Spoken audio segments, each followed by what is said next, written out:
mes doigts.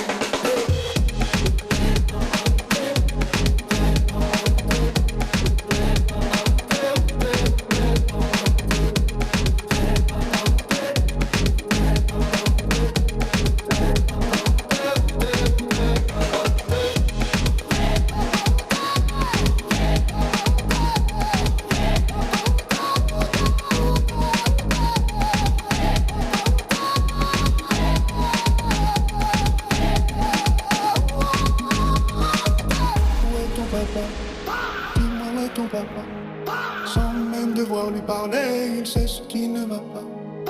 Ah sacré papa, dis-moi où es-tu caché? Ça doit faire au moins 1000 fois que j'ai compté mes doigts. Hey. Dis-moi où est ton papa? Sans même devoir lui parler, il sait ce qui ne va pas. Ah sacré papa, dis-moi où es-tu caché? Ça doit faire au moins 1000 fois que j'ai compté mes doigts.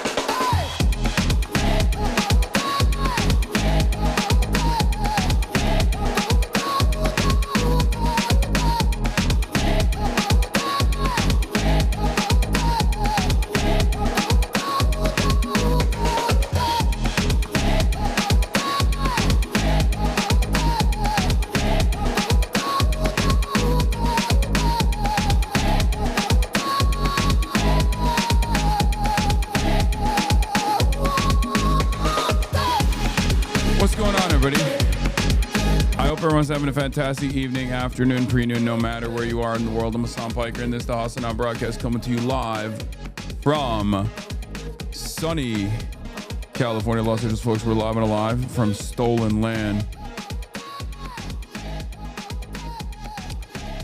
And I hope everyone's having a fantastic one because today's a beautiful day. Today's a wonderful day. Today is a Monday news day, folks. That's right. And everyone is demanding the kayak cam. So boom, there you go. We're alive, and I hope everyone's having a wonderful time. I certainly am. This is part of the broadcast where I tell you about my personal news because I didn't stream yesterday. I know everyone is agitated. Everyone is excited. Everyone wants to see. Also, I'm wearing the new merch.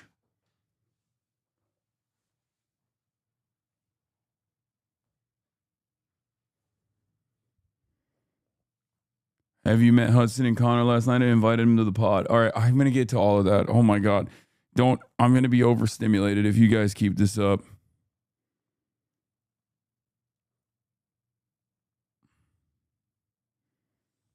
Okay. I'm going to be more overstimulated than I was at the red carpet last night. Oh, God damn. It was crazy. That shit was crazy, bruh. Anyway, folks, we're alive, and I hope everyone's having a fantastic one. China+Eu is back for everybody that wants to see. I'm here for the Vanity Fair party gossip. I got so much. Did you see that YouTube Shorts freak covered in blood a couple days ago? No. I think so. Is the new Ayatollah dead? Is he gay? Is he woke? We got a lot of questions.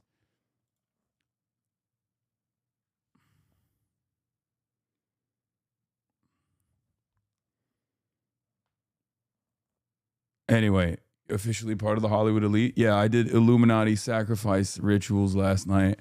I'm a part of the freaking in-group, baby. All right. Did you see Austin Ox Saw You? Really? Yeah, I did see that, yeah. We'll get into all of that in a second.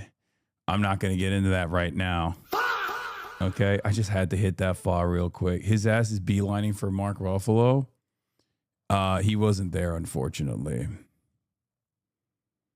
He wasn't there, but lots to talk about. All right.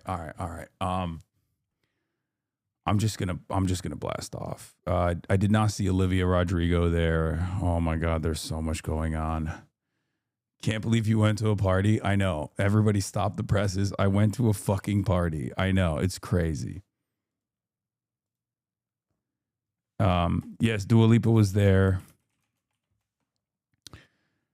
Okay, everyone is asking me about the Vanity Fair situation, but we have a lot of news to cover, okay? There's a lot going on.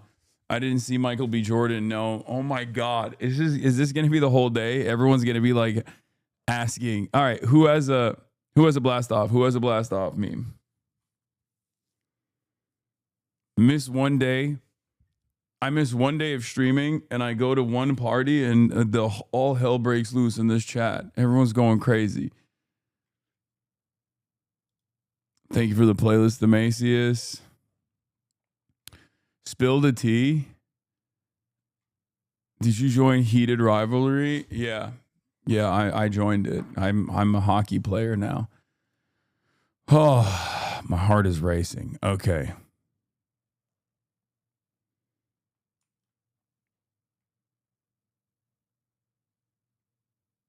Were you late to the party? No. Is Big Yahoo dead? Unfortunately, no. Okay. I'll use this one. I'll use the... Okay. Boom, boom, boom. All right. Epstein's Fury Week 3. Epstein's Fury Week 3 is upon us. Strait of Hormuz still closed. Trump declares W, then begs China and EU to join in on the fun. They say no. That's not great. Socialists aren't supposed to party. Of course not. Of course not. I'm a fake socialist, though, if you recall. All right. I'm blasting off. And therefore, you should let the people know that I'm live, and tell them to get in. Tell them to get into the broadcast, okay? I feel Trump literally said it's unfair for Iran to fight back. Oh my God, he's actually saying the shit that I've been talking about. The shit that I've been joking about. He's like literally saying it. It's crazy.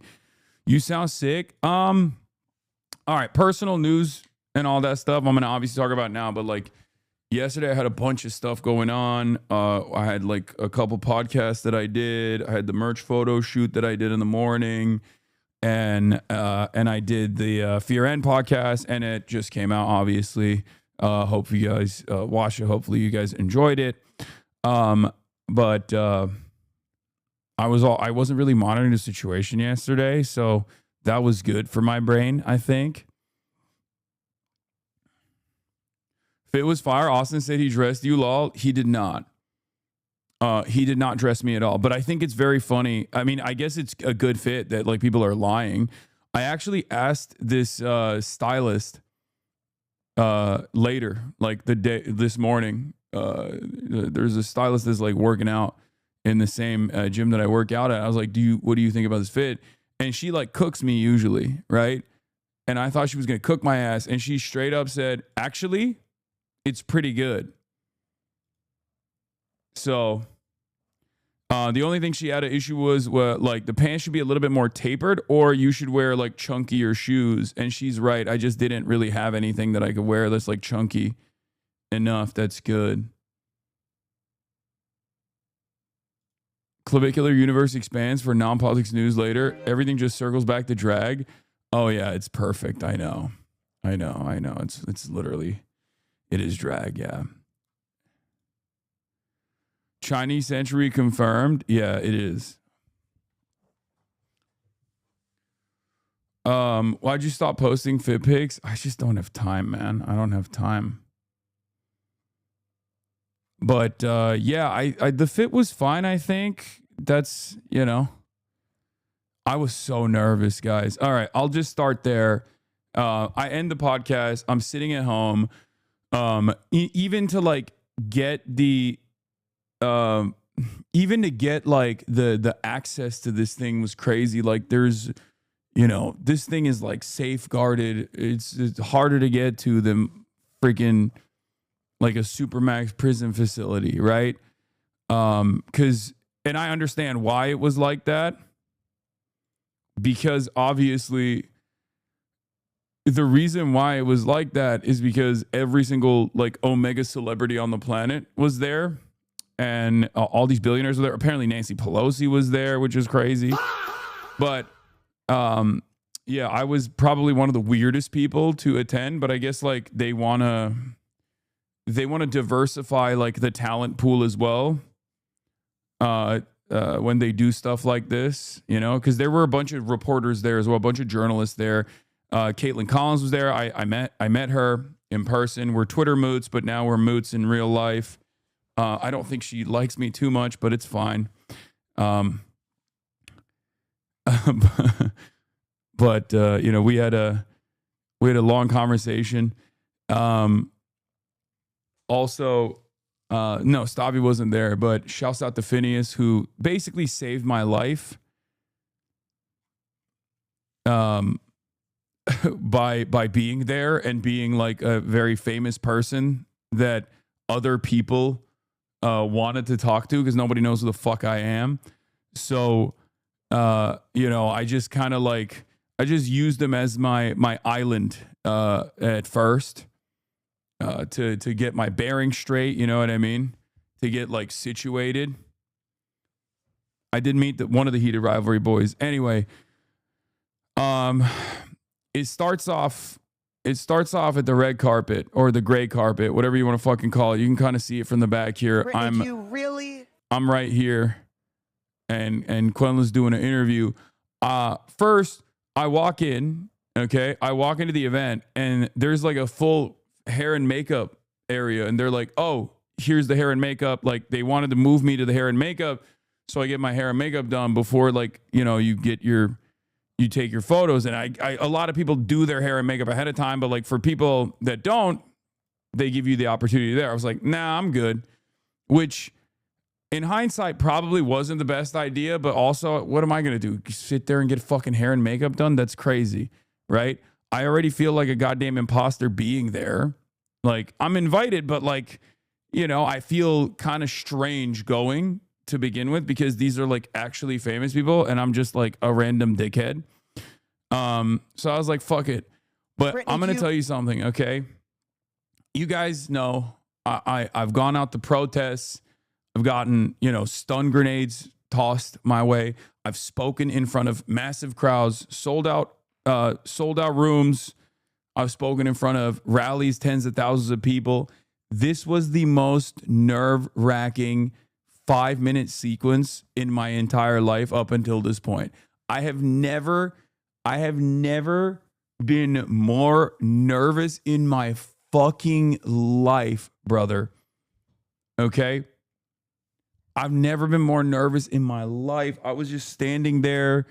Luckily, there were a lot of people that I know that, you know, are reporters that were on the line.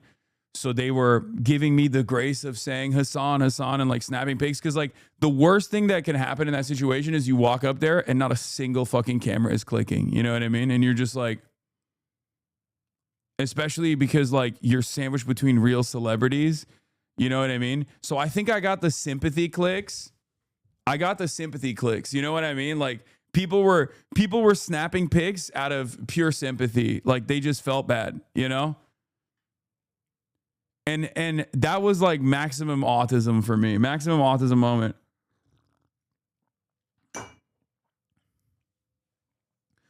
I'd rather be stun grenaded and shot at, he said. Yes. Straight up. So I'm in the background, really, you can see in this interview, but basically the like back is beautiful. Yes. Looks so good. If you had to be in one movie this year, what would it be? Sinners, hands down. Easily. Not. So did you audition? No. I think I just was told Ryan Coogler was doing something and I would die. You can tell, right? Like you can tell I'm nervous in the background. Austin Ox is so funny. Hasan Piker spotted the Vanity Fair's red carpet during his 6th day off from streaming this year. Yeah, anything. When you get told like no from an audition that you really, really wanted, like how do you get back up again? I mean, obviously it can be disappointing. This industry has so much rejection. You look like you're waiting for your mom. No, I didn't get to see Hannah Einbinder. I did talk to her beforehand about like what to expect, but I didn't see her there because I mean it was a chaotic situation. But And you have to have a really thick skin, as you guys know. But nonchalant gimmick in the 226 is crazy, bro. What nonchalant? What do you mean nonchalant? Bruh. I was not trying to be nonchalant at all, brother. You were out of your dang mind. I was fucking shitting my pants. When something's meant for you, it'll come to you. I really believe that. Yeah. Like you can tell in the photos too. It's like so ass. Like I mean, some of them I look like I'm serving, so that's good. Some of them I look like I'm serving. In others, I don't look like I'm serving at all. Like, look at this. You can see the fear in my eyes, dude. Also, no makeup. No makeup, no hair. Literally just fucking went in there. Terrified. Eyebrows are crazy. Hair is crazy. You forget in that moment that like the people that are there, this is their night. Okay? This is their night. So like they literally are so done up for this. They got team after team. They got a team of stylists and people doing hair and makeup for the Oscar. And then they have another team that's doing different styling for the Vanity Fair party. And I'm over here grabbing shit out of my fucking closet, putting it together impromptu, didn't do my hair, coming off the podcast, off the rip, tired as hell. Okay. And yeah, the results speak for themselves.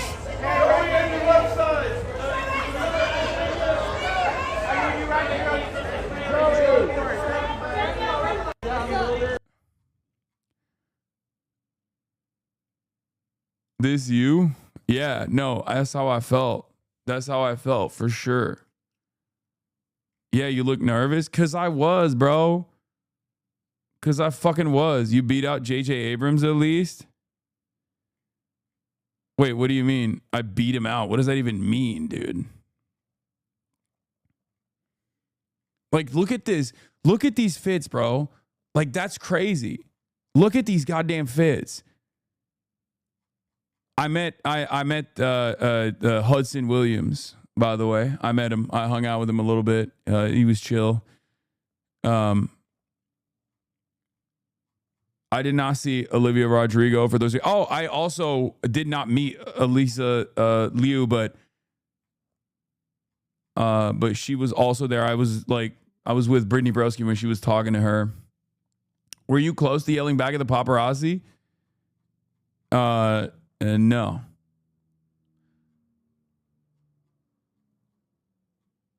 Yeah, also the other thing is like Tiana Taylor was like right before me, so everyone was like going crazy over her, understandably, because she's like a real celebrity. But you know, holy shit, Lakeith Stanfield was showing up. Meet any surprising Hasanabi heads? No, not really. Just the people that I know.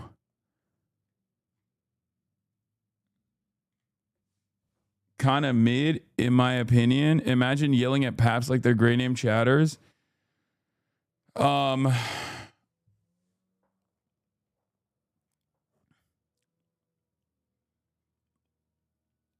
I have a Dua Lipa story.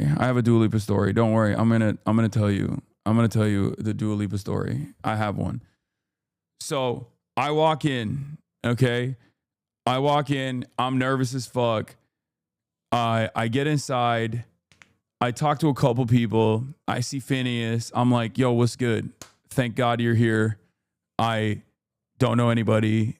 I'm freaking out. There's literally famous people everywhere. I've never been in an environment like this before in my life, and I don't think I ever will be in an environment like this. Like, think about it. Every single person is like an omega celebrity. Okay? It's just insane. And Phineas was gracious enough to, you know, hold my hand through the process a little bit, which was great. And I met Dua Lipa's husband. He was really chill. And no, I did not meet Dua Lipa. I chickened out. And also, I also chickened out as far as talking to Javier Bardem. That was my biggest L of the fucking night.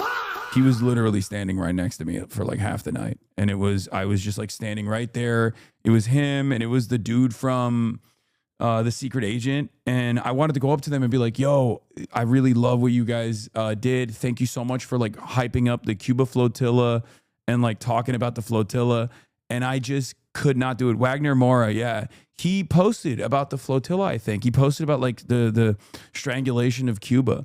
So I wanted to talk to them and I was so scared.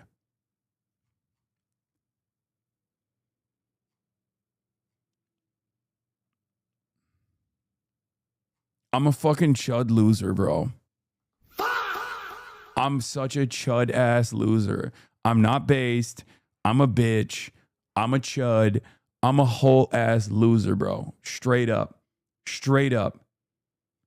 I just like I could not do it. I could not do it. I've never felt nervous. Like I don't fucking feel nervous ever. Okay? I don't feel shy ever. This was a different situation. Cuz like in my mind I was thinking like I drank. It didn't even matter. It did not matter. I just could not do it. The reason why was because like I don't want to bother these people. I'm a nobody. You know what I mean? Why the fuck does he need to hear from someone like me? Oh, I really appreciate what you're doing. He probably hears that 1,000,000 times a day. In my mind, I'm doing this calculation where it's like, he doesn't want to fucking hear from some random jackass loser Twitch streamer fucking chud. Like these are like actual celebrities. I'm over here, you know, trying to slam a fucking double scotch as hastily as possible so I can just like muster up the courage to talk to him, and I could not do it.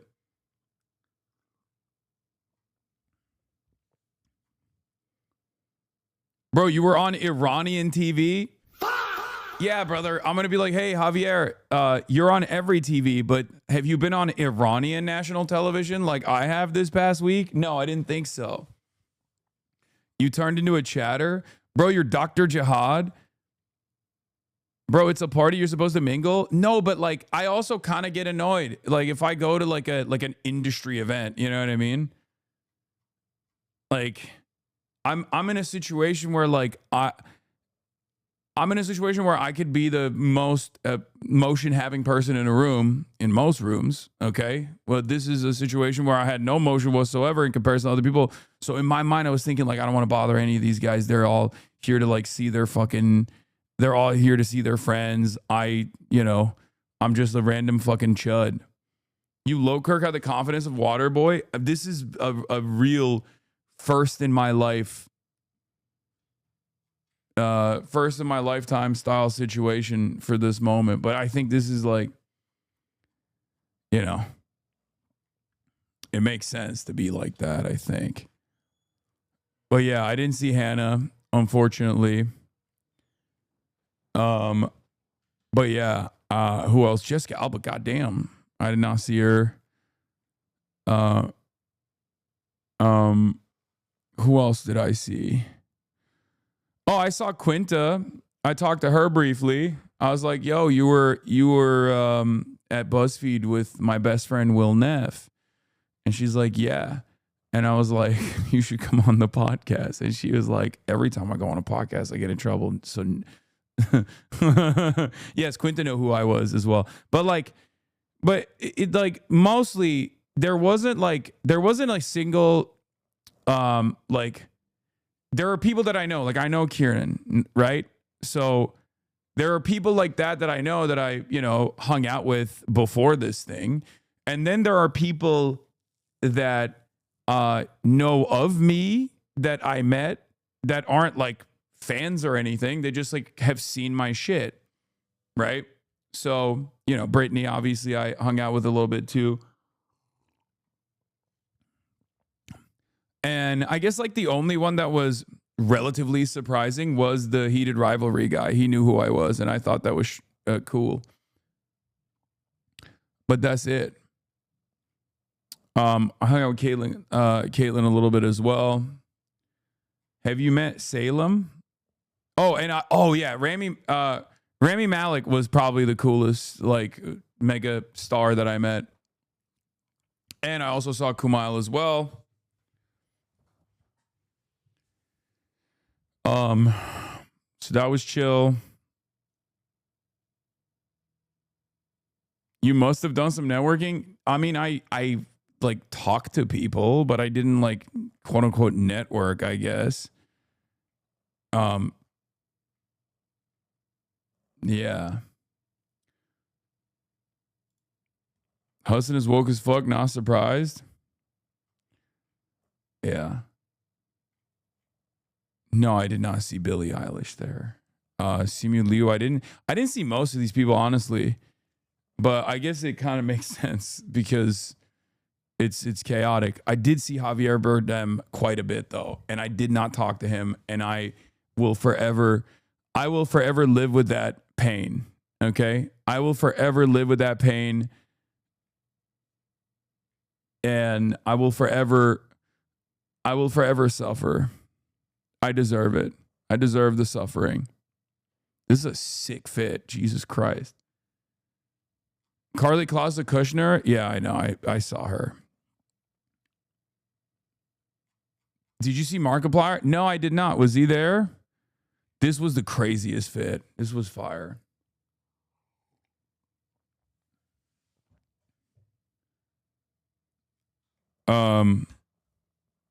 But yeah.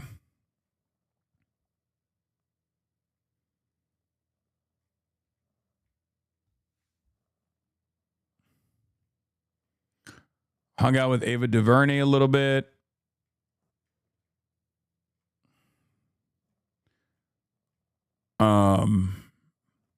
Jeff Bezos was there. Oh yeah, I saw Delaney. Jeff Bezos was there, which was also a strange experience. Much shorter than I thought he would be. That's Boss Man. Boss Man Bezos was there. Yeah. Big Papa Bezos, Big Boss Man Bezos was there. I guess he's like technically everyone's boss. So it's not like that significant when I say like, oh, that's my boss, Jeff Bezos. Like, for a lot of people, they're like, well, that's everyone's boss. Like, the fuck are you talking about, right?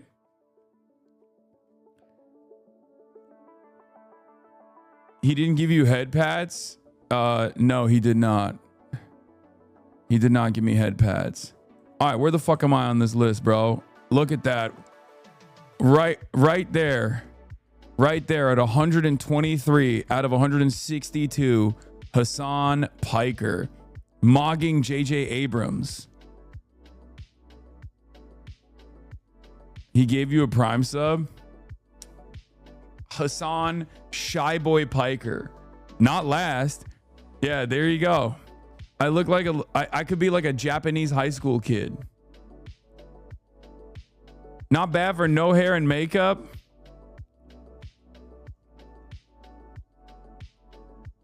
What about number 20 on the list? Who was number 20 on the list?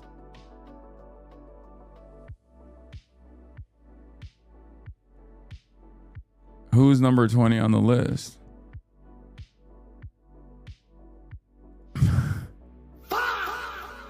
Dude, I'm telling you, I met her husband. He was chill, and I could not talk to her. There was a couple people that I really wanted to talk to. Bella Hadid obviously being one, Dua Lipa being another one. People that have done like advocacy for Palestine for years and years. And yes, I was too much of a chicken. Okay, is that what you want to hear? Yes, I literally stood next to most of these people, and I did not fucking talk to them. I am too afraid. Okay, the one that's like the most. The one that is the biggest L for me was, Wagner Moura and Javier Bardem were literally in like arm's length distance for the first hour of the night. And I was the Zionist Crash House on Twitter were my after party. Yeah. I thought the free parking sign said free Palestine tweet just dropped. Remember, Javier Bardem is the cinema's most terrifying villain. That was Anthony Chigurh saying free Palestine.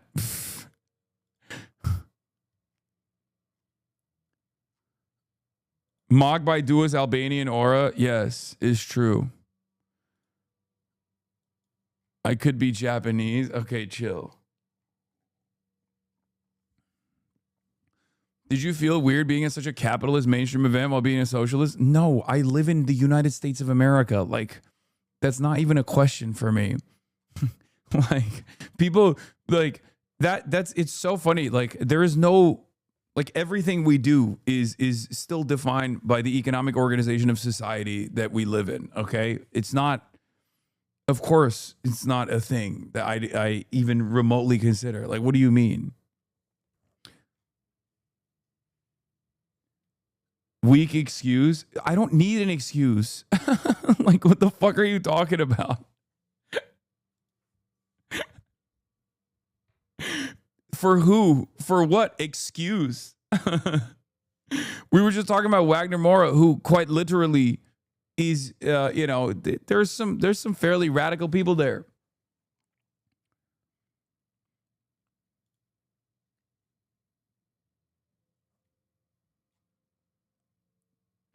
But yeah.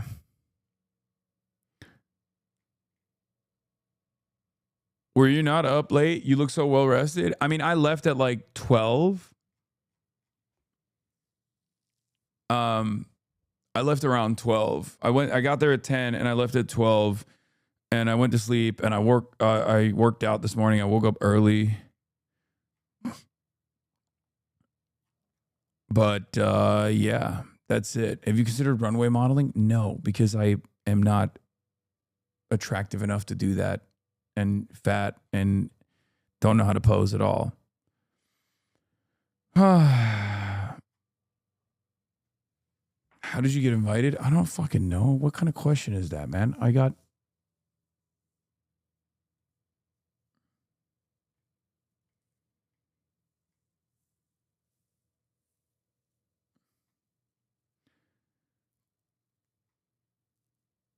Some of us are actually chopped. Unk ass motherfucker.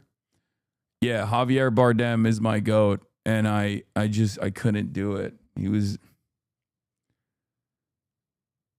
Ask Hudson to let you guest star in Heated Rivalry Season 2. That's how that works. That's actually how that works, chat. Like, if you... Yeah. When you meet a celebrity, they go, wow, we should be friends, and I should have you in my projects. Like, that's how it works.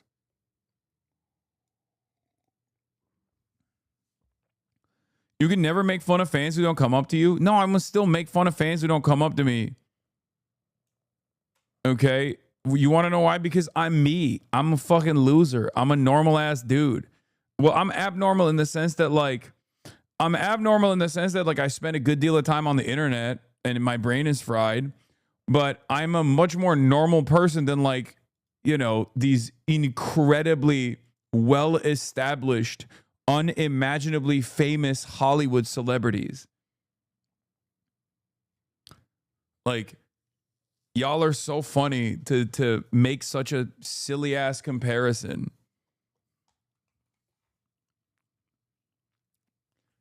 I am Dr. Jihad though, which is true.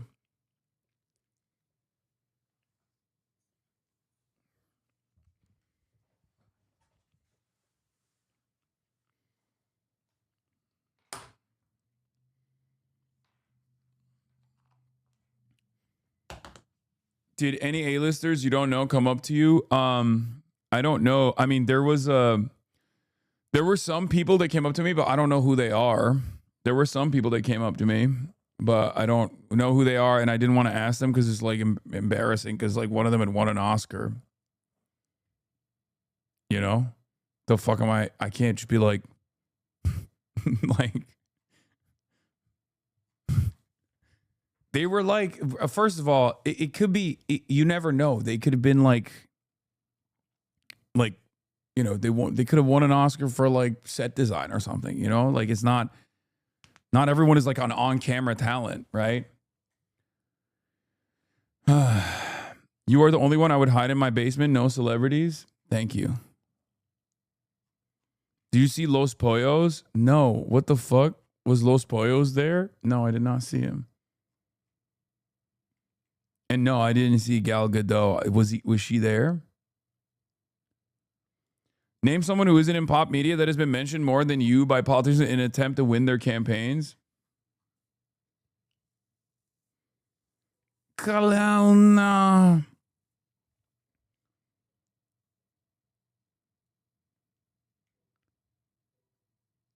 I know I'm late, but the outfit will go super hard with black frames, chunky shoes, and chunky glasses, my man. Either way, you were fire. Thank you. Yeah, dude. Michael B. Jordan's the fucking GOAT. He left the Oscars to go to In-N-Out, which is, I mean, it's kind of a media play, but like, I'm eating it, you know? Also, I don't know if you guys noticed, look at his fit. You see that? Chinese century of prosperity, baby. Chinese century of prosperity, baby. Yo, he got the Mao suit on too. Hey, yo. I'm just saying, trust the fucking process.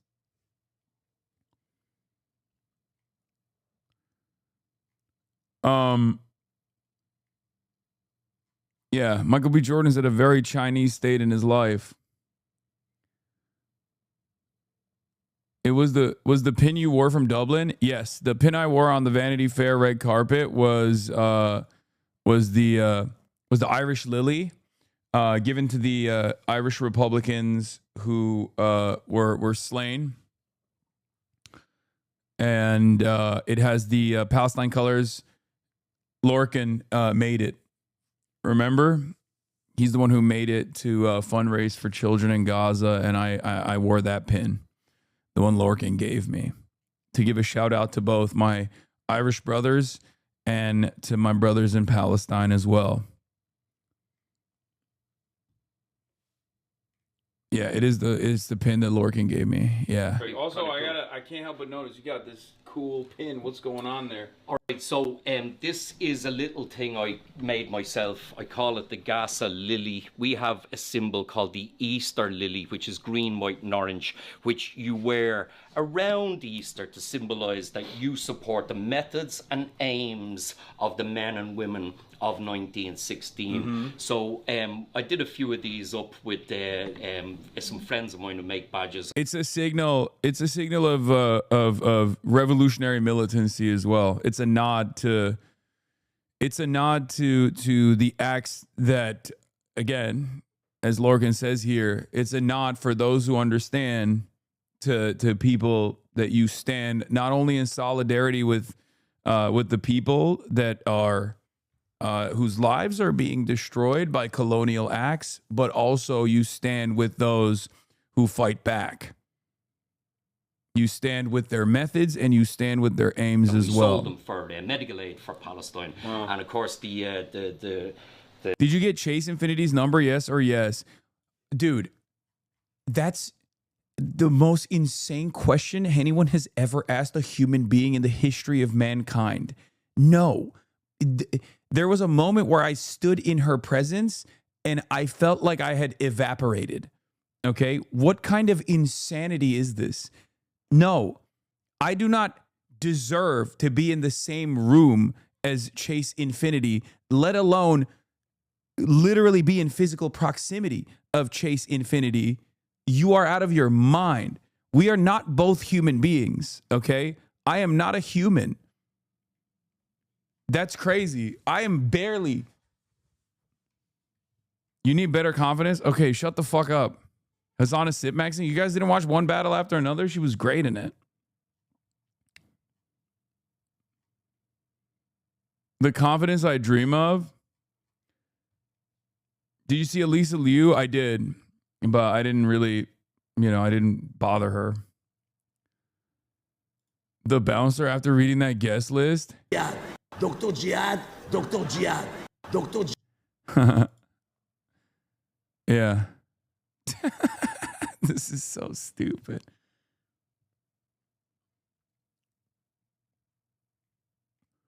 What do you think of Sinners versus OBA Discourse? I mean, I liked both. Those were two of my favorite movies this year. So, how many Oscars did you win? All of them. Breaking New York City update, open on the second monitor. Why are you sending me shit that is supposed to be opened on the second? Oh. Pff.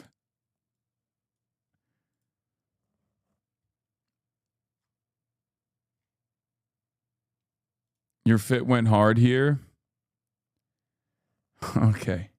All right, that's all I got for the Vanity Fair situation.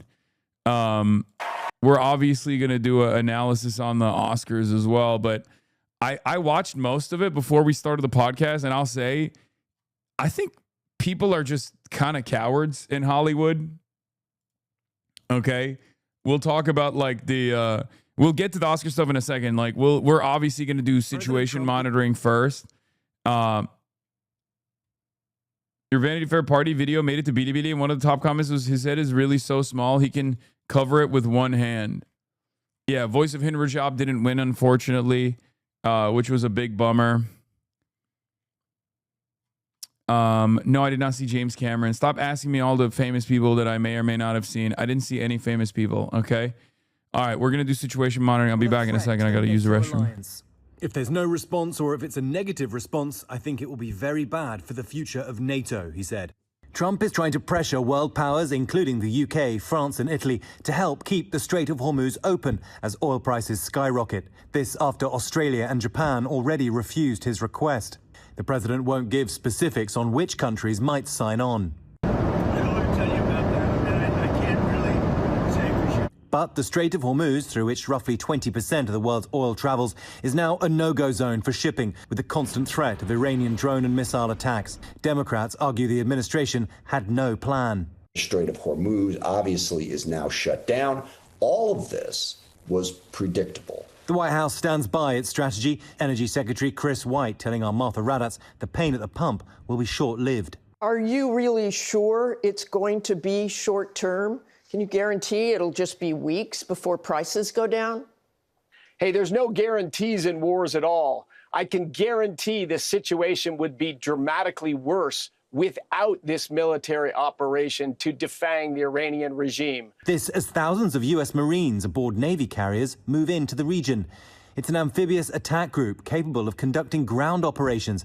President Trump has said he's not ruling out U.S. boots on the ground. And this morning, the real cost of the war becoming clear as we learn the identities of the 6 Americans killed when their refueling aircraft went down in Iraq on Thursday. Among them, 34-year-old Technical Sergeant Ashley B. Pruitt from Bardstown, Kentucky. Her family described her as an amazing wife, mother and airman. And the youngest among them, Technical Sergeant Tyler Simmons, just 28 years old. His family say he dreamed of serving his country. He's just a fantastic person. You couldn't ask for a better grandson than he was. Well, oil is now at $101 a barrel, and that is hitting gas prices in the US. Gas Buddy thinks gas will hit $4 a gallon this week. That, of course, could rise further as this war continues. Rebecca? And you see the ripple through of all of it. Okay, James, thank you. Trump's not asking, he's demanding. The White House is planning to announce a coalition of countries to reopen the Strait of Hormuz this week, reported Axios and the Wall Street Journal on Sunday. Trump said he has turned to about 7 countries to send warships to the passage. He declined to name them, but previously said he'd hoped China, France, Japan, South Korea, and the UK would join. Trump claimed policing the strait would be more for the benefit of other countries than the US. We are demanding that these countries come in and protect their own territory because it is their territory. It's a place from which they get their energy. Asia, which receives roughly 70% of all crude oil shipped through the strait, has suffered the most from its closure. Still, Japan and Australia have already stated they won't be sending warships or ordering maritime security to the passage. On Monday, Tokyo began releasing its oil reserves worth about 45 days to manage supply shortages. We plan to consider taking necessary steps while communicating well with relevant countries, including the U.S., and monitoring the situation closely. But no decisions have been made to send self-defense forces. It seems Trump won't take further rejections lying down. In an interview with the Financial Times, he said it would be very bad for the future of NATO if it refuses to help. Trump also pressured China to participate, claiming the country gets 90% of its oil from the strait. The U.S. leader is scheduled to travel to Beijing at the end of the month for a summit with Xi Jinping. If China says no, Trump threatened he could delay the meeting to an unspecified date. More than 100 Iranian naval vessels have been sunk or destroyed over the last week and a half. That has to be some kind of a record. Additional strikes continue to launch from all directions every single hour. And as you know, we attacked Cargo Island and knocked it literally, destroyed everything on the island except for the area where the oil is. I call it the pipes. We left the pipes. We didn't want to do that, but that we will do that. We can do that on 5 minutes notice. It'll be over. But for purposes of someday rebuilding that country, I guess we did the right thing. But it may not stay that way. Just one simple word and the pipes will be gone too, but it'll take a long time to rebuild that. We are aggressively dismantling Iran's defense industrial base, and ability to rebuild its missiles and drone capability is getting down to close to zero. And we're hammering their capacity to threaten commercial. Hassan Shocks' dog, report him. Hassan Shocks dogs. Hassan is an abuser. Everybody here be warned. Hassan Shocks dogs. Hassan used shockers. Hassan is shocking his dog. Fuck Hassan, that abuser. Bro, you good? Everybody spam fuck Hassan. This has got to be a bot, right? You good, bro? You good? LLLLL.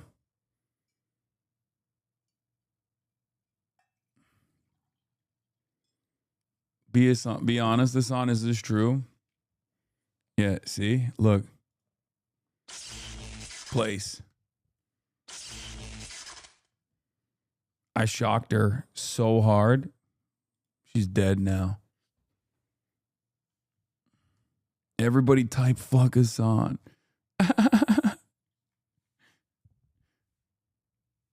This guy's awesome.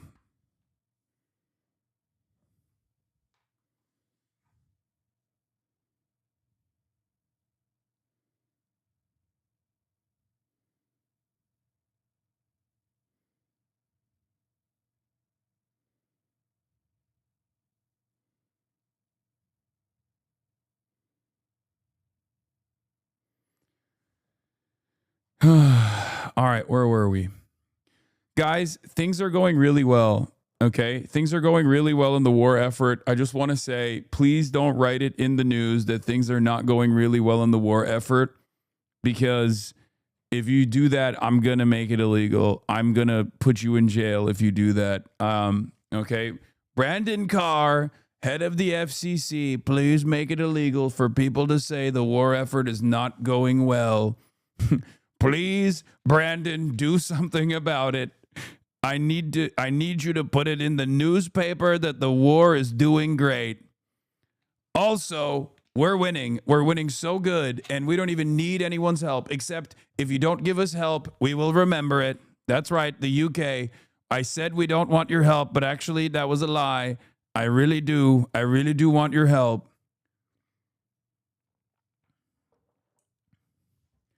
That was a lie. I desperately need your help. Please give me help. We need all of the help we can get. Yes, we'll be covering Cuba in a little bit. I know Cuba's power grid collapsed fully. Cuba has officially completely run out of oil. And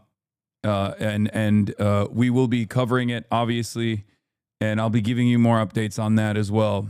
After I'm done with this part of the broadcast. In the Strait of Hormuz, with more than 30 mine-laying ships destroyed, we hit, to the best of our knowledge, all of their mine-laying ships. Now they can put them on other types of ships, I guess, and drop them in, but we don't know that any have even been dropped in. We're not sure that any have been. That's a big negative for them if they do it. It's a form of suicide. But we don't know that they have dropped any in, but we've hit all 30 of their ships and destroyed them. They're all at the bottom of the sea. We strongly encourage other nations whose economies depend on the Strait far more than ours. You know, we get less than 1% of our oil from the Strait, and some countries get much more. Japan gets 95%. China gets 90%. Many of the Europeans get quite a bit. South Korea gets 35%. So we want them to come and help us with the Strait. We have it in very good shape. The countries, I said, we've already taken care of Iran, but now, because of the fact that literally a single terrorist can put something in the water or shoot something or shoot a missile, a small missile, and it's fairly Kind of should have thought about that beforehand, don't you think? That was, you know, that's the reason why the strait is not open. It's not open. It was open, but it could be open. But, you know, it's kind of, it's kind of hit or miss. And by that, I mean, you hope that the drones miss your ships, right? That's what you hope. You hope for it, but then sometimes the drones don't miss and they hit the ship and then the ship's on fire. And I guess what I'm trying to say is the Strait of Hormuz is not open, even though I said it is, and it should be open and it could be open. But I chose to wage war against this country alongside Israel, unbelievably coping. China, please help me, China. What is this, Pastor Jihad? That's funny. Stupid. Okay. Where the fuck was it? Oh, here it is. close range because it is a tight area, and which is one of the reasons they've always used that as a weapon. Iran has always used that as an economic weapon, and it's not going to be able to be used very long. Numerous countries have told me they're on the way. Some are very enthusiastic about it, and some aren't. Some are countries that we've helped for many, many years. We've protected them from horrible outside sources, and they weren't that enthusiastic. And the level of enthusiasm matters to me. We have some countries where we have 45,000 soldiers, great soldiers, protecting them from harm's way. And we have done a great job. And when we want to know, do you have any minesweepers? Well, would rather not get involved, sir. I said, you mean for 40 years we're protecting you and you don't want to get involved in something that is very minor? Very few shots going to be taken because they don't have many shots left. But they said, would rather not get involved.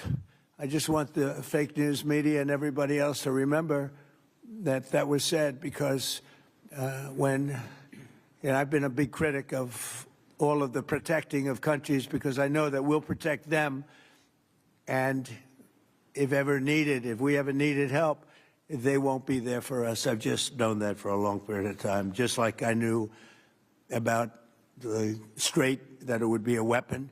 What we're going to do is we could take a few questions from the press.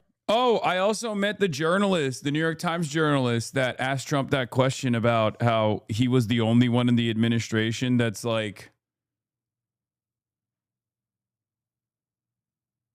how he was the only one in the admin that was actually saying like that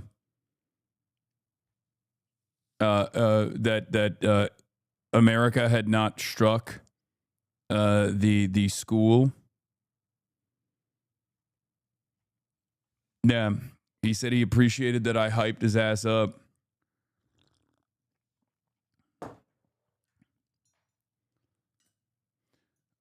Why would China help us? There's no reason. Mearsheimer is not sugarcoating it. We're not winning against Iran. Yeah, I don't know why people are. I know why people are coping, right?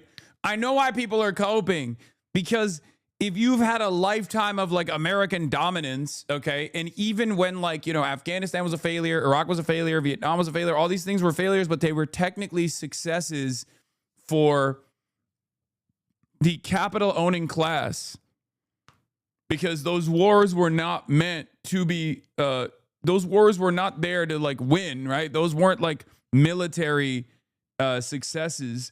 Those wars were there for, what is happening today? What the fuck? Is the Israeli bots back or something? I thought they hit the data center. What's going on today?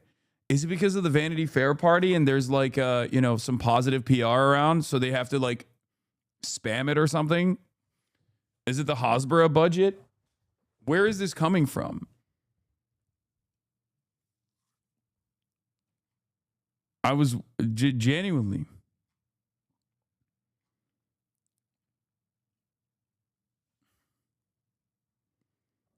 BB harassing you from beyond the grave? Yeah. Michael Fusco Art, thank you for the 50 big ones. Hosber is in overdrive all over social media at the moment. They migrated their service to AWS. So, anyway, we were, they're talking about that one Asmold pic. Huh? What do you mean? Oh, yeah, it's Asmongold with the Israeli shock collar.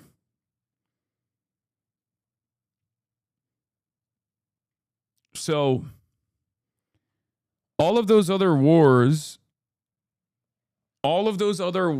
right? Like Afghanistan, Iraq, like there are military objectives, but like ultimately it's supposed to be a way to like bloat defense contracts, right? Like for the military industrial complex, things like that. This, on the other hand, is not a way where you can like force project, a way where you can show how dominant you are as a military force. Like this is not, this doesn't have any like discernible W in the near future or in the far future, okay? There is nothing here that you can hold on to because it has been devastating for the energy markets. So no one is actually, no one on the American economy side is actually going to see any positive reverberations from this.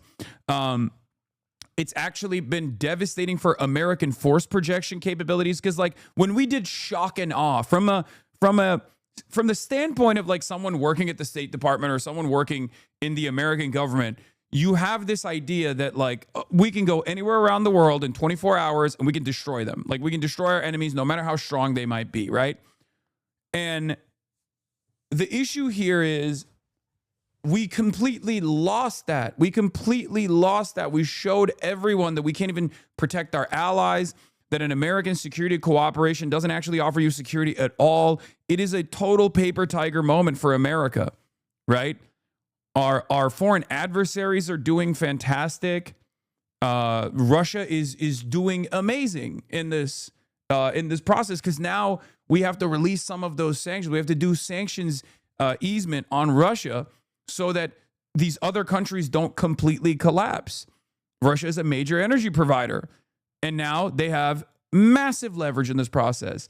It's, again, another opportunity for leverage for China as well, both because everything that takes away from the American power, American imperialism capability, you know, everyone saw your ass out on stream.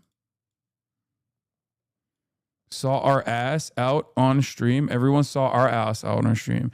Yeah. This is the one where I think we can be pretty confident in saying there was no real plan here. There was an idea of what they wanted, but they didn't really plan a scenario besides Venezuela 2.0.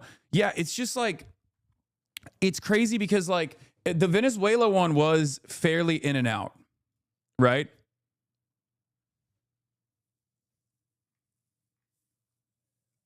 The Venezuela one is like, it was a quick extraction campaign. It was illegal. It was totally ridiculous. But like Trump understood and got assurances, very clearly got assurances ahead of time from Trump very clearly got assurances ahead of time from the Venezuelan government that the Delcy Rodriguez administration was going to play ball with them. It's very clear, like the leadership.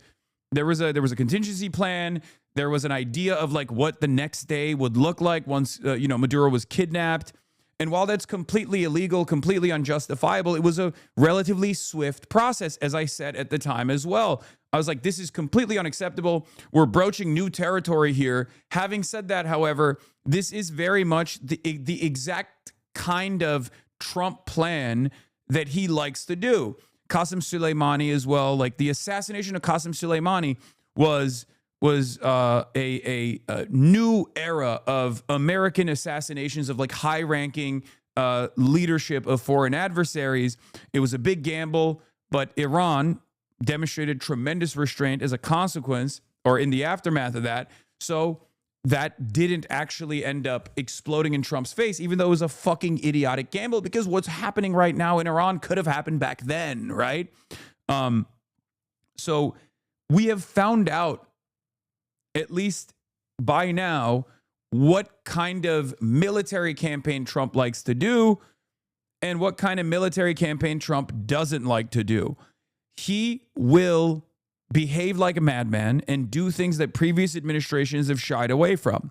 This is clear, right? He very clearly will go in and kill a leader of a foreign country, of a foreign adversary, for example. He'll go in and kidnap the foreign leader of a country, but he does not like having long-standing military occupations up until now.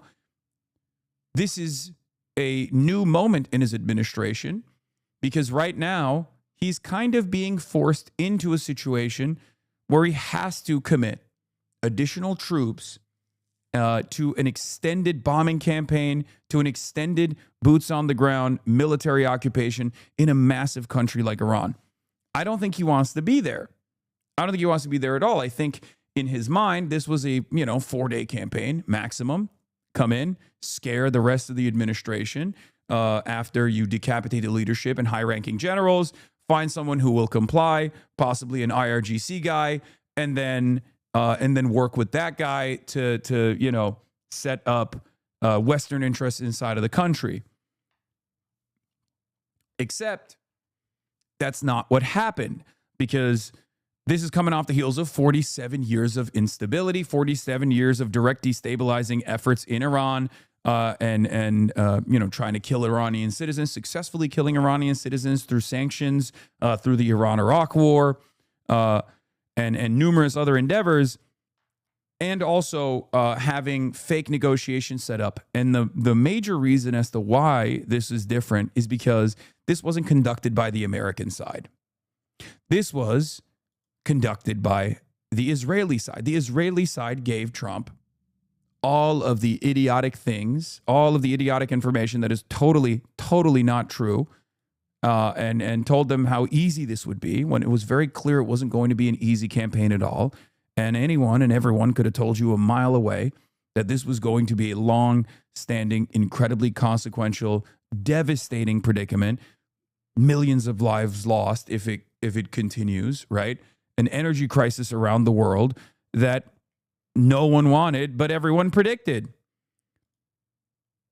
Donald Trump hates being in a situation like that. He hates being in a situation like that. But now he's stuck. And it's pretty crazy because you see it. You see this is a joke, but it's not really. Trump 228, wars about nukes. 3-1, declared victory. 3-3, wars about U.S. elections. 3-4, wars about human rights. 3-7, we're winning the war. 3-11, declared victory 5 times over. 3-14, war is won, allies need to help. 3-13 to 3-15, war is won and liberating LGBTQ. 3-16, Ayatollah Khamenei is gay. It's remarkable because you rarely ever see such poor messaging discipline from the American administration. You rarely ever see an American administration, regardless of how bad the war efforts are going, kind of fall apart with no pushback whatsoever. Like, these guys are folding with zero pushback. I mean, I guess militarily there's maximum pushback from Iran, and it's very obvious, and I joked about this before, but like Trump's attitude here is, oh shit, Iran got hands. Also, don't they know it's illegal, right? Don't they know it's illegal to fight back? And for the record, I've been joking about this for the last 3 weeks now, as we are in the 3rd week of Operation Epstein's Fury. But Trump basically did say that. So it's a little unfair. You win a war, but they have no right to be doing what they're doing. But we're hitting them very hard. And today is a big day where we're pounding a certain area that has very much to do with the Strait. And I think we'll get it going very soon. So it's isn't that crazy? Is kind of unbelievable that you know, Trump is just out here saying the quiet part out loud again, right? He's just straight up saying it should be illegal to fight back the way that Iran is fighting back. How dare they? You're not supposed to go after me. You're not supposed to go after my friends. You're not supposed to go after my radar installations in the fucking region, right?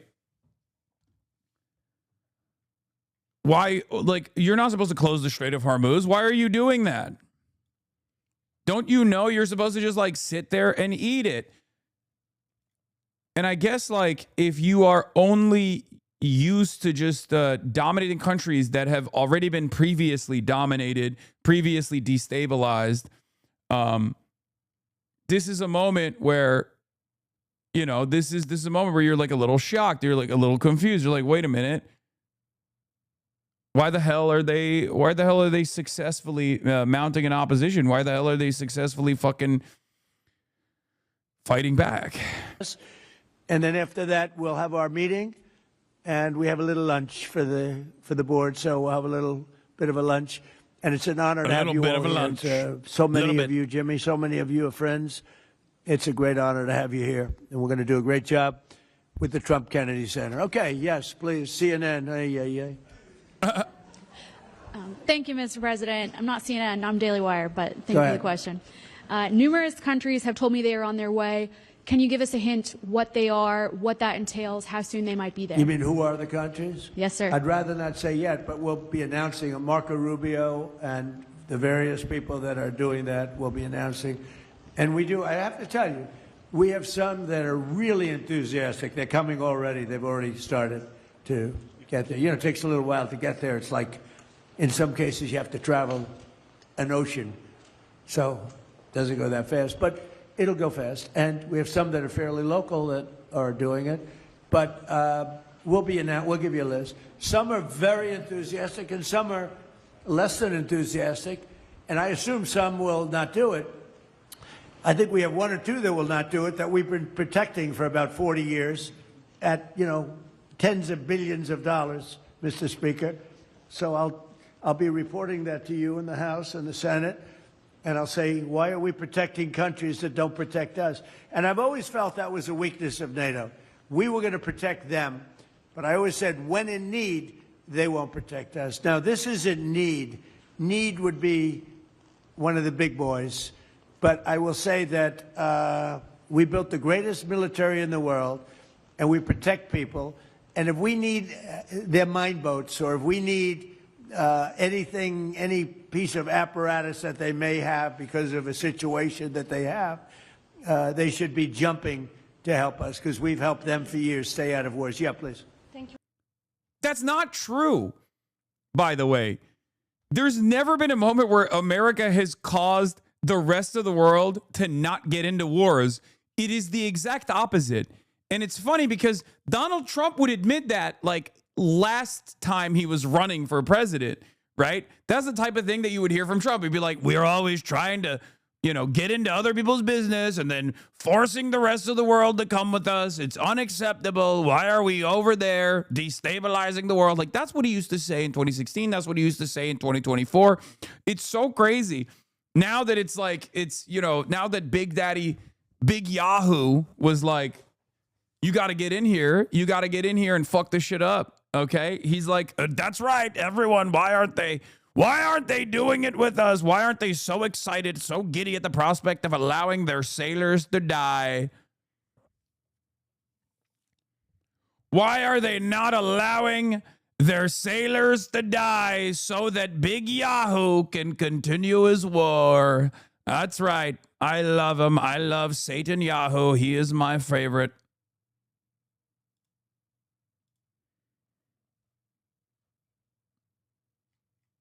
Very much, Mr. President. Can you tell us if you spoken with French President Macron about the coalition to reopen? Yeah, most of the countries he's complaining about have followed the U.S. into all of our wars, which, again, were all completely ridiculous, should have never happened, and weirdly enough, obviously still benefited Israel's ambitions in the region and also our other regional allies as well. This is a unique one, though, because this is the one where it only benefits Israel and pretty much nobody else.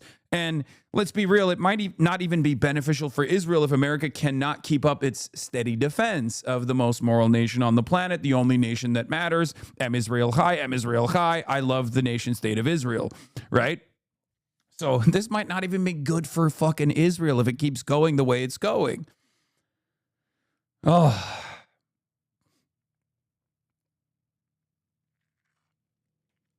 Strait of Hormuz. Have you been speaking with the French president? What does that mean? Have you been speaking with the French president Macron about the coalition to reopen the Strait of Hormuz? Yeah, I have spoken to him. He's been on a scale of 0 to 10. I'd say he's been an 8. Not perfect, but it's France. We don't expect perfect. Are you confident that France will help with the reopening of Strait of Hormuz? Yeah, I mean, sure. I think he's going to help. I mean, I'll let you know. I spoke to him yesterday. I don't do a hard sell on them because my attitude is we don't need anybody. We're the strongest nation in the world. We have the strongest. Is that really what's going on, big dog? I mean, bro said, yeah, I mean, sure. Yeah, we don't need anybody except if all the vassals don't fucking come out and defend us with their military because we really fucked up. I'm going to be super mad. I don't see any way out of this other than de-escalation. I find it objectively strange that de-escalation is not a part of the conversation. I find it very odd that Trump is not trying to cut Israel out of the equation, even at this stage. And to say, you know what? We're going to find a manageable conclusion here, a solution that makes a little bit more sense for everybody involved. Let's not light up the entire energy markets on fire as we have done so over the past 16 days. Let's find, let's de-escalate. Let's allow Iran to maintain sovereignty. We will, we will get a tactical W here because we we can just say we destroyed their military capabilities, right? It's just cope. But sometimes you need to eat that fucking cope because if you don't, where is this supposed to go? Military by far in the world. We don't need them. But it's interesting. I'm almost doing it in some cases, not because we need them, but because I want to find out how they react. Because I've been saying for years that if we ever did need them, they won't be there. Not all of them, but they won't be there. I was very surprised with the United Kingdom, because the United Kingdom, 2 weeks ago, I said, why don't you send some ships over? And he really didn't want to do it. I said, you don't want to do it. We've been with you. You're our oldest ally. And we spend a lot of money on NATO and all of these things to protect you. I mean, we're protecting them. We're working with them on Ukraine. Ukraine's thousands of miles away, separated by a vast ocean. We don't have to do that, but we did it. Well, Biden did it. I mean, I have to be honest with you. Biden got taken to the cleaners. But we worked with them in Ukraine. We don't need to work with them in Ukraine. And then they tell us that we have a mine ship around, and they don't want to do it. I think it's terrible. No, I was very surprised. I told him, we requested 2 aircraft carriers, which they had, and he didn't really want to do it. And then right after the war essentially ended, meaning they were obliterated, he said, I would like to send the aircraft carriers. I said, I don't need them after the war is ended and won. I need it before the war. So I was very upset not upset, I was not happy with the UK. I think they'll be involved, yeah, maybe. But they should be involved enthusiastically. We've been protecting these countries for years with NATO, because NATO is us. You can ask Putin. Putin fears us. He has no fear of Europe whatsoever. He fears the United States of America and the military that was built by me in the first term. Yeah. You mentioned the significant amount of oil that China derives from the Middle East. What is the status of your conversation with President Xi in terms of getting China to cooperate, in terms of making this? Yeah, why would that happen? Can you explain, Mr. President, please explain to me why the country that we have agitated against, the country that we claim is our #1 foreign adversary, why would that country come out and help us, Mr. President, when the Strait of Hormuz is closed for everyone except for China? And also now numerous other countries that are cutting side deals with the nation of Iran. Why would anybody do that? Like, look at his fucking face. Look at his face. He doesn't even need to answer the question. Look at his face. Look at the fucking face. Why? Why should China ever in a million fucking years turn around and be like, oh yeah, let me fix your fuck up while you're still bombing Iran? Why would that happen?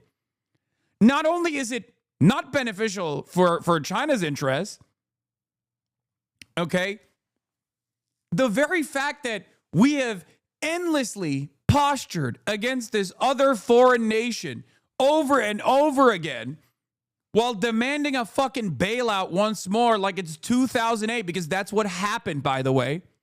In 2008, China bailed us out. They played a major role in stabilizing our economy because at the time, it was a necessity for the entire globe, okay, for the international markets.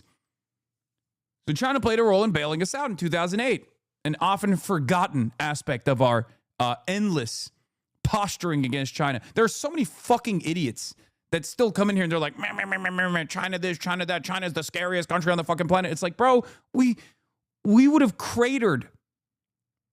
Due to our unlimited greed, we would have cratered the fucking global marketplace if it wasn't for China bailing us out in 2008, because, you know, they recognized that they needed us to be the consumption engine so they could continue fucking developing, so they could continue selling goddamn Labubus and trade maxing. And now, once again, the demand is there. We fucked it up. Now you have to come in and save us. And it doesn't make any fucking sense. It does not make any sense whatsoever. And yet, as always, for the record, the ones that are getting screwed over the hardest, aside from the Gulf states, who thought that they could just have American bases, American military bases, and American assets on their soil, and then, you know, America just launches a war against their massive sovereign neighboring country, Iran, and they would just get away scot-free for some reason. I don't know why they thought that, right? They thought, oh, well, Iran is restrained. They always do restraint.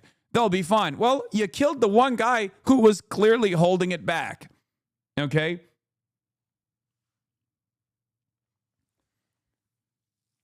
Yeah, the restrained parties got killed. And for the record, if I can see it, because I called it out ahead of time, I said it over and over again to deaf ears, not in this community, but in general, I kept repeating, Ayatollah Ali Khamenei is a very restrained party. I know it sounds crazy to say. Like, think about when you first heard me say that.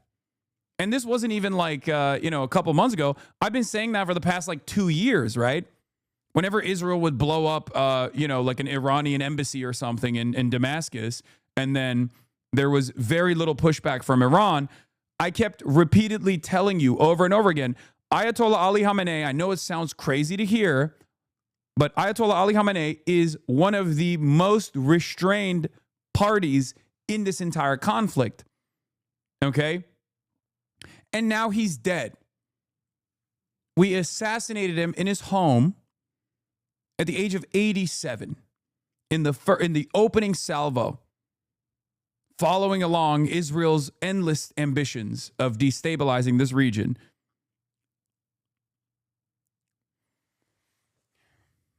We killed him. We killed his family. We killed a bunch of other IRGC generals in the process as well. And They were backed into a corner and forced to fight out of it. And now, here we are in this grand fuck up, entering the third week of Operation Epic Fortnite, Operation Epstein's Fury, whatever you want to fucking call it. And the question is, how can you get President Xi to fix your fuck up? And this is our stupid baboon president's face. I mean, the last time the U.S. attacked Iran, all Iran did was launch a few bombs at a base in Qatar while warning way ahead of time, hitting an empty area and clearing it with the U.S. beforehand. Khamenei's MO was strategic off-ramps. Exactly. Strategic restraint was the name of the game, and I said it over and over again. It sounds crazy. Think about how insane you thought I was when you first heard me say this 2 years ago. Now think where you're at now. Because for many Americans, they've never even thought about a foreign adversary, especially one that wears a turban. Oh, he's a religious figure. These guys are crazy. We know that they're barbaric. They're barbarians, right? Like, for the average American, it's not even within their capacity to understand that, like, other countries that we have designed as, like, permanent enemies might not actually present a significant threat to us until we force them to become a significant threat, okay? The reason why I'm bringing this up over and over again is because the same principle stands with Hassan Nasrallah as well, leader of the General Secretary of Hezbollah that was assassinated by Israel. And you should always factor that into your analysis. Like, what you have been taught for years and years might not necessarily be the case. So when you hear something that doesn't sit right with you because it doesn't correspond to your, to your social development, to how you've learned about these countries in the periphery, these enemy states, just remember that. You can overcome that hurdle so you can make better analysis, so you can conduct better analysis in general. I was about to say the same thing. Hezbollah had the same type of threat making, but little military action that Iran did. Exactly.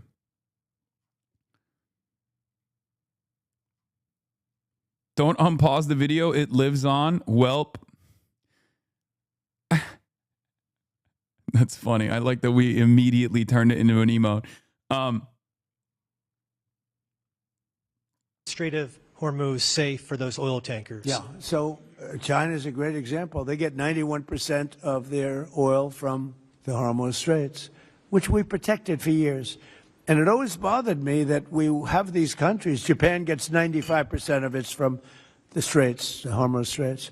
And it always bothered me that we're protecting and we don't need them. We didn't need them before we started dig we must. Dig me must, that's the Trump policy of lots of oil. And we didn't use them very much. It used to be at 10%. Now it's at almost zero. We don't need, we don't need oil. We have all the oil we need for ourselves. It's one of the great assets that we have. We have more than double what anybody else in terms of oil production. We're at more than double any other country. So we don't need it, but we did it. It's almost, you could. Awesome. No, keep explaining to everyone that we actually don't even suffer from this. We're just fucking up the rest of the world's energy because we're totally isolated. This is great. This is great. Hey, by the way, how are the fucking oil prices doing in America right now? Because the other part of this is you have to go to the oil and gas industry and demand that they overproduce, at least for the American markets, and not actually sell their oil and gas to other partners, which would collapse, which would totally crater their energy markets again, right? Or overproduce by such an unimaginable degree that we don't have the capabilities to do so at this moment, for the record. It's like literally impossible to make up for the market loss, right? That you can stabilize the entire globe's energy on your own. You can't do that. You can't fucking do that. You can't out-drill, partially because you can't out-ship.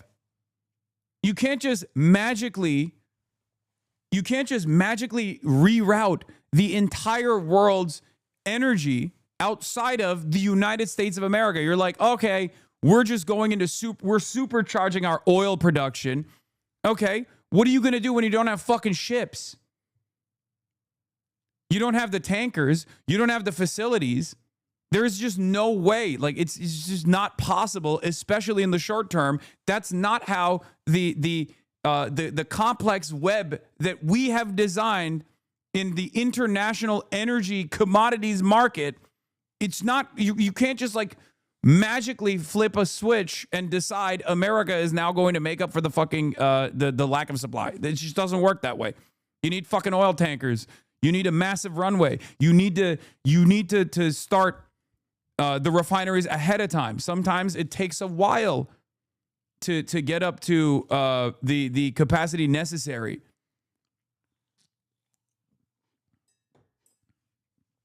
It's all because of capitalism. A competent country would place price controls and export controls for oil. No, because even if America was like China and had complete control over its energy extraction and decided to literally refuse to sell so they could stabilize here, then what is Europe going to do? What is Asia going to do? Do you not understand? Not only do we not have the price control capabilities internally, especially for the oil and gas industry, that's not the goal here. That's never been the goal. That's not how America works, right? Haven't seen Kaya for a while. Did animal control finally save her? I swear to God, I think it's got to be the Vanity Fair thing, right? She's right here, chatter. I just don't use that camera angle anymore because this one's hotter. This one's more personal. You think that's what it is? The Kayatollah is sleepy. But yeah, even if countries around the world that have more capabilities of like releasing their strategic reserves and trying to do like export controls and stuff like that, there are plenty of countries that need oil, that need to get imported oil. So in that predicament, in that situation, right, what are those countries supposed to do? Do they just collapse? I mean, look at what we're doing in Cuba right now. Cuba doesn't have oil refineries. Cuba needs oil to be imported into the country. Cuba exports sugar. Cuba gets oil in exchange for that, right? Like that was the bargain initially. That was the design initially. Because what we did to Cuba in 3 months was cut off their oil supply from every other country that used to send them oil. Canada being one of the countries, Mexico being another one, and Venezuela, right? These were like the three primary oil shipping countries to Cuba. We obviously overtook Venezuela, and we started intercepting tankers that were sending oil to Cuba. And on top of that, we told Mexico and Canada that they were no longer allowed to send oil to Cuba. We completely shut their energy grid off. Today, you're hearing about the Cuban energy grid collapsing as a direct consequence of their 3 months of not having any fucking oil sent to the country. That is what every other country would look like that needs oil imports. You understand? So even if America was capable of releasing their strategic reserves and also capable of price controls, which not going to happen, but let's say we did do that, right?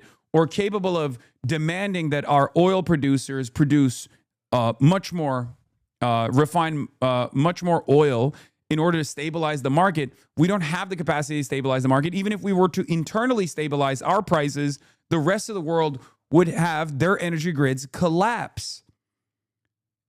This is like everything is interconnected. The energy markets are all interconnected. So it's not even just capitalism that's a play here. It's the devastating impact of when imperialism actually does fail, because it just totally destabilizes everything.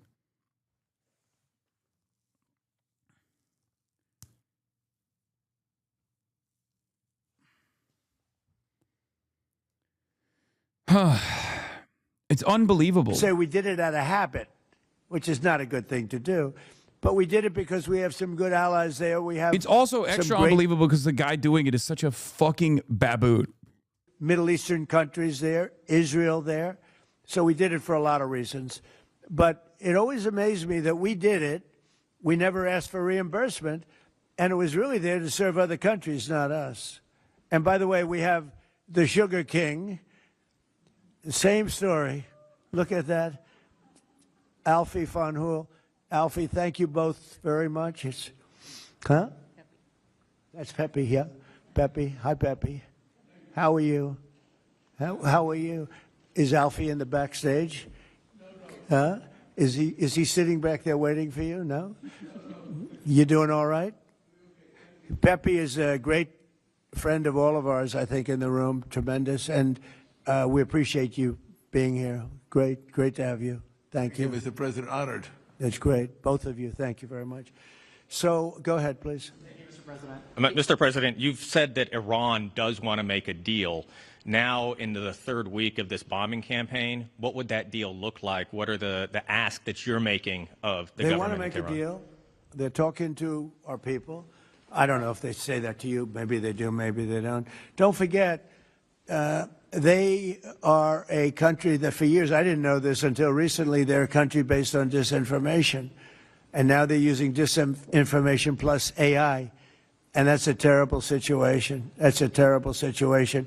They showed all sorts of things happening in the last 2 weeks that never happened. Between their kamikaze boats that don't exist, between blowing up the aircraft carrier, one of the great ships in the world, the Abraham Lincoln, on fire. They showed it on fire. I called the general. I said, General, what's with the Abraham Lincoln? It looks like it's burning down. No, it's not burning down. Not a bullet was ever fired at it, sir. They know better. I said, this is my first glimpse of... They literally keep begging.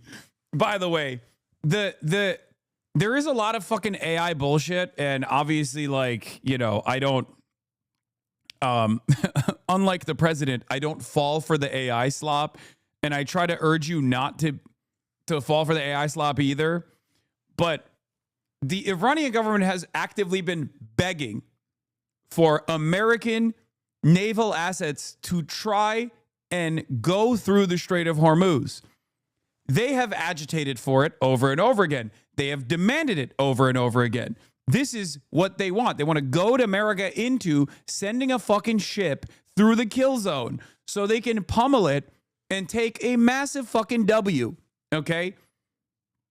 They want the money shot.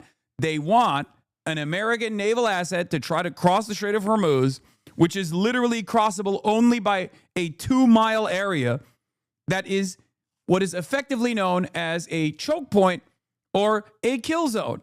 Okay? Any naval asset that tries to cross through that is going to get fucking pummeled. Okay?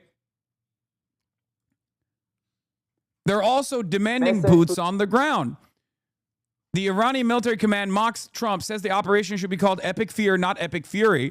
Iran's Khatam al-Anbiya central headquarters, the wartime command and coordinates operation across Iran armed forces, shares a message in English directed at Trump. This motherfucker swapped it. He said it's English time. A message to the President of the United States. The outcome of war... President of the United States. ...cannot be determined by tweets. The result of a war is determined in the field, the very place where you and your forces do not dare to approach, and you can only talk about it in your tweets. It's better to name this war as Epic Fear instead of Epic Fury. That's crazy. Bro, is this going well? Is this going well, guys? Guys, is it going well? I don't think it's going well. And for the record, the conditions might change, right? America is so crazy. They could deploy a fucking nuke. America's so insane that and has such unlimited offensive capabilities that they could technically, like, genuinely destroy enough launchers that they can't like build them fast enough, even though it's like fairly easy to put together with scrap metal. Like, let's say that happens. It doesn't matter, because even if America somehow was able to turn this around and like secure a W at the end, right, which I don't think is likely, the L's that we have taken thus far, are going to have reverberations for decades from here on out. The very fact that the last 16 days have shown the rest of the world that America is completely fucking incapable of defending American military bases and American assets has set back America's force projection capabilities in a way. Hasan, your deconstruction of this is incredibly inaccurate. Lamau. Oh, sure, buddy. Sure. You're so right. You can keep leaning in to wherever you're getting maximalist cope from, okay? I have no dog in this fight beyond the fact that I want American imperialism to end, okay? I want Western imperialism to end. I want countries to have dignity. I want countries to have sovereignty, right? But if you think between the United States, Israel, and Iran, who has a upper hand so far, all you need to look at is whether or not the Strait of Hormuz is open. And it's objectively not open. It's still closed. The energy markets are still collapsing. So clearly, this is not the epic victory that America thought it was going to be.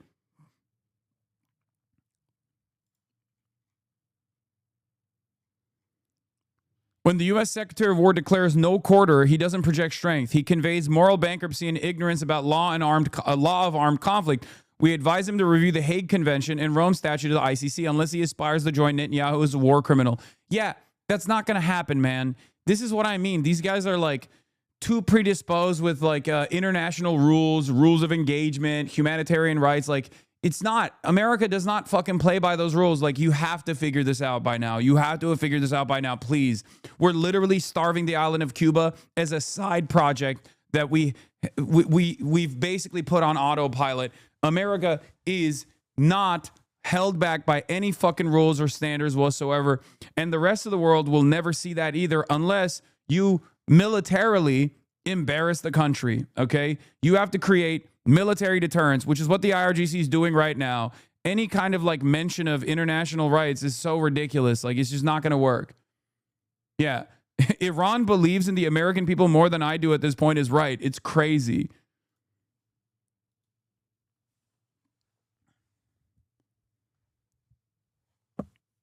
It's crazy.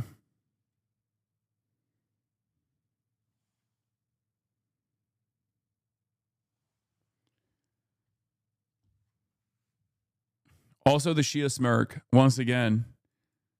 Many people are saying it. Put that in the Shia smirk compilation. Next to Aragshi, next to the Ansar Allah guy. It's always the same. Hexet had a really funny meltdown as well. I can't wait to watch that. That was really funny. He's like, oh, the strait is open. We just have tactical ambitions, and we're going to accomplish those tactical ambitions. But if we don't accomplish those tactical ambitions, then we won't. And everyone needs to shut up. AI and what they've done with it. They showed buildings in Tel Aviv burning to the ground, high-rises burning. They showed buildings in Qatar. They showed buildings in Saudi Arabia. How bad is the damage in Israel, really? I don't have social media. It's not as bad as people presented. The damage in Israel is nowhere near as bad as the way like AI videos show. The way there's a lot of misinformation around it. But this is not even about like punishing Israel. This is about punishing America. Okay? Because you can chip away at their stockpile. You can chip away at their defensive munitions slowly but surely. But given the weapons that Iran has been using to strike Israel, they're not even trying to do that really. Hezbollah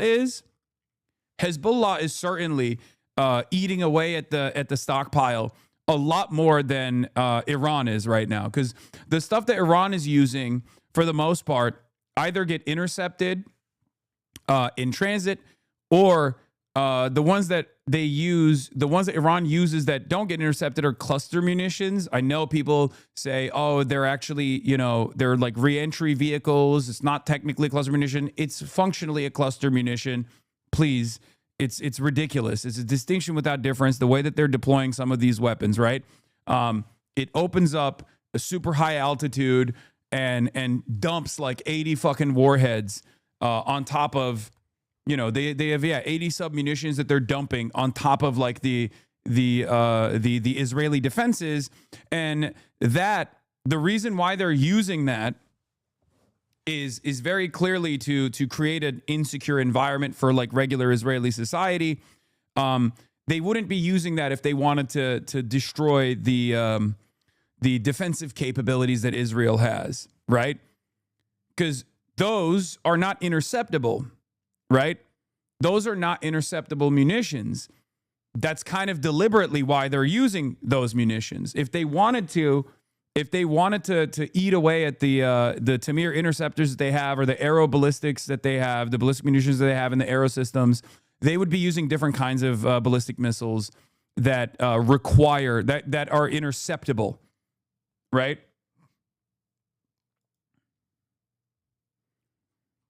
As Theodore Apostle notes, when an interception happens, it's very obvious there's a big explosion in the incoming warhead, and the fact that we don't see this often is a mark of how rare it is. Look, that's what an interception, a successful interception, looks like.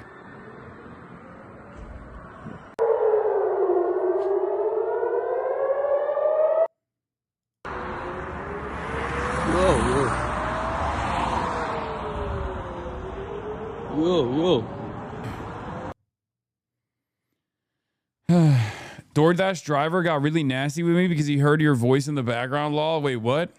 You got a hater? You are wrong on the demarcation between MERVs and a cluster. Dude.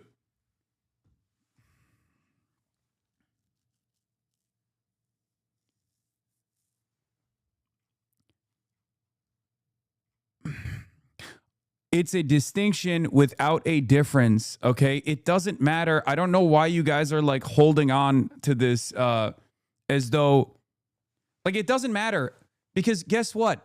America and Israel refused to sign on to the cluster munitions provision anyway. So they're not even, it doesn't matter. They love deploying cluster munitions themselves. America and Israel both do this.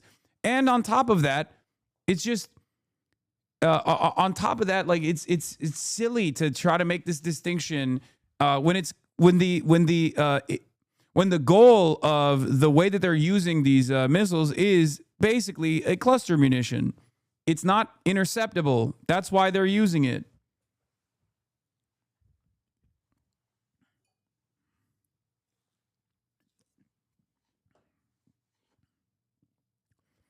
Chatter's right. Clusters hit indiscriminately after deploying at very low altitude. MRVs can further target after deployment. No, most of the ones that they're using are not fucking targeting. The submunitions are not targeting. They're just falling. They're falling in whatever random area that they're hitting. And those munitions normally are supposed to be like a shotgun blast, and they're supposed to open up much closer to the target to make sure that the area that it's spreading, the area of impact that it spreads to, is where, like, I don't know, the military barracks are, for example. Like, that's what they're supposed to be used for, but they're exploding them at such high altitude so that it doesn't get intercepted. That the goal there is to just have 80 submunitions that open up on top of the Israeli airspace and fall on top of cars, fall on top of buildings. It's like the goal is to have a widespread area of impact. So they're not even using the ballistic munitions in the way that they normally would. And it's a semantics argument. I don't have enough missile autism. I'm just literally looking at what they're doing and how they're using these munitions. Normally, from what I understand, the way that those ballistic missiles are used is it's like anti-personnel, right? You're supposed to use it like a shotgun blast as like a bird shot, spread it into a limited area. You can still obviously target a limited area, a smaller area, depending on where you open up the cluster munitions. But the way that the submunitions get deployed is such high altitude that it's very clearly being used as a way to maximize the damage. And the reason why I'm saying that, is, in spite of the fact that America doesn't give a shit anyways, it doesn't fucking matter. But the reason why I'm bringing this up is because if they wanted to,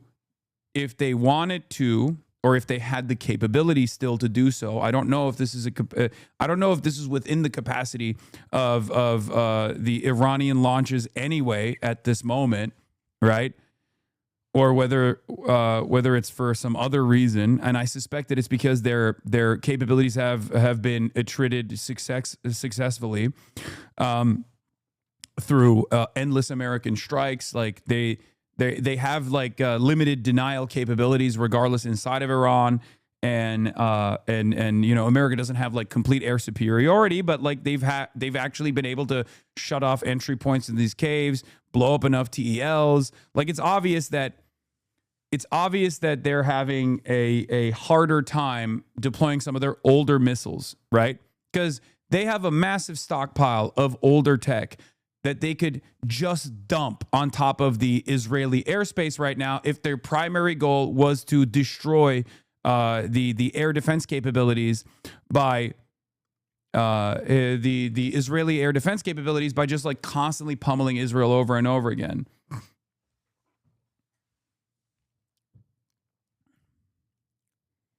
Iran is claiming to be using the old stuff, not the new stuff. This is true. Iran has been using the old stuff. But the oldest stuff that they have in their stockpile, they were using in the first couple of days. If you remember, the strikes were much more frequent, much more intense, and America had not been able to successfully figure out where the launch sites were, and was not doing like you could see with the density of how many missiles that Iran was launching at Israel in the first couple of days, as opposed to right now where there's like 4 to 5. Most of them get intercepted, and the ones that don't get intercepted are the ones that open up way above in high altitude that just pepper submunitions on top of the Israeli airspace. Also, the casualty numbers have gone up again. U.S. troops wounded in Iran war surpasses 200 across 7 countries. Those numbers are going to keep going up as well. The submunitions are not independently targetable, so they are MRVs rather than MIRVs. However, they're functionally a bit different from cluster munitions because the MRVs are fewer and more powerful, making them perfect for hitting targets like airfields, and each of the MRVs are strong enough to blow up planes on the airfields. Cluster munitions are more used against personnel since they have more bomblets that are weaker. Sure.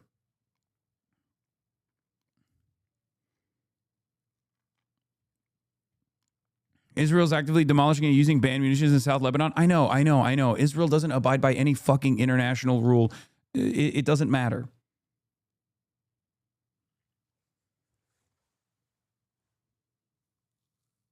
If you know this much about missiles and that's not your literal job, you need to do some self-reflection. No, I think there are a lot of people who are deeply autistic and autistic in the missile sense.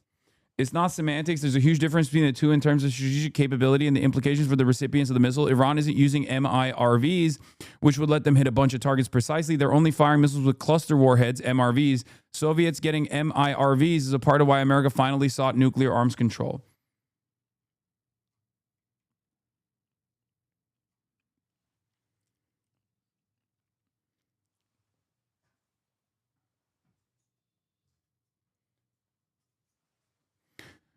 Okay. I don't know why we're arguing over this. The reason why I was bringing up the type of munitions that Iran is using is if their goal is to deteriorate the munitions stockpile that Israel has, like their defensive munitions stockpile, then they wouldn't be using the type of missiles that they're using currently. They would go back to the previous barrage, like overwhelming barrage, like volley after volley process that they had in the first couple of days. They're not doing that. And the two different schools of thought on it is, one, they're not doing that because they're incapable of doing that because too many of their TALs have been destroyed, and they haven't been able to keep up with the destruction, because like the American and Israeli side are just like constantly pummeling them with these aerial missions, right? And also with the loitering drones and drone strikes that also take place as well. And the other school of thought is that Iran is simply not doing that because they have a higher interception, or they have a higher strike targeting efficiency, and therefore they're changing the types of missiles they're using. But I think that's a little bit cope. I think the truth is America is lying about how much they have been able to forcefully attrit Iran's launching capabilities. But I also do think that Iran's launching capabilities have experienced attrition. And that is the reason why they're not using the same consistent volley principle that they were using initially. And also because they're bunkering in for a much longer war. Iran's goal isn't to actually destroy the enemy militarily. It's to make themselves so disruptive to the flow of commerce that the aggressors have to give up. They can achieve that with just a few successful drones a day, or even the persistent threat of it. Exactly. For sure. I just find it very suspect that besides the plane incident in Iraq, the only U.S. soldiers who have died were in a single attack on day one. But it's also hard to believe that they could keep a lid on the fatalities given all the civilians that would just know. Just weird. I agree. I still suspect. Well, I've explained to you guys how they hide it. So the majority of the, first of all, a lot of the guys that are there are defense contractors, right? And defense contractors don't have the same, like the American military doesn't have the same responsibility of reporting defense contractors that die in the same way. Like even if it's a combat casualty, if it's a defense contractor, they just you don't hear about it. If it's an active duty service member, they have also ways of holding back the information, I guess. Like they can.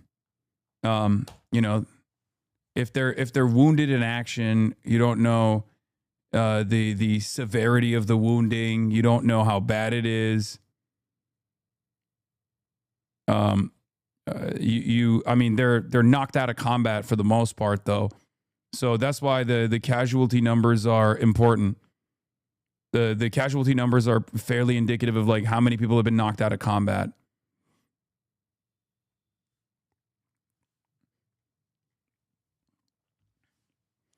Honestly, the number of operations by Iran have not decreased. They just change around depending on what their next targets are.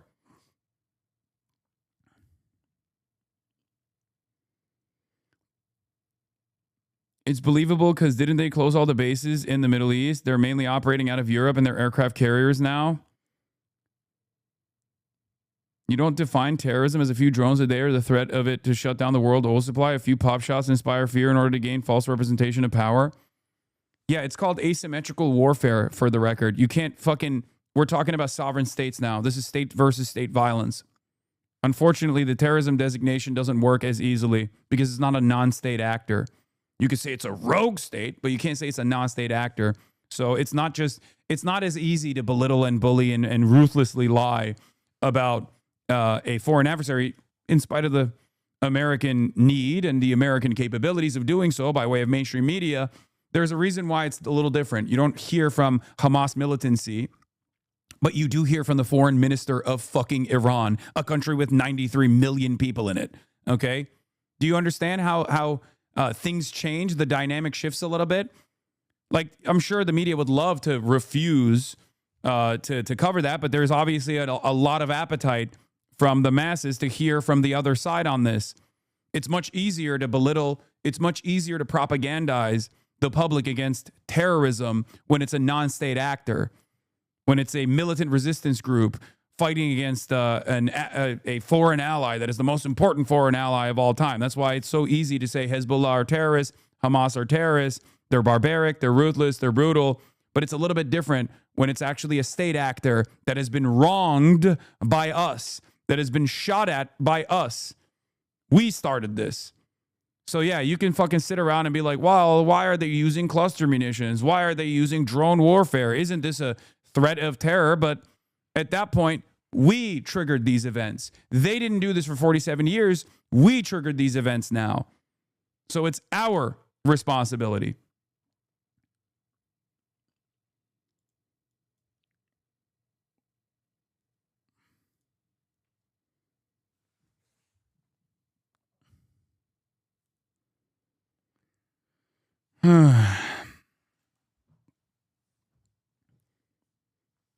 It's just asymmetrical warfare. Okay? Yeah, we dropped a JDAM on a fucking school. We dual striked it. We double tapped it. It's crazy. We do not have the moral upper hand here at all. Okay? The only reason is Hezbollah not a state actor? Technically, no, because it's a paramilitary formation. It has state representation. It's an active party in the Lebanese parliament. However, its paramilitary operation is technically not a part of the state. Lebanon has a standing military. It's fucking toothless. It's ineffective. It's by design ineffective. But no, Hezbollah's militant wing is not considered a part, like an official part of the state at all. It's a paramilitary. I think they still have a responsibility to follow the laws of war, but it's not the most important part of the equation given the nature of the conflict. I agree. But if your enemy is not doing that, and you have limitations as far as like how you can fight back, you're gonna engage in asymmetrical warfare. It gives you a significant upper hand, but you know they're the ones who are fucking violating it all the time. When this is the problem with violating the rules of conflict, right? Because if sovereign states that are on the opposing side also start violating the rules of conflict because their enemy is not giving up, we're not giving up, right? We're not letting up. We're not trying to de-escalate. We're just simply escalating. Then yeah, they will do that too. That's kind of the whole point of why we had these rules set in the first place, don't you think? I mean, it's a little bit like the game theory, right? It's just at a certain point, our enemies are also going to say, all right, fuck it. Like, if you're not playing by the rules, we're not going to play by the rules. This is the second time we've engaged in an act of perfidy. Second negotiation process that was used as a way to mask a strike from first Israel, but this time a strike both from Israel and the United States of America. What the fuck do you expect? And that first strike this time around literally decapitated the entire state. Totally unheard of, right? And on top of that, killed 150 plus little girls in a school. And then Israel turned around on the third day and decided to engage in chemical warfare by blowing up the oil refineries in Tehran and making oil rain upon 15 million people that live there. It's unheard of. It's not going to happen. Like at that point, you would be a fool not to do everything in your power to like fight back and defend your sovereignty, defend your people. We hit a desalination plant. You know what I mean? It's ridiculous. We've been hitting hospitals nonstop. Iran hasn't done so. You know what I mean?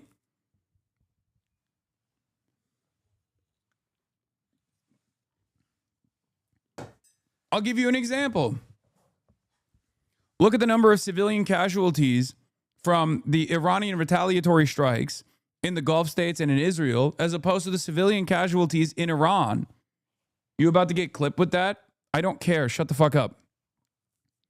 The point I'm making still stands. Argue against the point I'm making instead of posturing about like a potential clip. Oh no, I can't believe it. People are going to get mad at me. Okay? Think about the civilian casualties think about the civilian casualty percentage in the countries that Iran is bombing currently, as opposed to the civilian casualties in Iran, right?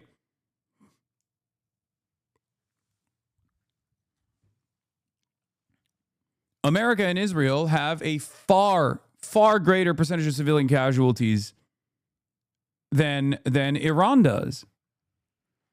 So once again, while it might not seem to be the case, because it's a scary, barbaric foreign adversary, a scary Muslim country that's doing this, right? And therefore, they're the ones who are always in the wrong. That's like the overall attitude that many Americans had. They are still more restrained than we are. Yeah. The U.S.-Israeli war has killed 2,400 Iranians in just 2 weeks. This includes 1,300 civilians, but also more than 1,000 soldiers, many of whom were conscripts doing mandatory military service. All of them were killed in an unnecessary war launched while Iran was already at the negotiating table. Every life lost is a tragedy.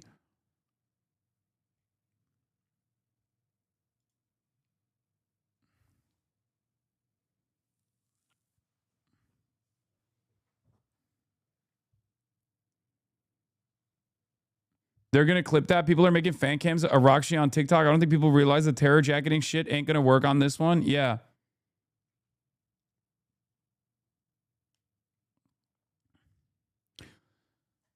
Terror jacketing still works when you talk about non-state actors, but it's much more difficult to create a messaging environment where you're like saying that our enemies are terrorists when the enemy is a competent sovereign state.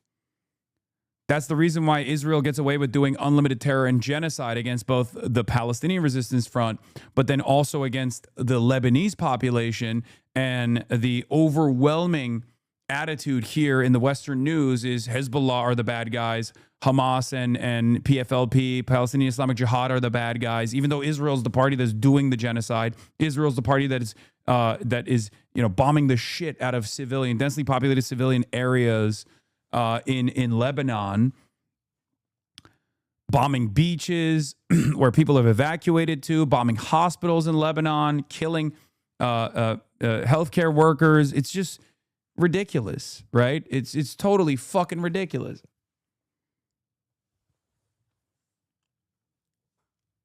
Who's the terrorist? That's why I always say, whenever people come in here and be like, oh, dude, you're a terrorism supporter, I say, I don't support America. I don't support Israel. I don't support America's wars. I don't support Israel's wars. I don't support terrorism at all.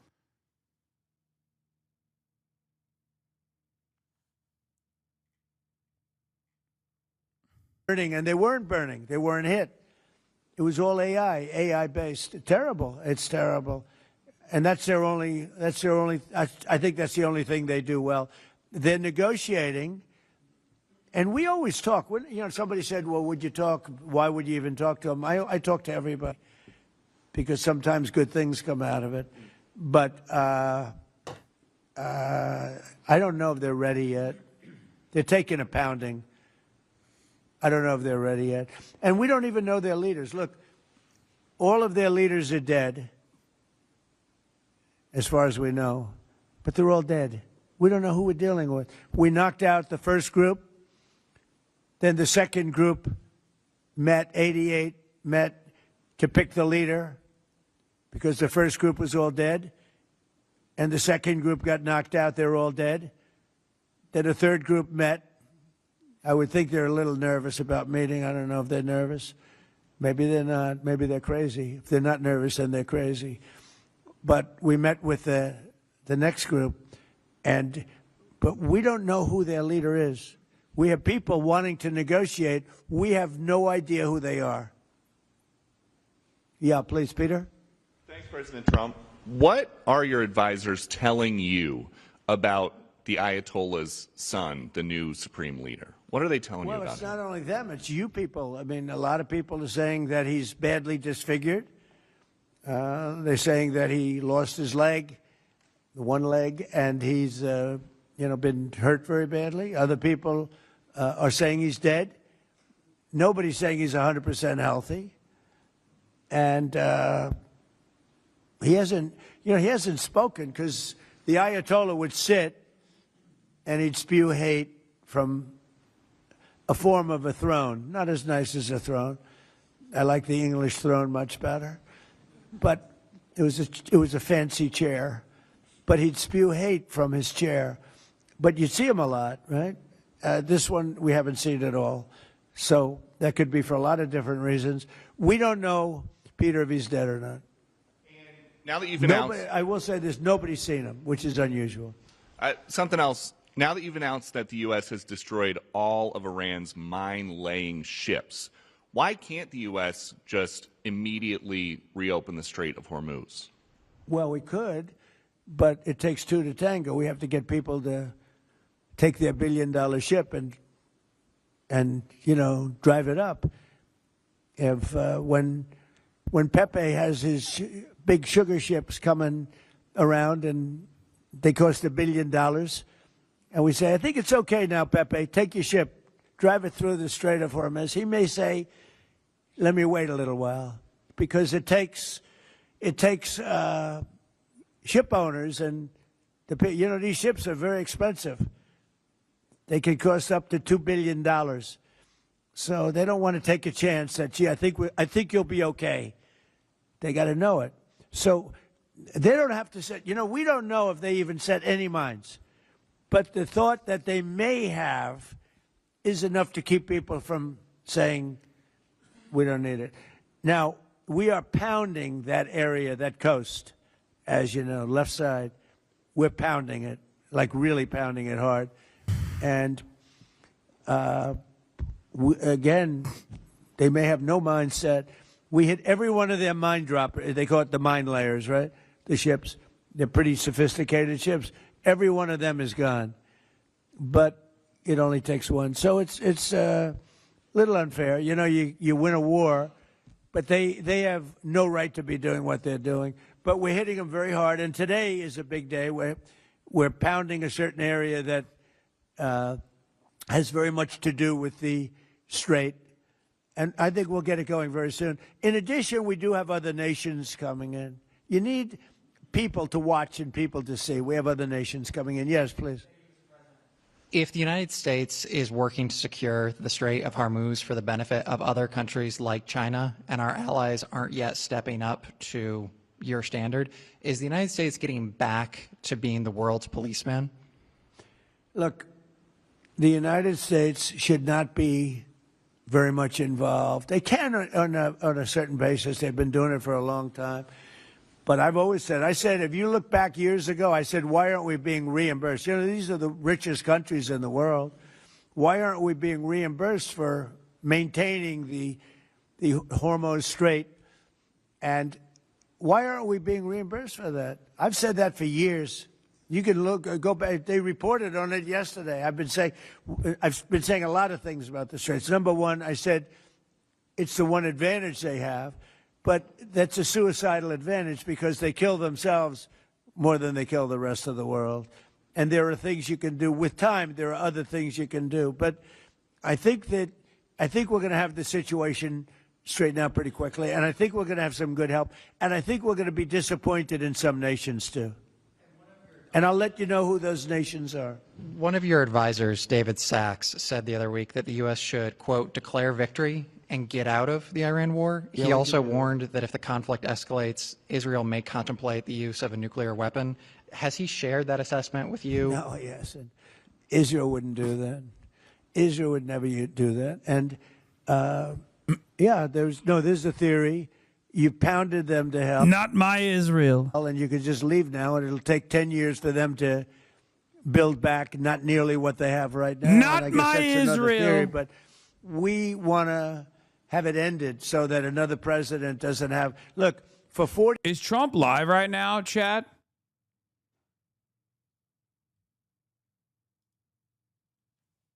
AIPAC's not a foreign lobby, but it's not really foreign. AIPAC's an American group funded and run by Americans who think Israeli and U.S. interests are largely the same. I don't think casting AIPAC as foreign helps any moral or strategic way. AIPAC absolutely is a foreign lobby. AIPAC also coordinates with the state of Israel and increasingly with just one of its political factions. Here's one ex-AIPAC's official talking about how the lobby more and more aligned with Likud, and a former AIPAC staffer charging it worked with Netanyahu against Oslo. I agree, this makes things complicated, though coordinating with one political faction versus another doesn't prove AIPAC is an agent of Israel, since if it is, they would align with the interests of whatever faction controls the government. During Oslo, that would have been labor. AIPAC absolutely should be considered a foreign lobby because it is entirely for foreign interests. There's nothing that comes close to this, okay? every single other diaspora, if we are to consider diaspora, if we are to consider American Jews diaspora, which I don't, right? But like that's the major distinction. It's the double standard here. American Jews are not diaspora populations. They're Americans, right? They're American citizens, and they are technically funding and funding the interests of AIPAC, funding AIPAC as American citizens do. There's no other advocacy group that comes near the level of prominence and the level of control that AIPAC has over the American Congress that is invested entirely and openly in the interests of a foreign nation state. Okay? Nothing comes close. And yet they do not get fair restrictions at all. This is the reason why people will say, don't call it a foreign lobby, even though it very clearly is a foreign lobby. Because it's invested in Israel. Why wouldn't you consider them diaspora? I don't like the notion of saying that American Jews are diaspora. I don't think it's appropriate. I don't think it's true. Because they're American. They're American citizens. They've been around in the United States. Many of them have lived here for longer than the nation state of Israel has ever existed. Right? Like, they're not coming from another country into the United States of America. Some might be like dual citizens who are Israeli, right? But the overwhelming majority of American Jews are multiple generation American. They're American Jews. They didn't come here from Israel. They were here before Israel even fucking existed. Or they came here from places like Poland. They came here from Eastern Europe for the most part. Right? They didn't come here from Israel.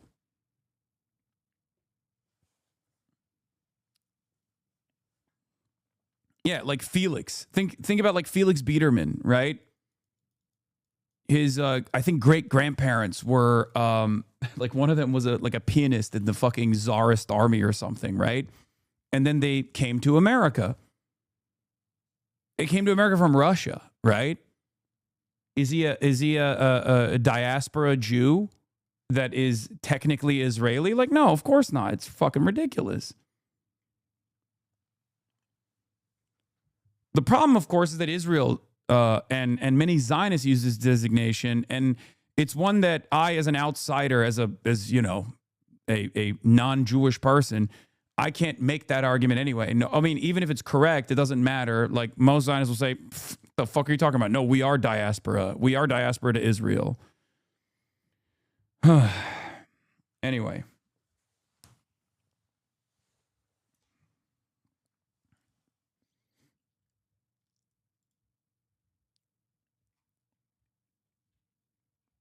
He's live talking about fraud. Right again. That was and we can't have this stuff happening. He's washed. We have to be respected. And he's so fucking washed. We'll take some questions, but let me sign this first. Ooh, question time. Oh, this is going to be good. Before I decide not to, okay? Yes, sir. I don't forget not to, but maybe I'll decide not to. I would decide not to. If I didn't think they could do the job, I would decide not to. But that'll be a terrible thing. I think they're going to find numbers. Andrew, I think you're going to find numbers that are far higher than you even think. And you know, Andrew came to us. He said, sir, he's read the stories about Minnesota. We know California is many times worse, but Minnesota is terrible. They're all terrible. Those cities are terrible. New York is terrible. What's going on in Chicago, Illinois, with that slob of a governor is terrible. And the kind of money we're talking about is just country changing. It's country changing money. It's having a deficit to having a really profitable country where you can lower your taxes substantially for people. And I think you have an opportunity to do it. And I think you two guys are the right guys. If you guys can't do it, we've got a problem, because nobody else will be able to do it. Yes, sir. So I'll sign, and then we'll take some nice questions from our wonderful media.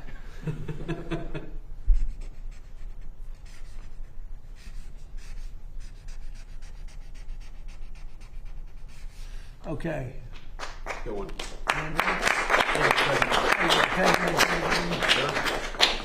Here you go.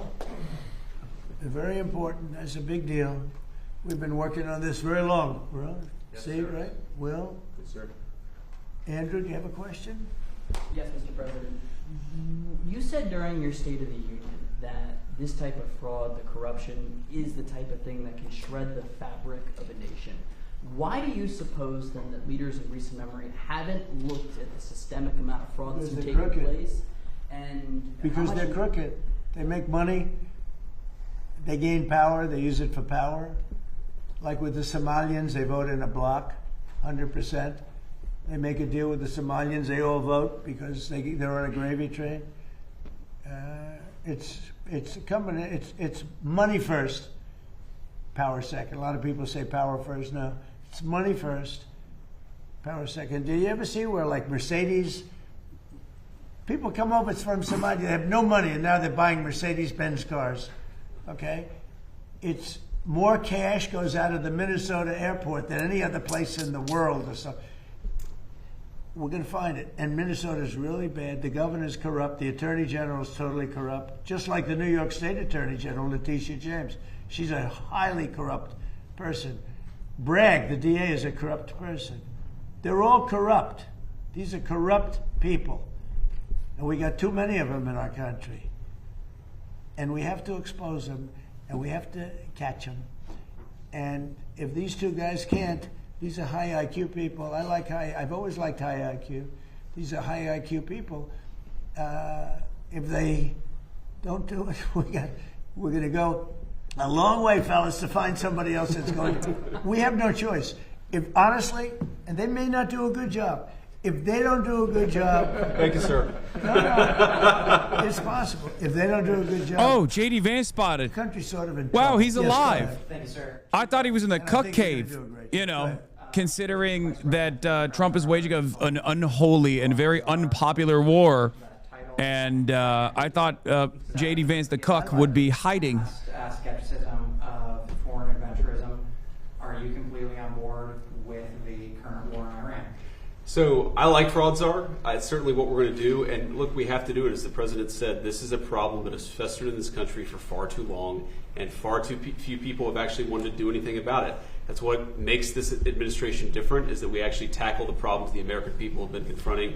So I'm very happy about it.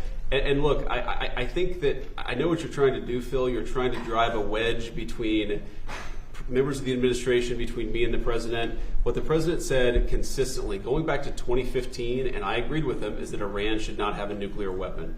We have taken this military action under the president's leadership. I think all of us, whether you're a Democrat or Republican, should pray for success and pray for the safety of our troops. That's the approach that I've taken. Make it as successful as possible. So there's no hesitation, given your past statements, with the current operation? What do you mean there's no hesitation with my past statements? Given your skepticism of foreign adventurism, you were a critic of the global war on terror previously.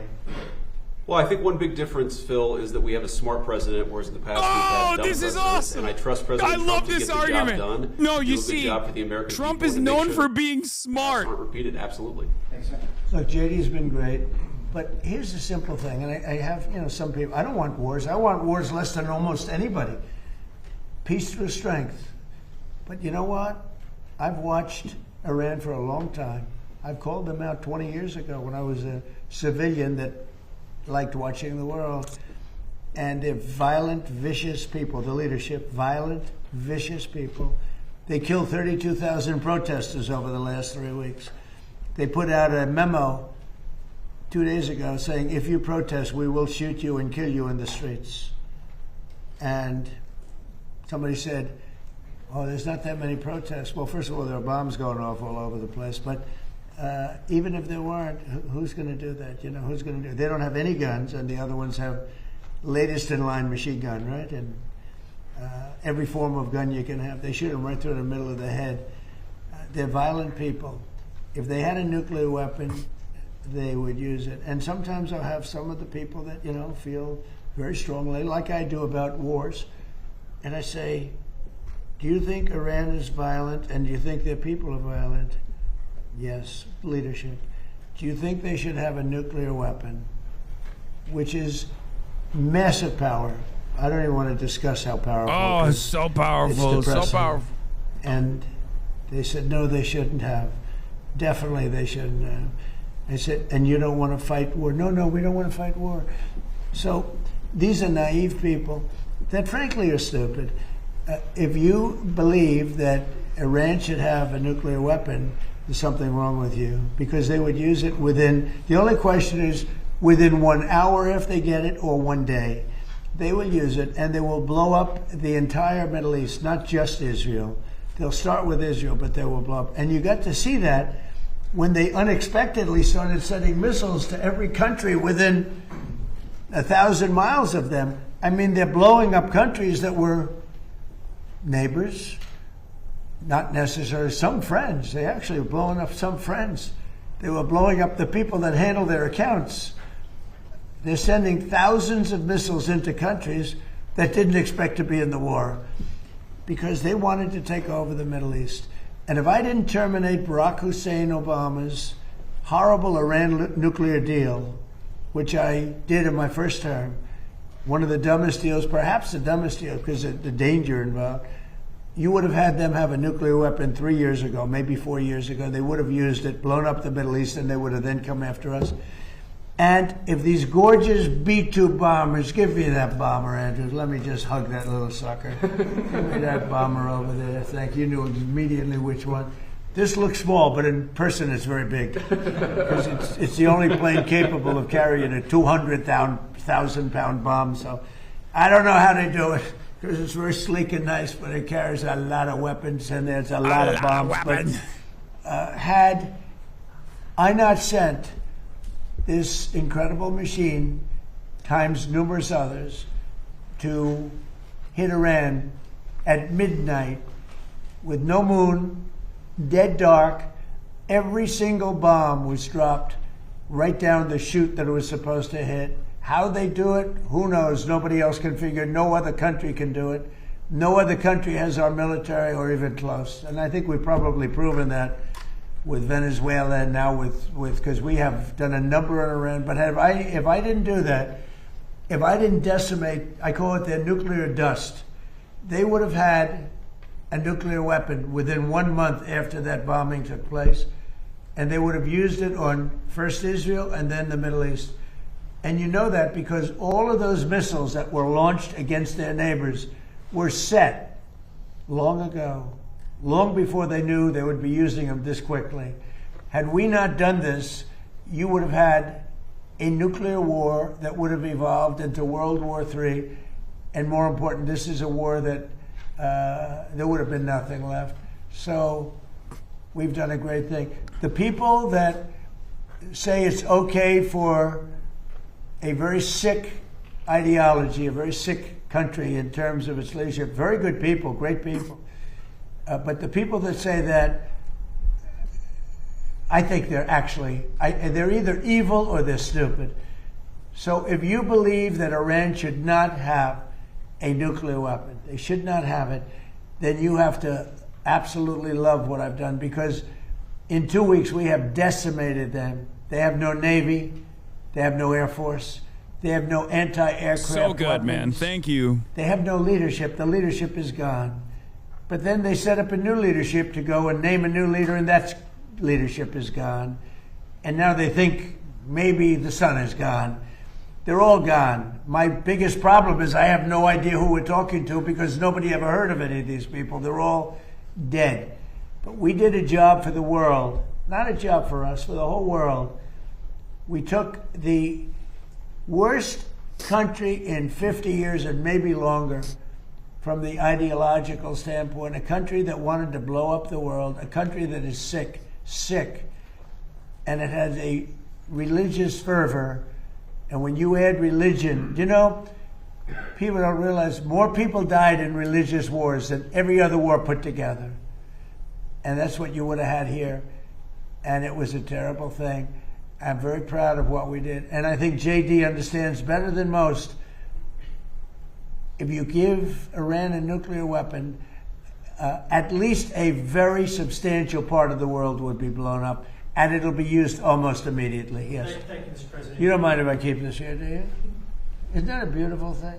You know, I used to look at it, and I said, it's a piece of art, but how can it be effective? It's so stealth. Think of it, Peter. 1 a.m, it flies in, and they say, sir, they're in Iranian airspace. And I say, oh, and I'm watching it from the Situation Room with a couple of other very smart people, including some good generals, real generals, not television generals.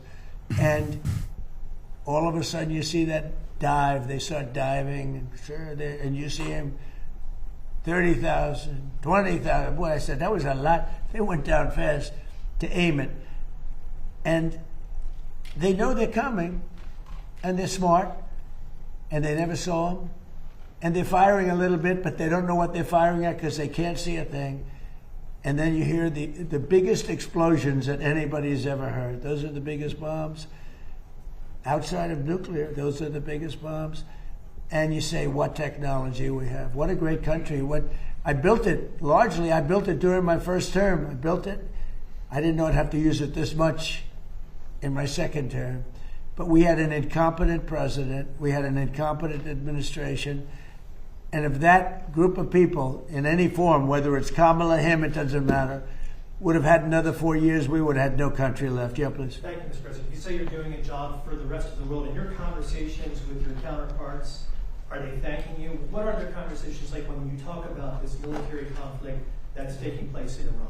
Well, they should be thanking me because many of them get 90%. China, as an example, should be thanking us, but I don't expect to thank you. But they're getting their oil, dumbass. Why would they have to thank you? 95%. China, 91%. Many of the countries, South Korea. Again, it's just cope. It's just fucking cope. There's no other way to read this other than cope, okay? The Straits, or as they call it, the Strait. You are responsible for the closing of the Strait. You are not responsible for opening it. It hasn't been open yet. Well, it's open for China. It's just not open for everybody else. That really were right up front. I would announce the name now, other than maybe they'd prefer it not being announced for whatever reason. I will say this: it's a lot easier to get people today than it was 2 weeks ago. 2 weeks ago, before we destroyed before we obliterated the country, before we took out, because they're down to about 8% of their missiles. They're down to a small portion of their drones, and we've demolished many of their factories where they make the missiles and the drones, and the rest are all following.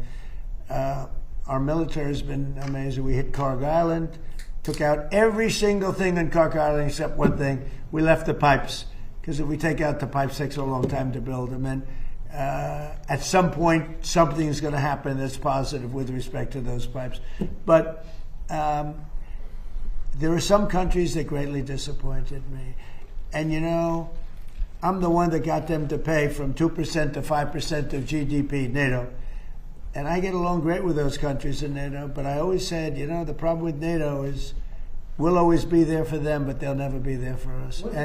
And when I hear the UK, which was sort of considered the Rolls-Royce of allies, right? When you say they were the oldest and they were going to be there. And I say it would be really helpful if you'd send over a couple of ships, and if you have some minesweepers, which they do, be very helpful. And the Prime Minister is a nice man. I think he's a very nice guy. He says, well, I'd like to ask my team. I said, you don't have to worry about a team. You don't have a team. You're the Prime Minister. You can make a decision. Well, I have to speak to my people. I said, you don't have to speak to anybody. So it was very disappointing. And then after we obliterated them, destroyed their military, the whole thing, and it became a much safer zone, he said, we're going to send over 2 aircraft carriers. I said, I don't want them anymore. I don't want them after we win. I want them before we start. I don't need your aircraft carriers after we've already won. So, those things are very disappointing. And you have to remember, we have 45,000 troops in Japan. We have 45,000 troops in South Korea. We have 45,000, 50,000 troops in Germany. We defend all these countries. And then, do you have any minesweepers? And they say, well, Would it be possible for us not to get involved? I've been saying it for a long time. This is the greatest thing to come out of this. We spend trillions and trillions of dollars on NATO to defend other countries. And I always said, but if it ever comes time to defend us, they're not going to be there. Many of them would not be there. And we're going to have to start thinking more wisely in this country. Some have been very good. One or two have been great. I'll tell you who the great ones are at the right time. But there have been some that were right up there, Peter. They were right up there. They wanted to do it so much. Go ahead, Peter. Thank you. You were talking about Iran a couple times today and what they did after Epic Fury began. You said they hit Qatar, Saudi Arabia, UAE, Bahrain, Kuwait. Nobody expected that. We were shocked. Are you surprised that nobody briefed you ahead of time that that might be their retaliation? Nobody, no. The greatest experts, nobody thought they were going to hit. They were, I wouldn't say friendly countries. They were like neutral. They lived with them for years. Peter, they were going to take over the Middle East. They were going to knock out Israel with their nuclear weapon. But after we knocked out their nuclear potential weapon, they started building missiles, thousands and thousands of missiles. And they were going to do it with missiles while they developed. These are sick people. While they developed nuclear, somehow they were going to start on a different site because that site was, you saw the site, the mountain. They were going to go into a certain area, which we know exactly where it is. And it doesn't matter if you know where it is. You can't reach it. It's incredible what we've done. I tell you, what we've done. Do you know, if I didn't terminate Barack Hussein Obama's Iran nuclear deal, oh my God, you would right now, well, Israel would be gone. It would be incinerated, and probably the Middle East likewise. And remember, they have all of those missiles. And I heard they don't were you be sending saying that now, to Trump. UAE. Trump, don't say said, that. That's strange. You know, UAE Very is like the different banker media environment for that kind of Iran. sentiment, bro. They're like the banker. Qatar, their neighbors, they got along okay. Saudi Arabia. All of a sudden, Kuwait is getting hit. Bahrain is getting. All these countries are getting hit. There was no expert that would say that. It's so confusing. Wonder why they're getting hit. Like, gee, should you have known? And if we did know, big deal. I mean, we have to do what we have to do. But we hit them so hard like nobody's ever been hit. We hit them very hard. And we've extinguished most of their missiles. We've extinguished most of their drones. We've extinguished most of the places where the missiles and the drones are built. We've fully extinguished 2 layers of leadership and probably a third, if you believe some stories. So we only have one thing. They have a little choke point, and they've used it very well for years, but it doesn't work. But I think this, if some of these countries that we've been good to for years, and maybe more important than that, some of these countries that get 90% and 95% of their energy from Hormuz, the Strait. Hormuz, a famous, wonderful, beautiful place, but you wouldn't want to be necessarily sailing a boat there right now. I would not. Okay, you know why? Not because of them, because of us. Because we've taken out their entire Navy. We've taken out every one of their drone, they call it a drone layer, a mine layer. There's specific boats that are meant to put mines on. How would you like to have a nation that has 22 boats where their sole function, they're very different looking boats. You wouldn't want one for your family. They're not pretty. Their sole function is to lift a mine into the water and drop it a certain number of feet down. But they had 22 of them. We've taken out all of them. But you can probably drop them off other boats. So we don't even know. By the way, we don't know that any mines have even been dropped. But the thought that they would scares people that have billion-dollar ships. Yeah, please. Thank you, President Trump. I'd like to ask the Vice President about his plans to go after possible fraud in California and New York. We know, of course, about Minnesota. And President Trump, first could I ask you, you said earlier today that the new Supreme Leader, maybe you don't know if he's dead or alive. Ask him if he's gay. Interesting reports about him today. There's one report that he just narrowly escaped death in the first airstrike. By the way, Trump says that they're begging for a deal. Iranian officials, on the other hand, drop side reports, have been saying the exact opposite. New at Dropside News, Iranian officials say they have been ignoring Witkoff's private request to talk. Trump's special envoy has been texting Iran's foreign minister asking to start talks. Tehran says the war will end only when Iran believes it has established long-term deterrence. Two Iranian officials told Dropsite that Trump's special envoy Steve Witkoff personally sent messages to officials in Tehran, including Foreign Minister Abbas Araghchi, last week exploring possibilities for resuming negotiations. Iran has not replied to Witkoff. The Iranian official told Dropsite News that Iran also received messages from the White House via third countries. Because of decisions made by Iran's top authorities, no response was sent to his messages, a senior Iranian official told Dropsite. The message here is clear. Iran has once again closed the window for any direct negotiations, the senior Iranian official added. The authority to declare a ceasefire rests solely with the country's supreme leader. It is not something that the foreign minister or any other official organization in Iran would send messages about to a foreign party. In response to a request for a comment, a White House spokesperson sent the Dropsite the following. The radical left-wing Dropsite News is clearly carrying water for the Iranian terrorist regime. And reports like these, based on pure fiction and citing unnamed anonymous sources, should be discarded immediately. Iran feeds this fake news. Iran feeds this fake news media outlet propaganda, and they publish it as fact, which is abhorrent. America last behavior. Operation Epic Fortnite Chungus will continue unabated until President Trump, as commander-in-chief, determines that the goals of Operation Epic Fortnite including for Iran no longer pose a military threat, have been fully realized. So I guess it's not a W then. I guess even in this like idiotic fucking statement, they're so mad, by the way. And this is a threat, for the record. Just understand, this is a fucking threat. And Muhammad Ali Shabani also is saying the same thing that Dropsite is saying. I'm told by usually reliable senior sources in Tehran that this is categorically false. One source even hinted at the Trump team supposedly making things up to manipulate energy markets. As always, time will tell what's really going on.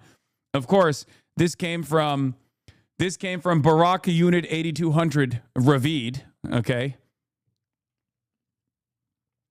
Direct communications channel between Iranian Foreign Minister Abbas Araghchi and U.S. Envoy Steve Witkoff has been reactivated in recent days. Yeah, that means Steve Witkoff is texting Abbas being like, bro, come on, throw us a fucking bone here, please. And they're like, no. You will know. Like, this is not a thing that you can lie about. You want to know why it's not a thing you can lie about? One, you can't really lie about it because Abbas Araghchi is just going on mainstream news and openly saying that it's wrong. That's number one. And number two, the Strait of Hormuz is still fucking closed. Reminder to never trust Barack Ravid or an Axios report. Yeah. Barack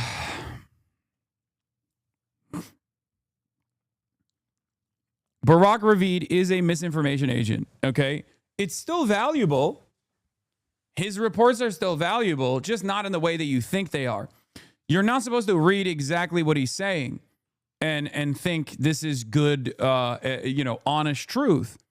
You're supposed to read what he's saying to understand what the connective tissue between America and Israel, like what they want you to hear. If you want to understand what the Israeli position is, Barack Ravid is actually a fantastic reporter because his goal here is to do propaganda for both Israel and also the United States of America. That is the reliable, newsworthy aspect of Barack Ravid's reporting. So it's still reliable. It's still good. It's still newsworthy in and of itself. It's just you can't read it at face value and think, oh, this is going to happen. I place a much higher, a much higher emphasis on what the drop side reporting looks like, especially as it pertains to the Iranian position. What is the Unit 82 referencing? Unit 8200 is like the IDF unit for PSYOPs and internet operations, shit like that. I'm just like jokingly referencing it. Unit 8200 is the unit that spends all their fucking bandwidth on my replies on Twitter. I think it's a very small price to pay. And frankly, I thought it was going to go down much more. If you want to know. I assumed that it was going to go down much more. Some of you are going to die. People don't understand to a large extent. But that's a sacrifice it's I'm a big willing to make. At a very high level. It's a very high level chess, the highest. And I'm dealing with very smart players. These are smart people. They don't get there. You know, when you deal with some of these people, you're dealing with high. Yeah, Barack Ravita, I think he was in intellect, high Unit 8200 as well. People. If I'm not mistaken. Jasmine Crockett and her group. These are smart people. These are really smart people, and violent people, and vicious people, and some very nice people, and some are very nice but violent. They turn violent. But you know what? If I didn't do what I did, we would have been hit. Number one, very important, was the termination of Obama's horrible deal. And number two, this beautiful plane hitting them 8 months ago, whatever it was, and taking out their nuclear capacity. That totally threw them for a loop. If they had that bomb at either time, 5 years ago or 7 months ago, if they had that bomb would have been used almost immediately. Mr. President, two questions on domestic policy, bringing it close to home. First of all, the Save America Act, what are you expecting this week when this vote takes place in the U.S. Senate? Will the Vice President's vote be necessary? I think it's imperative that it gets done. I'm not sure it is. You know, the Democrats have horrible policy. It's just incredible. But they stick together. It's the one thing they do. Their Supreme Court members stick together. Those appointed by a Democrat stick together. If Barack Hussein Obama appoints a member of the Supreme Court, that member never goes against him. And they're proud about it. They say, I don't give a damn if it's good or bad. That man appointed me and I'm never going to let him down. I don't say that's right, wrong. I just say they stick together. Republicans go the opposite way. If Donald Trump appointed me, I'm going to show the world that I can be totally just and I can be independent of Donald Trump. He's not controlling me.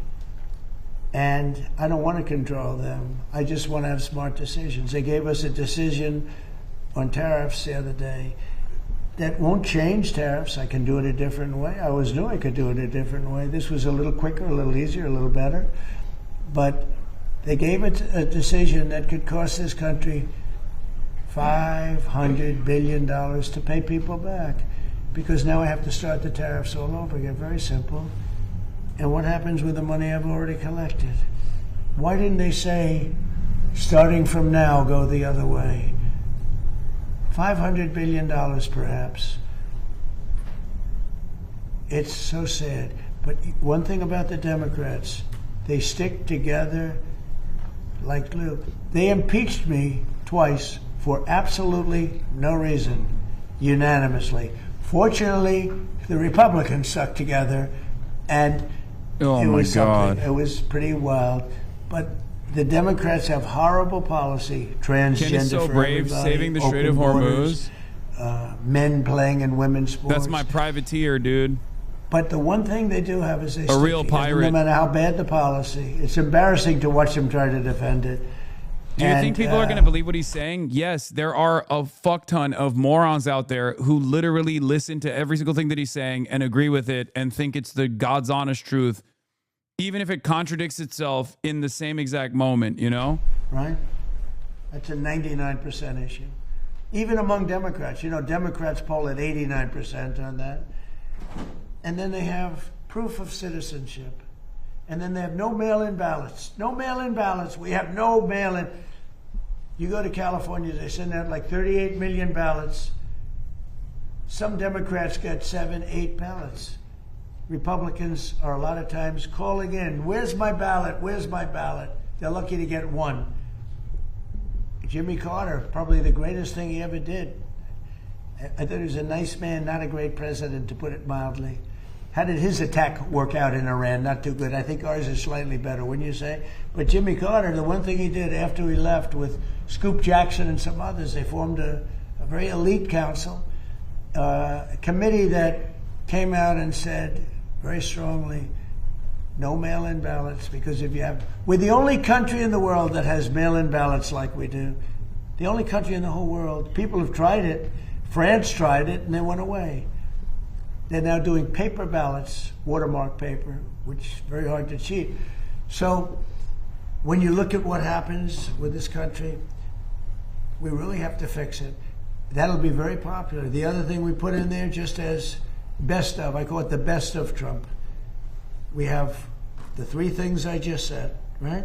But then I added on no men playing in women's sports, and I added in no transgender surgery, the mutilation of our children. We have no mutilation of our children, no transgender. I think they say that's an 80% issue. I think they're 99% issues, but whether they're 80% or 99%. The problem is we have a couple of Republicans. They shouldn't be allowed. They're horrible people, and they're willing to vote against anything. And we have all the Democrats who vote against it. So I think it hurts the Democrats to vote against it, because I'm going to instruct all the Republicans to say that so-and-so that they're running against voted against the saving of our children from transgender mutilation, right? That's pretty unpopular. They want men and women's sports. That's pretty unpopular. They want voter ID, but the Democrats don't. Everybody wants voter ID. Everybody wants proof of citizenship. And most people don't want mail-in voting because they know it's a fraud. Touches too many hands. I mean, the postman gets it, this one gets it, that one. So these are all issues that are in the 90s to 100. I would say some are virtually 100%. And the interesting thing is they're that way not only with the Republicans. I'm not talking about leadership. I'm talking about they're that way also, most importantly, with the people. The people of our country want voter ID. The people of our country want proof. I think like tossing the fucking transgender provision into SMART is so stupid, and it totally gives the game away, where he thinks the only place where he has motion is the trans stuff, which he doesn't. The only reason why there's any movement on that stuff is because the Democrats have given up on even mounting a strong response to consistently attacking trans people. And that's precisely why in the polls, the only area where he's not underwater, even though his popularity in that area has also diminished, is the trans stuff. Like it's totally ridiculous. It very clearly serves as a distraction. And it's, I mean, obviously it's not a distraction for the actual trans people that are in the crosshairs here, but, you know, as is the case with everything else, like everything this guy touches turns into dust. So I do think we will win on that front as well.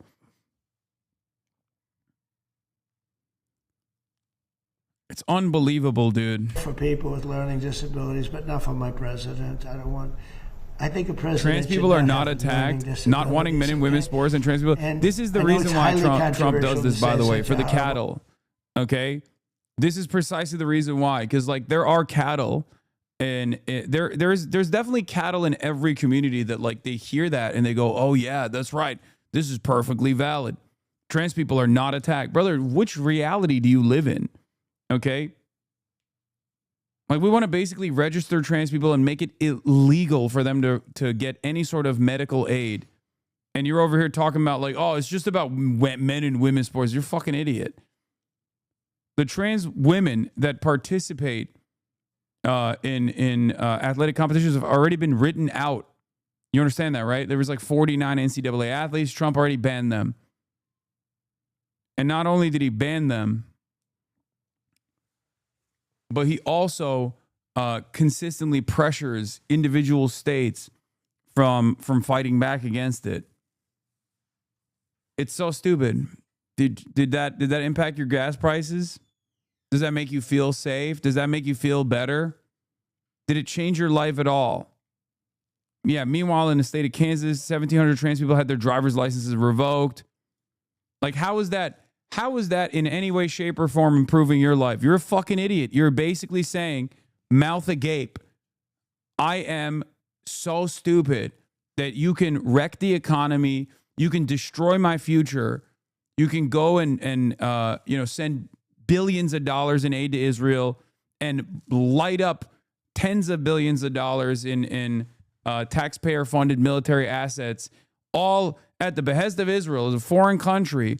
And as long as you say transgender, that's it. I'm locked in. I'm locked in all again. What do you think of trans women winning tournaments in women's space? Brother, this is not fucking 2024 anymore, okay? This is not 2023. I'm not even entertaining this fucking conversation. I'm not dignifying you with a fucking idiotic response. It's not a problem at all to you. And if you're stupid enough to think it is a problem for you, get the fuck out of my community. They have nice land. They have nice landscapes. Who cares? You're a fucking moron. It's a beautiful island.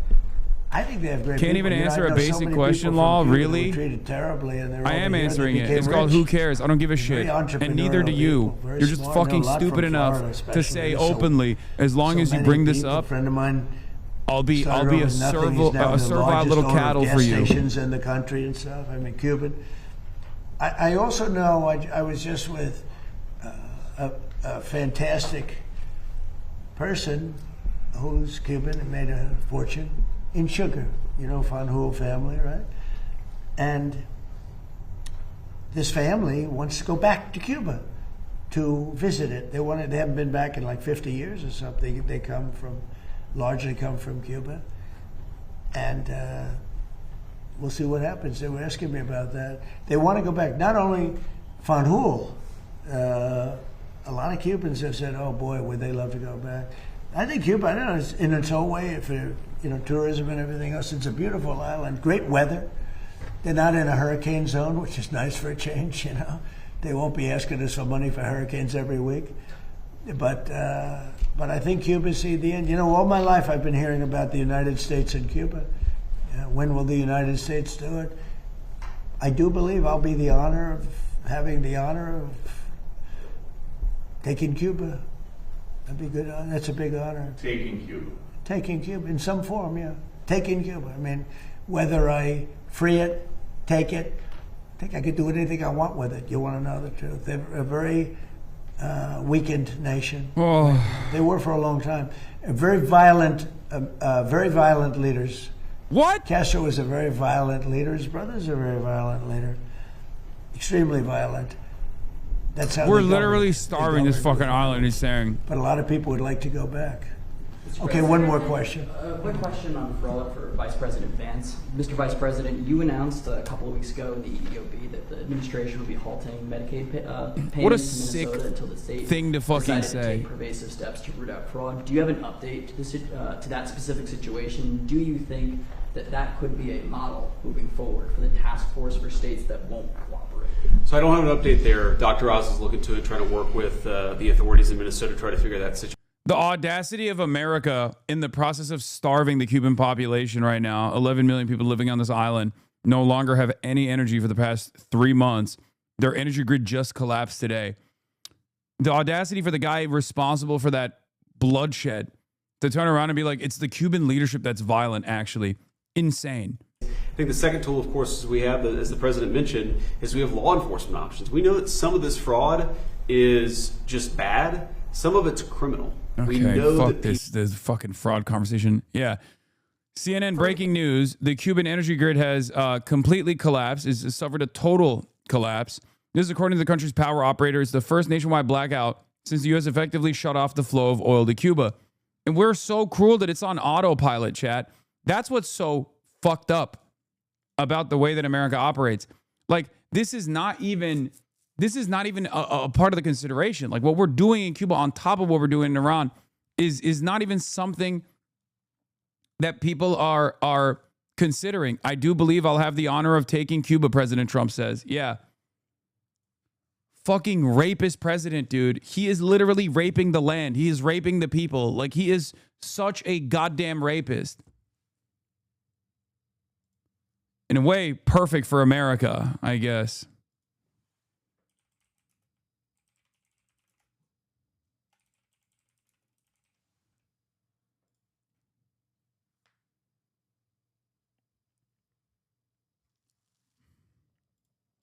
And breaking news into CNN, Cuba's electrical grid has suffered a complete and total collapse. This is according to the country's power operator.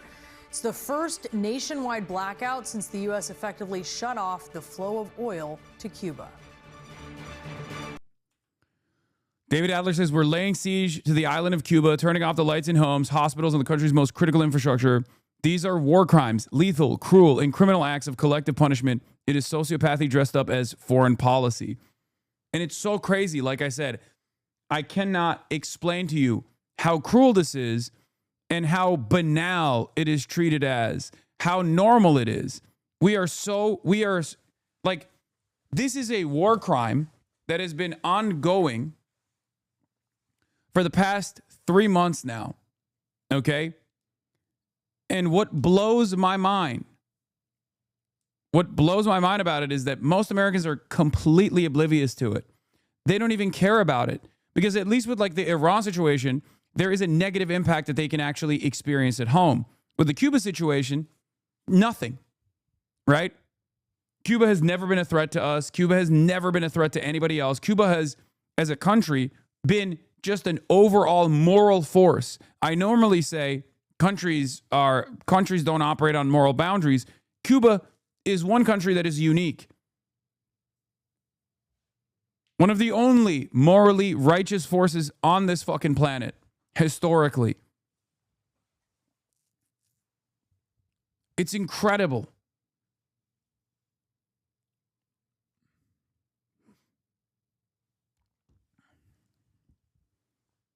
Hard to believe that there is any justice that will ever be served.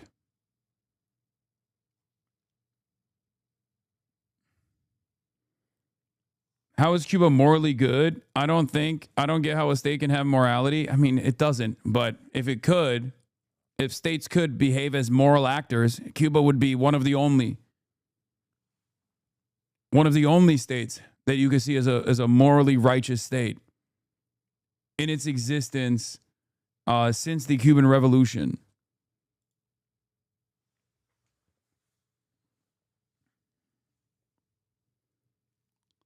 This is the replacement for U.S. aid, by the way. That doesn't mean that the practice of U.S. aid was all good, but I still take that over hard power. No, for sure.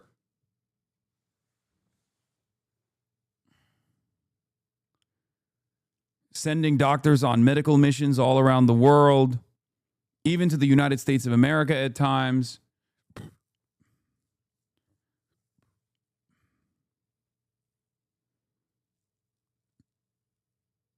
On behalf of Cubans, no, you are wrong. Cuba is not a moral force, Lamau. Dude, if you do this fucking diasporoid shit in my chat one more fucking time, oh my God. Every conversation has to be met with the diasporoid freaks of every country that we are doing unlimited maximum punishment to, where someone has to come in and be like, you don't understand. You don't understand. I'm a Cuban. On behalf of all Cubans, shut the fuck up. You don't know how bad it is. You don't know how much like the government has mismanaged everything. I know it's the government's fault, right? What was the government dressing as? What was the government wearing when we decided to fucking rape it? That's the argument that you're making. Your standpoint epistemology doesn't stand here. I need to make that very clear. You cannot utilize standpoint epistemology to justify American intervention, endless, senseless, cruel American intervention that is a war crime, a crime against humanity. Collective punishment is a war crime. America has never stopped collectively punishing the Cuban population. Wake the fuck up. We just spent the last 3 weeks of Iranians living in the Western world demanding that America and Israel intervene in the affairs of Iran. And now, a lot of those voices have become silent.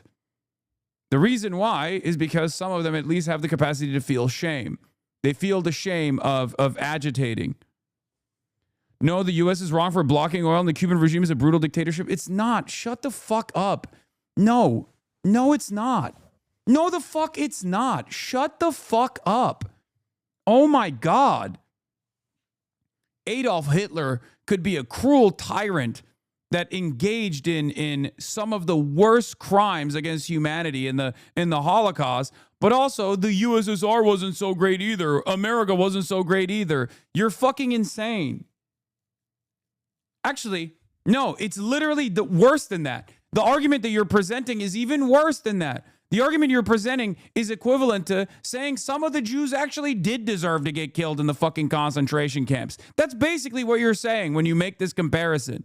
Yeah, Adolf Hitler was a ruthless tyrant and a fucking fascist of the highest order that engaged in the mechanized death of 6 million Jews, but have you considered some of those Jews were like tax evading?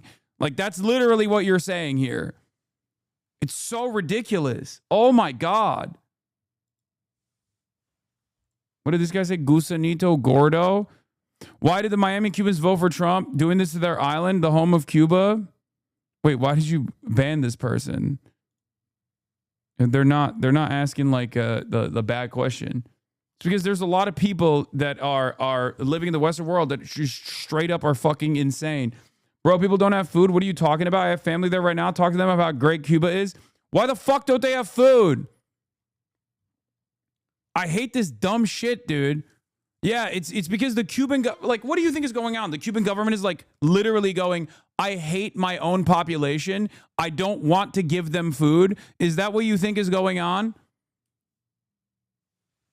God damn, dude. Every fucking person. For the record, of course there are going to be people that are going to falsely present the equation while they're suffering, falsely assume that it's actually the fucking government itself that's like causing their demise, okay?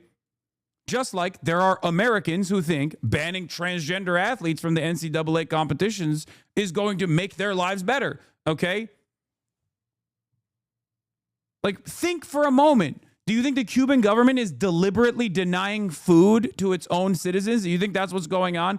This and the other conversation that's like always the top of mind is the antibiotics, like as though the Cuban government is like directly refusing to give medical aid to its own citizens on purpose. Why are they doing it? No one knows.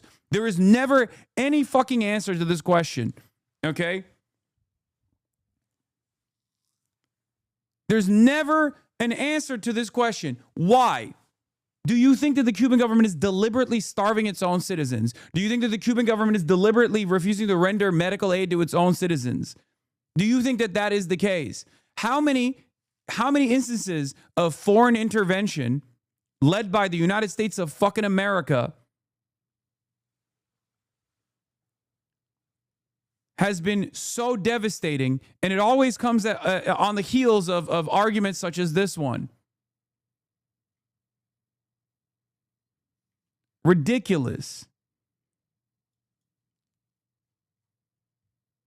Yeah, Miami Cubans are reactionary. No, they have to ration because they can't grow food. The machinery is in tatters. I know. And then people assume that this is not like, you know what it's like?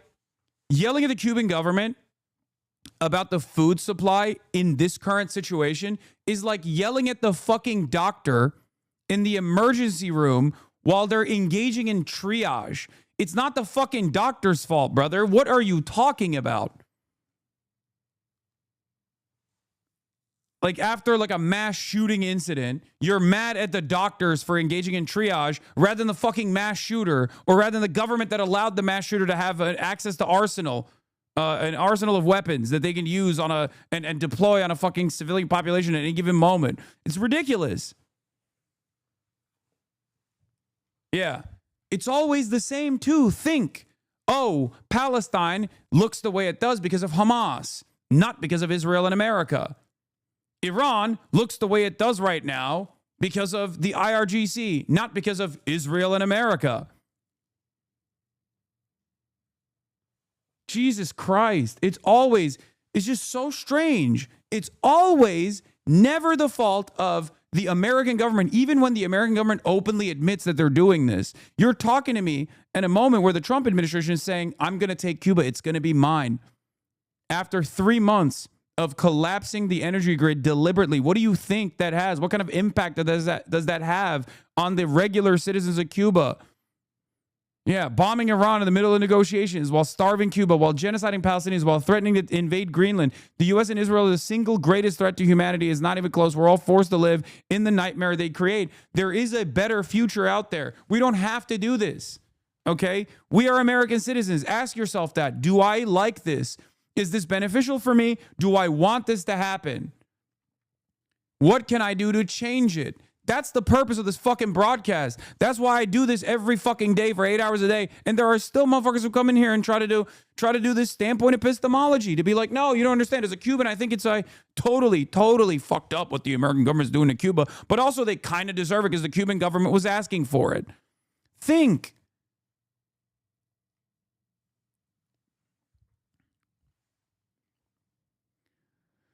Oh.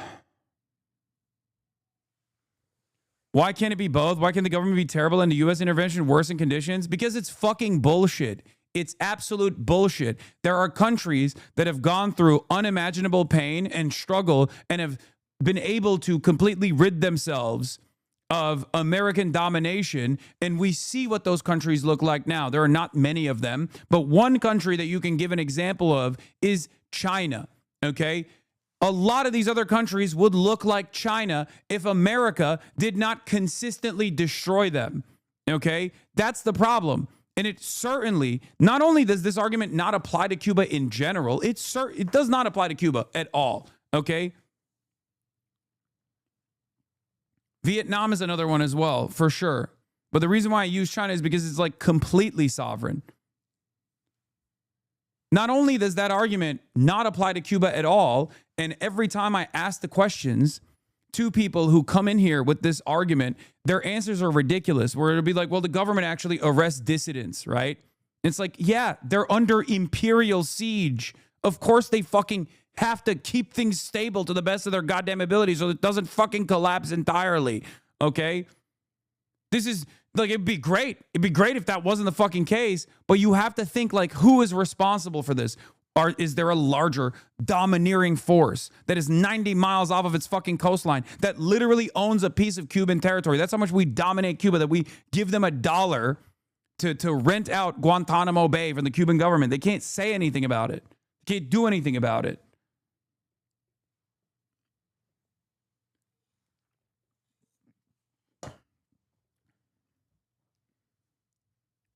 People that come in here and say, why can't it be both, just don't realize that they are playing a role in crafting State Department narratives. They're playing a role in crafting propaganda. The fuck do you mean, why can't it be both? I'll give you another example. I already gave you the example of like yelling at the doctor for engaging in triage and not the mass shooter or the government that allowed the conditions for a mass shooting to take place once again.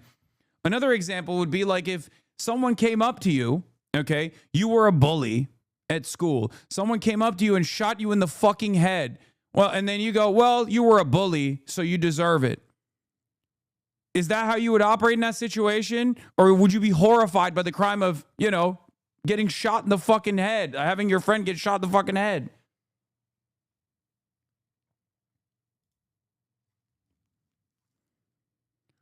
Yes.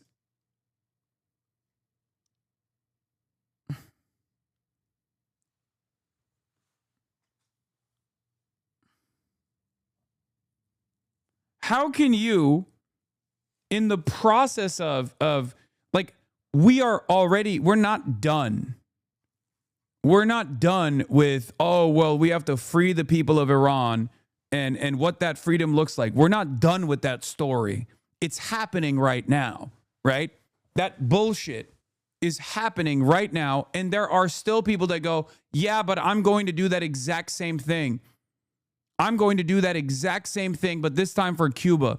And unlike Iran, you can't even say any of the things as far as like state repression or undemocratic principles of Cuba. You can't even fucking say that shit about Cuba. It's ridiculous. You guys are just oblivious to how things operate in Cuba. You hear from your parents or your distant relatives that live on the island who are suffering, who are probably mad at the Cuban government as well. Some of them are not going to understandably recognize exactly what is the reason. They're going to blame the government. It happens.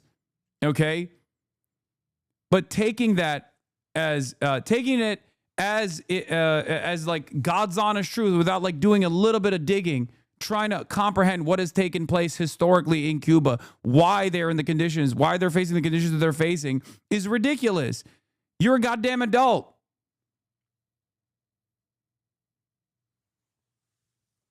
Do you think Bob, for example, the MAGA dad Bob, would be an accurate reflection of how things are operating in America right now? Do you think the average MAGA person, for example, would be able to give an accurate assessment of how the American government is operating currently?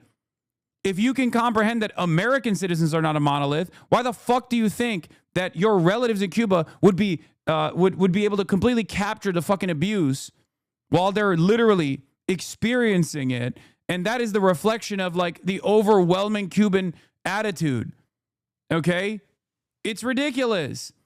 Every time there's like any sort of protest that take place in Cuba, which during blackouts there are angry people that decide it's the government's fault and not America that's fucking starving it. Okay? And then there are tens of thousands of people that fucking come out and take to the streets in opposition to that. Every single time in Cuba, every single time there is an anti-government protest that's like super limited, okay? And people will say, oh, it's because the government is repressive.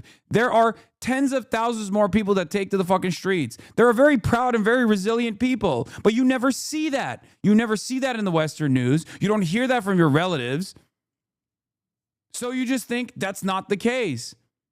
Do we care about democracy or do we not? People will say, oh, well, the Cuban government's a single party state. It's just a communist party. Okay. Do you have any idea?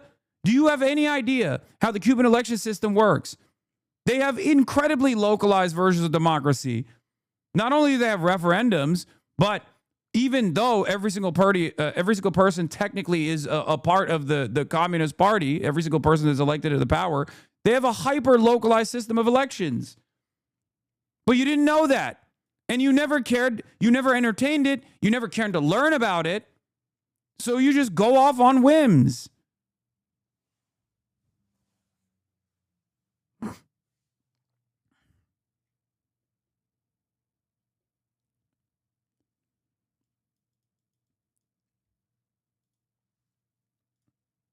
I just think it doesn't matter. Whatever wrongs you think the Cuban government has committed, it's not for those reasons that the United States wants to dominate Cuba. That's also the other side of the story as well. The Cuban government even acknowledges this stuff.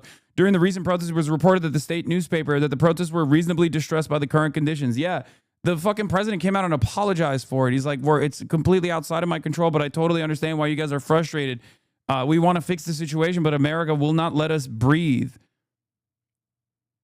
It's one of the craziest things because like Cuba has literally never, ever presented like a significant threat to the United States of America. Not even once.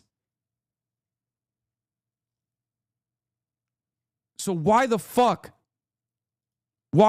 do you look at a situation of just rank cruelty, utterly unjustifiable cruelty, and seek out imperial narratives that give breathing room to the fucking arguments as to why there's sanctions to begin with? It's fucking ridiculous. The embargo placed upon Cuba since the Cuban Revolution was already unjustifiable. It was already cruel. It was cruel from its inception. It was cruel from the beginning.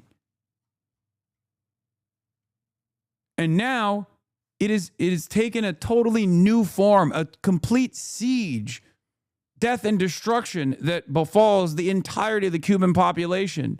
And there are still people in this chat that try to tell me, well, my relatives in Cuba hate the government. Okay, I hate my government too, but that doesn't mean that I would be on board with every single fucking person in this country starving, children not being able to get the necessary surgeries in the hospitals because there's no energy in the country. The position that you are taking, you said Cuba was never a threat. What about the Cuban Missile Crisis? What about the Cuban Missile Crisis? Even the Cuban Missile Crisis and the way we talk about it here in the United States of America is so funny Because the Cuban Missile Crisis, if we were being objective, would be called the Turkish Missile Crisis. We placed missile bases right on the ass cheeks of the USSR during the Cold War, and then the USSR responded by putting nukes in Cuba. But this was a wonderful thing that the USSR did, because it allowed Cuba to remain sovereign as long as the USSR and that threat was there. USSR gave Cuba nuclear sovereignty. They weren't even Cuba's nukes, ironically enough. They were the USSR's nukes.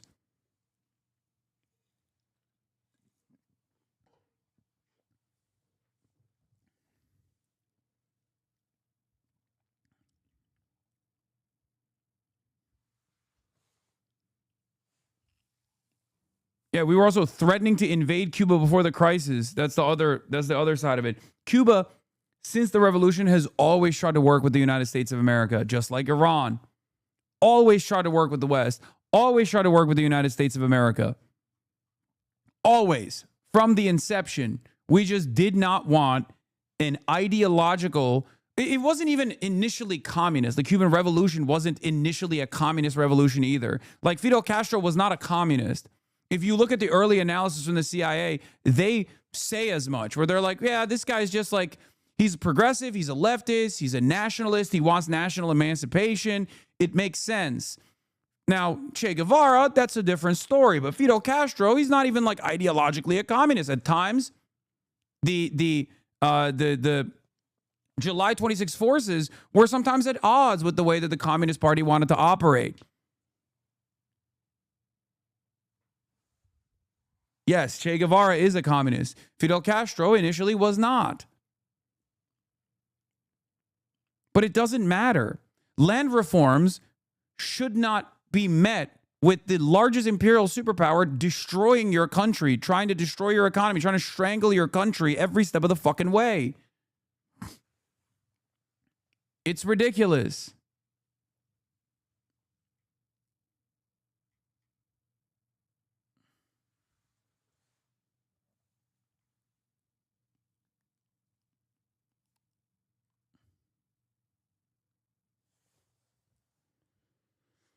Cuba is proof that even the most liberal-facing country basically operates like a major aid org internationally, can be painted as a villain. Exactly.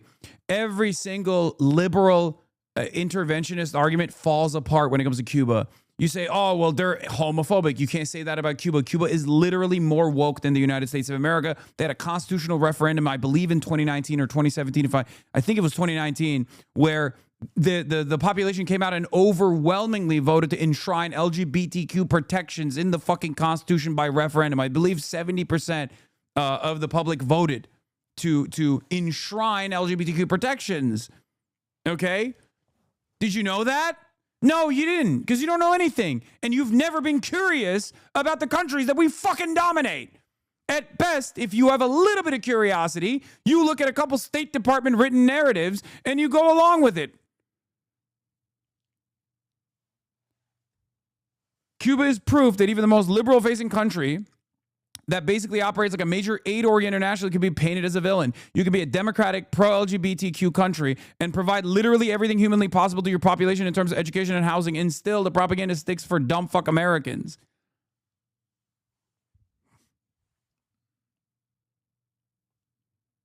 It's one of the most perverse, one of the most cruel things that we have done. This dumbass doesn't know what a liberal is? No, he's saying liberal in air quotes. He's saying like the liberal aesthetics, right? Of social liberalism, right? Like Cuba has it all. Cuba has that tenfold.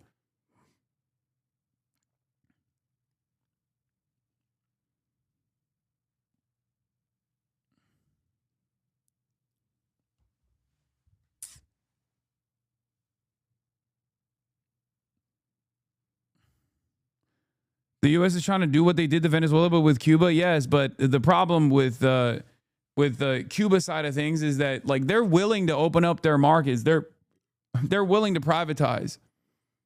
They're willing to stop the pain, stop the bleeding. So it's not even like a full-blown ideological commitment to communism. Okay? They are. But the problem for Donald Trump is he doesn't just want that. He wants a trophy. Iran was willing to liberalize and open up their democracy, or open up their market, democratize the markets as they call it. Okay? It doesn't matter. Iran is a little bit different because Iran is singularly in the hands of Israel. Whereas with Cuba, you can read the Cuban thing as like the Gusano Miami Cuban lobby, and also Marco Rubio and his ambitions.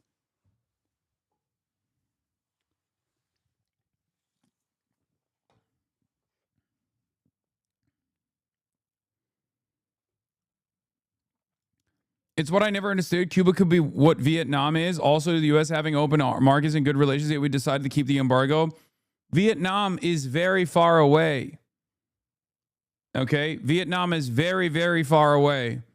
And also, we invaded and occupied Vietnam for 20 years. We did untold amounts of war crimes in Vietnam. Cuba had a successful revolution against the American proxy, the American puppet, and we never let that go. It was at the peak of the Cold War, too. It's pure Cold War boomerism.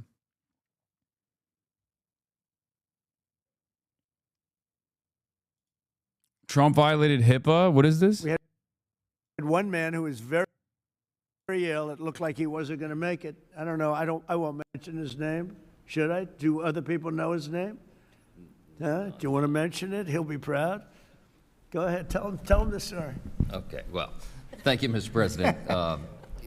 Congressman Neil Dunn of Florida had some real health challenges, and it was very serious, and had a pretty grim diagnosis. And I mentioned it to the president, and I said, Congressman Dunn is a real champion and a patriot because he's still coming to work. And if others got this diagnosis, they would be apt to go home and retire. And what was the diagnosis? It was, I think it was a terminal diagnosis. He would be dead by June. Okay, that wasn't public, but yeah, okay, that's. That was so funny. Anyway, let's get back to fucking Iran. 27 years, no president was willing to do what I'm doing, and they should have done it a long time ago. It would have been a lot easier. There's no president that wanted to do it, and yet every president knew. I've spoken to a certain president, who I like, actually, a past president, former president. He said, I wish I did it. I wish I did, but they didn't do it. I'm doing it, yeah. Which president? I can't tell you that. I don't want to embarrass him. It would be very bad for his career, even though he's got no career left. Go ahead, please. You mentioned. How about the man right Thank you, sir. Mr. President, you mentioned that you're not entirely sure who you're dealing with, who the leadership is in Iran. Do you see a viable opposition movement still in that country following all of the protests that we had seen before the airstrikes, and kind of an opposition movement that could become a viable leader in Iran? Well, the biggest problem, and we have brave people in this room, but the biggest problem that I see is that, they put out a warning, and we have the warning. We get everything they get. And it said any protester that goes onto the street will be immediately shot and killed. Yeah. Cuba could do Deng style reforms, which, by the way, even that's not good either, right? For America's interest, because look at China. Look at what a powerhouse China became. We don't like that. We don't want that, because the threat of a good promise comes into our backyard with Cuba. At least with China, it's far away. You can craft an Orientalist framework and say, well, they're Chinese, they're fucking weird, they're scary, whatever. But Cuba is literally 90 miles off the American coastline. Can you imagine a China-style governance 90 miles off of the American coastline? Motherfuckers would be taking the car boats from Miami to Cuba if that was the case. Americans already used to fly to Cuba for healthcare, and the conditions there are dire. Motherfuckers would be swimming to Cuba in shark-infested waters to go live there. So my point is, and you already are arriving at that conclusion here as well, Cuba could do Deng-style reforms. It seems that that's the direction they were inevitably going to go to, but there's a deep hatred and embarrassment among the defense establishment that Cuba could dare be defiant so close to our coastline. It's a Cold War embarrassment. That and the desire for South Florida votes. It's not even the desire for South Florida votes, because then it doesn't make sense why the Democrats would care. The Democrats would be totally aligned on this stuff, right? Because the Democrats lost the South Florida votes. The South Florida voters are unimaginably reactionary, let's say, the ones that do care about this shit. They're never going to vote for the Democrats anyway. The last time they did vote for a Democrat was unironically a Democrat that was opening up Cuba and normalizing relations with Cuba. His name was Barack Obama. He's the last Democrat that won the majority of Cuban voters.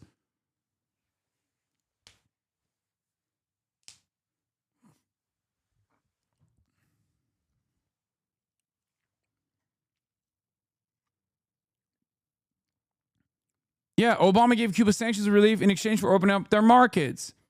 And that was a moment. That was a moment where there was unironically room to fucking breathe.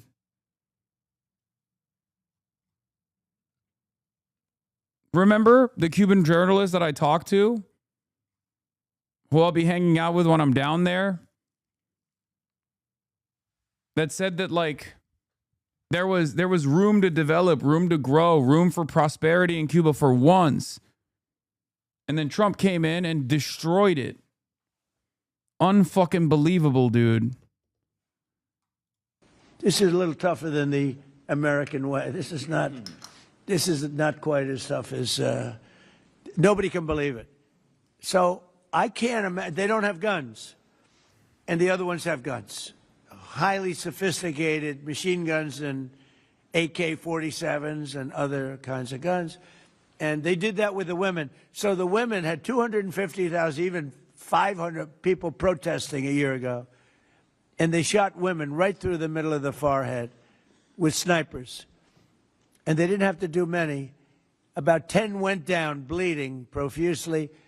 And 250 to 500,000 women went running in the other direction, because they can be brave, but they're not stupid, and they have no gun, and you have snipers in buildings specifically for this reason. So a woman goes down falling, bleeding from the head, and it doesn't take long for that to spread. And when that spreads, that crowd dispenses. And nobody else has been able to do that to the extent that these people are violent. They killed a minimum 2 weeks ago, 32,000 people. So, and they put out actually a notice 2 days ago. If you protest, you will be shot and killed. So, I don't know. I would say Mike Johnson's the only person I know who has the courage to go out in that kind of an atmosphere. I don't think so. Yeah. Have your advisors told you anything in terms of how long we can expect gas prices as high as they are right now? I don't need advisors to tell me that. I know what it is. You know, the Prime Minister of UK, United Kingdom, yesterday told me, I'm meeting with my team to make a determination. I said, you don't need to meet it with the team. You're the Prime Minister. You can make your own. Why do you have to meet with your team to find out whether or not you're going to send some minesweepers to us or to send some boats? I said, you don't have to meet with your team. It's the same thing here. I can tell you that when this is over, oil prices are going to go down very, very rapidly. So is inflation, so is everything else.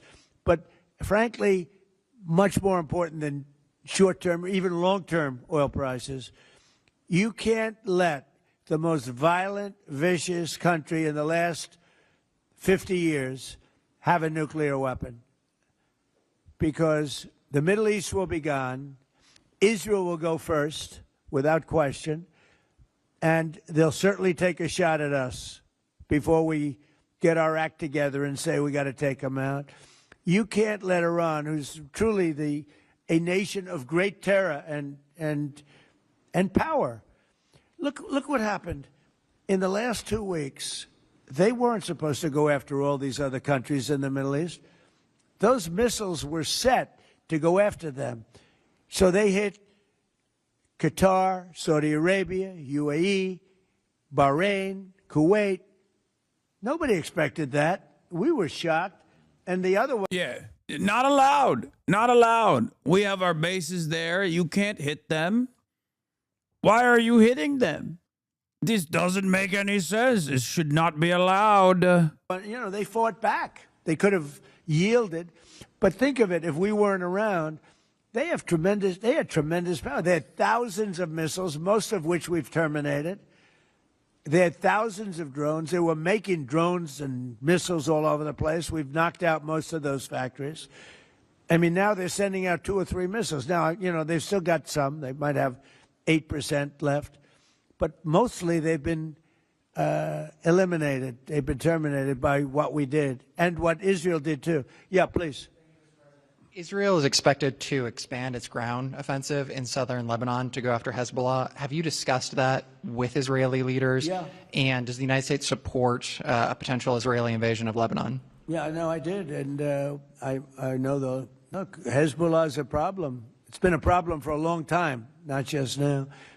And it's a certain area, because I was with the other night a person whose parents live in Lebanon. This is a very substantial person, wealthy person, whose parents live in Lebanon. I said, really?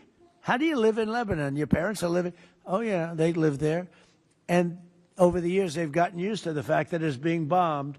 But they explained to me that it's really a different section of Lebanon. It's the section where Hezbollah is. And they get used to it, I guess. I don't know. I mean, people live in Ukraine. You would think they wouldn't live in Ukraine, but they live in Ukraine. I don't know that I'd do that.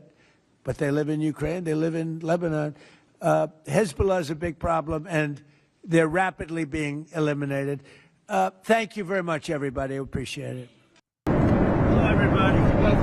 So we have... This is also part of the reason why I say, like, it's okay if we take it on the chin a little bit with our endless military incursions, right? It's not great. But military deterrence of any sort that actually deters the beast that is American empire is objectively for the greater good. Objectively. It's for the greater good for Americans, because hopefully we can chart a new trajectory, one that is more beneficial for the American working class, for ordinary Americans. Because any kind of restraint, whether by force or by democratic mandate, would give other countries in the periphery room to breathe, room to develop. But it would certainly be good for the American population as well. So we could focus on ourselves, focus on developing this country, okay? Building our roads, building our hospitals, building our educational system back up. Building robust public infrastructure projects, public transit. It's unbearable the way we operate. American politicians' hatred for Iran is uniquely infuriating. We gave Iraq weapons, including chemical weapons that they used to commit war crimes against Iran in the Iran-Iraq War. Hundreds of thousands have died due to our weaponry. Then we invaded Iraq years later in 1991 and again in 2003, leaving a power vacuum for ISIS to form. The entire thing is so Machiavellian and just evil. Yeah.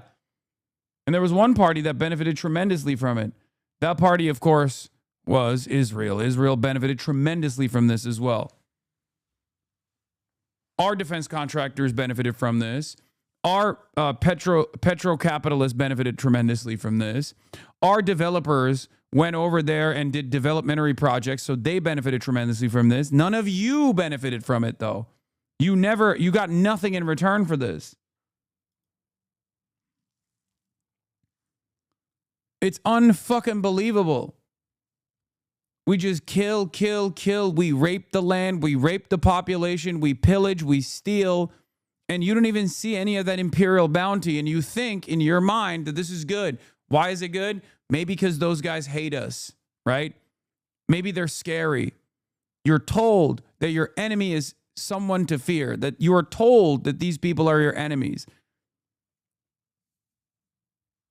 Americans are some of the most propagandized people on this fucking planet, dude. The idea that we are the world police, the idea that this is for a greater good, the idea that there's a necessary amount of violence that we have to dish out in order to keep things fucking stable, as though some random goat herder in the mountains of Afghanistan was going to be a ever-present danger to your First Amendment rights. We know who the real threat to our First Amendment rights is this fucking baboon right here.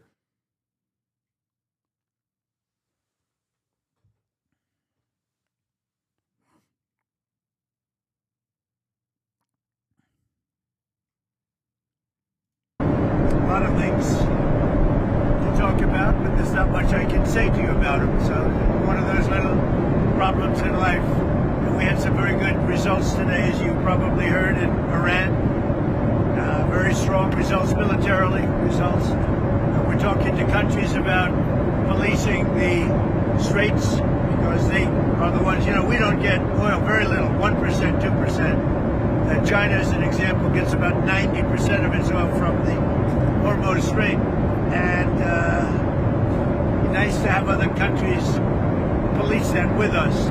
And we'll help, we'll work with them. Militarily, as far as I'm concerned, we've essentially defeated Iran. I guess they can have a little bit of fight back, but not much. Not much. We've taken out their air forces, we've taken out their navy. We've taken out their air defense. There's no air defense whatsoever. We've taken out their leadership times 2 or 3. Might be 3. We'll find out soon. But militarily, it's been amazing. We attacked Karg Island, and we left just the one little area standing, and the standing part is where they have the pipes, all the oil pipes come in. And we can do that on 5 minutes notice. We have it all locked and loaded and ready to go if we want to do it. But we chose not to do it. I chose not to do it yet. We'll see what happens. They want to negotiate. They want to negotiate badly. I don't think they're ready. Just on what I'm hearing, they want to negotiate badly, as they should. But I don't think they're ready to do what they have to do. But I think they will be ready at some point. But we're doing very well with respect to that whole situation in Iran. We are talking to other countries about working with us on the policing of the strait. And I think we're getting good response. If we do, that's great. And if we don't, that's great too. But remember, I'm skipping this. We are ready to ensure safe passage. Yeah, all of America's allies are once again unreliable. Unreliable once again. None of them want to wage war on our behalf or on Israel's behalf. It's unbearable, unbelievable. Through the Straits of Hormuz diplomatically. However, there will be no military participation. We stand by our commitments and we are fulfilling our alliance tasks, particularly on NATO's eastern flank and in the high north. What does the world expect? What does Donald Trump expect from, let's say, a handful or 2 handfuls of European frigates in the Strait of Hormuz that the powerful American Navy cannot accomplish there alone? That's the question I ask myself. And before we make a decision outside of NATO territory... Yo, why doesn't the Israeli Navy go do that? Now that you think about it, why is it the German Navy's doing it? Yeah, get the Israeli Navy on board. Do they even have an Israeli Navy that's capable of, doing an operation like that? Put the Israeli boots on the ground. Put the Israeli boots on the ground. Get the Israeli Navy out there pronto. How come nobody is ever demanding Israel put their fucking lives on the line for this shit, Yeah, they're so good when it comes to intercepting humanitarian aid flotillas off the coastline of Gaza. Let them go toe-to-toe with the Iranians, man. Yeah, get those motherfuckers out there right now. I've decided Karg Island is right there, ready to seize. Bring those boys over there. Drop ship their asses into Karg Island, dude. It's their war. Why you got fucking Germany sweating out here? You're being extremely anti-Semitic with this suggestion. I know. It's how dare I say, hey, it's Israel's war. Why don't they wage it with their own fucking troops? Yeah. Oh, Moen Rabbani says they had the same idea. Yeah. Why won't Trump call upon the Israeli Navy to open the Strait of Hormuz? I agree.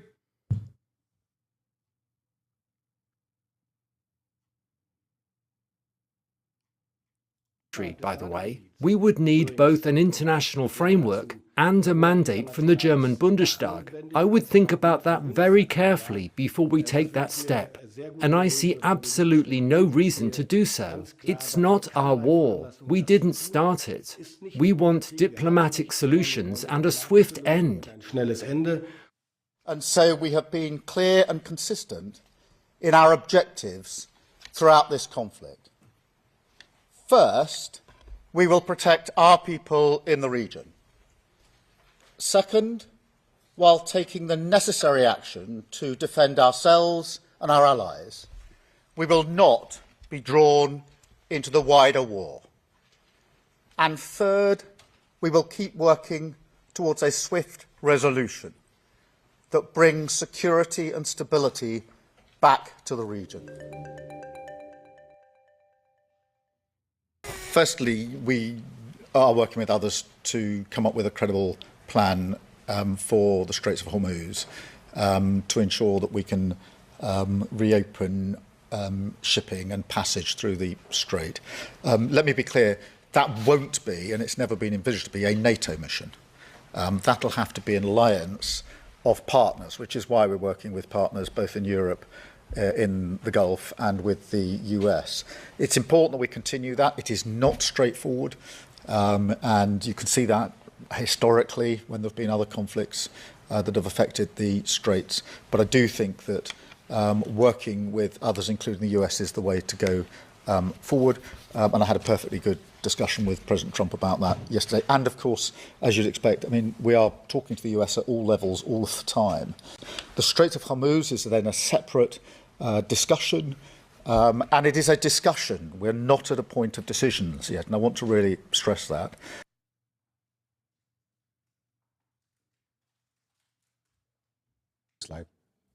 Now let's cross to Katrina+Eu, who's joining us live from Beijing.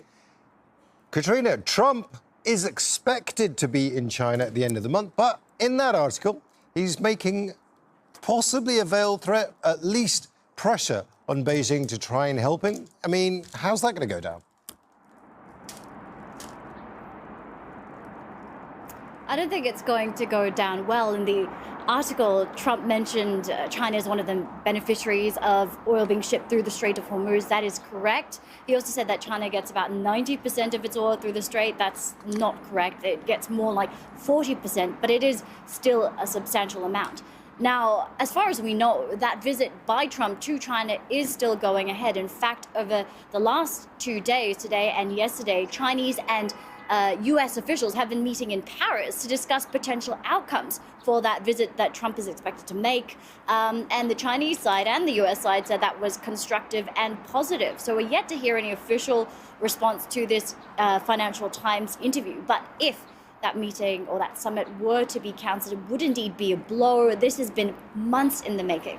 And the whole point of this visit is to stabilize the relationship between the two biggest superpowers, to prevent a long list of disagreements from spiraling out of control into a wider conflict. And there's a lot at stake for both the US and Chinese economies. On the agenda were a few... Reuters says the U.S. President Donald Trump on Monday said he's seeking to delay a highly anticipated trip to China in early April by a month because of the Iran war. We've requested that we delay it a month or so, Trump told the reporters of the White House. China's embassy in Washington did not immediately respond to a request for comment.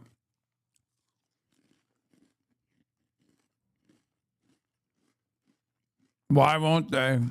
Why won't they open the Strait of Hormuz? Trade agreements, the discussion about the export of rare earths from China to the US, and technology exports from the US to China. So if this were to be delayed or postponed indefinitely, that would be bad news for the companies operating in both countries. And it does show how volatile this relationship between Washington and Beijing is. China has made no promises that this meeting is going ahead, and actually there have been reports that China has been a bit frustrated about the lack of forward planning from Washington. But so far as we know, officials here on both sides are planning for that trip to happen. Now, Katrina, one thing we do know about Donald Trump is he's very, very good at threatening nations. Now, if he does threaten to delay or cancel even the summit, what does China do then?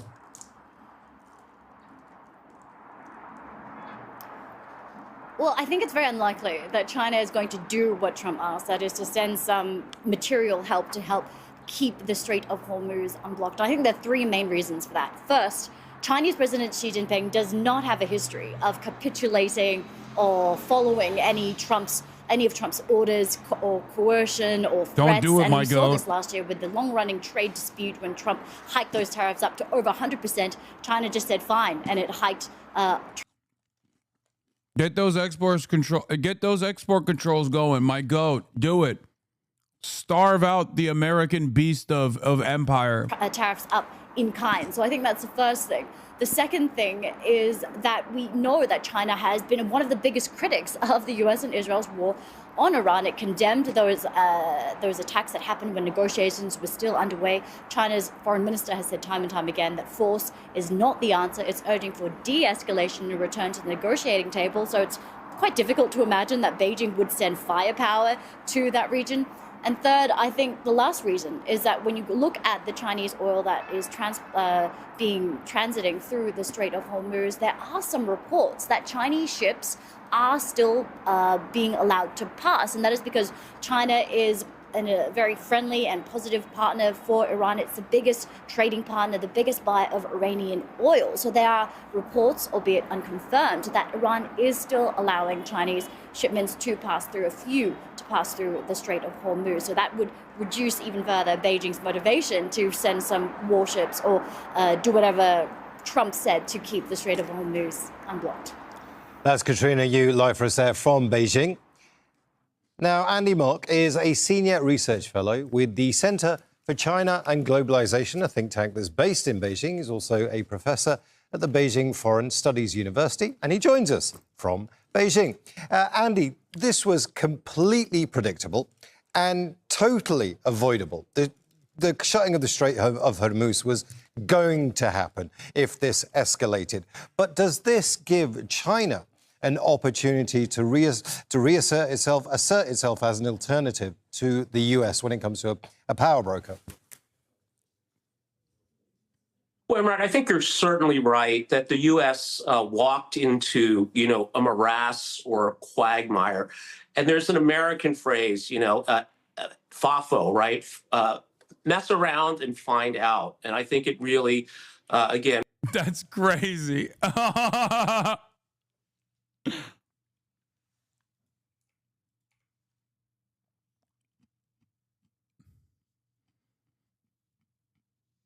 For whatever reasons, he went mess around, finding itself entangled in a situation that's very, very difficult to extract itself from. And I think the best way to understand maybe how China is viewing this is there's a very famous saying, I believe, attributed to Napoleon: never interrupt your opponent when he is making a mistake. So I think that from that perspective, certainly while the U.S. is tied down, I think while it's a Navy, which was originally under tremendous stress. And, one way I've heard it put is while the U.S. military, the tip of the U.S. military spear is sharp, the shaft is brittle. And I think we are seeing that play out as well. So that certainly distraction, certainly I think, is in China's interest. And then I think finally, China's approach to this really has been, to any kind of conflict, is to resolve it through mutual discussion, respect for sovereignty versus any sort of direct military intervention. So I think it does seem, as we heard Katrina just say too, that it seems unlikely that China would intervene in the way that President Trump is hoping for. Paper tiger, baby. But President Donald Trump puts a lot of stock in personal relationships. And he does have a relationship, we don't know if it's good or bad, but he certainly has one with Xi Jinping. And he's going to use that publicly to put pressure on China to try and help out. His biggest card he's got at the moment is cancelling the summit. What does that mean? Well, I think that's an interesting approach because certainly I think from the Chinese perspective, again, it recognizes and respects the bilateral relationship between China and the United States. But I think also, as we've seen over the last year or so, China also exerts tremendous leverage over the United States. It's not just the rare earth metals, it's the Boeing aircraft, it's the soybeans sold by American farmers. So I think while certainly personal relationships matter in diplomacy, just as they say in Hollywood, it's not show friends, it's show business. And I think that's even more true of diplomacy. Well, talking of diplomacy then, China has a very, very good relationship, a good working relationship with Iran. It supplied technology to Iran just before the war happened. What's the state of relations now between Iran and China? Because China hasn't stepped up in perhaps the way a lot of military analysts thought they might. But again, if you look at what China has done in previous conflicts, you mentioned that earlier, China doesn't really get involved militarily. Yes, I think that's absolutely right, Mon. And I think, again, this is a very profound difference, I think, in approach to diplomacy that is more than just tactical. But again, I would say it's philosophical as well. I also want to mention, I think, a very, very important point here that's not perhaps well appreciated. So China, of course, through rare earth metals, actually provides critical inputs into Patriot missiles, et cetera. So this is one area that I think the U.S. is acutely aware of. But at the same time, because of its manufacturing supply chain for drones, its components, it is also, even though perhaps not at the state level, actively supporting Iran in this way. But certainly, I think, again, providing critical inputs through market mechanisms to Iran to continue this conflict, to defend itself from this aggression from the United States and Israel. So I think this dynamic, I think, is also very, very important to appreciate. But Andy, what is the relationship? You just mentioned Israel there, and that was going to be my next question. Is there a relationship between China and Israel that China can leverage here? Right. Well, again, I think China's approach is, first of all, not to take one side over the other. And I think we see this very clearly in West Asia or the Middle East, in that it believes in the importance of relationships with all countries in the region. So it's not just the GCC countries. It's also, as we're talking about today, it's Iran, it's Israel. So and I think this is a very different approach to how the U.S.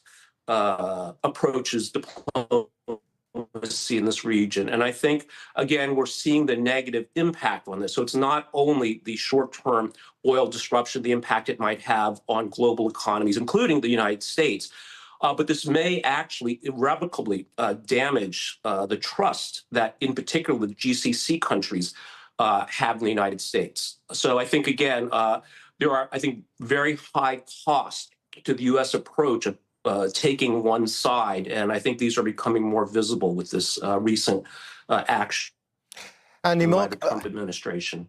Andy, thank you so much for your thoughts. Fascinating. The president is very dismayed with American allies. He's putting a lot of pressure on them. He wants help from them when it comes to the Strait of Hormuz, which Iran essentially has at a standstill to oil traffic going through there. Oil traffic that doesn't really pertain to the U.S., but it does, because that's how oil is priced. It's a global pricing system, obviously, and it's affecting the U.S.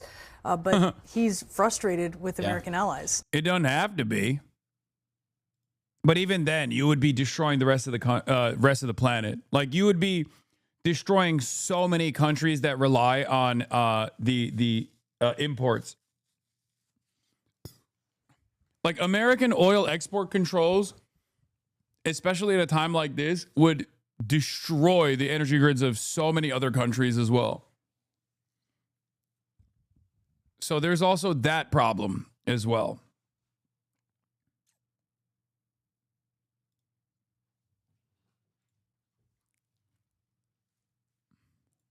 Numerous countries have told me they're on the way.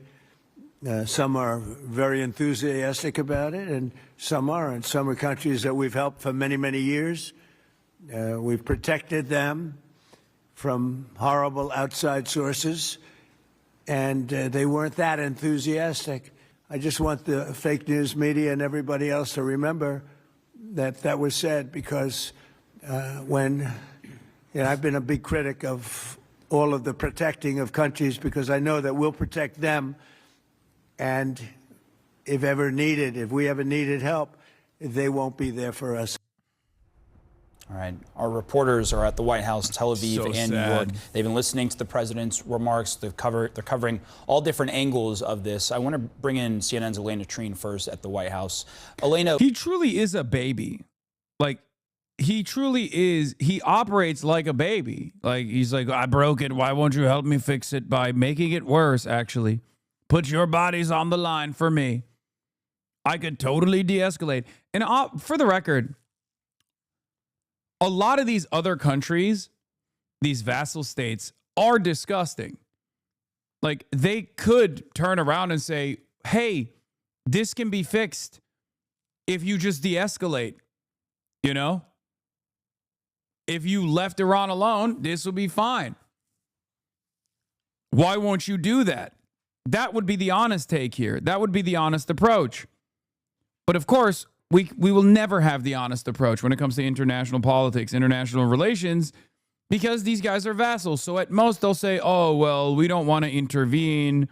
We don't want to risk the lives of our soldiers, stuff like that. We don't want to risk our assets. What can our assets do that the American government can't? Right? Like, what could our assets accomplish that you literally cannot do? Which is true. That's the argument here. But the real argument should be to say, hey, we all want this instability to end. You are the reason for why this instability exists. what stood out to you based on what we heard there? Yeah, I think really touching on exactly what you just played from the president was. I may have asked this before, but you said yes when I asked the U.S. deserves another Cuban Missile Crisis. What would your reaction be if right now nukes are aimed at the U.S. and you're within impact radius? I mean, that is what it would be. If we're talking about the Cuban Missile Crisis, like that's literally what it is. Nuclear arms are not meant to be used. As a matter of fact, nuclear arms are just a deterrent. It's the maximum deterrent. Also, there are nuclear arms that are aimed in the United States of America right now, at the United States of America right now. It's just, some of them are from our foreign adversaries, and clearly no one is using them, which is great. And then there's also one that is a foreign ally.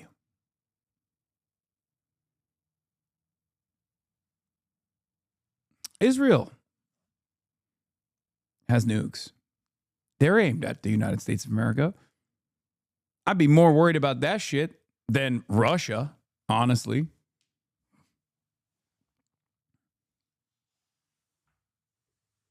Yeah, I don't know if the chatter knows this, but we have ICBMs now. You are accessible by nuke on all corners of the earth.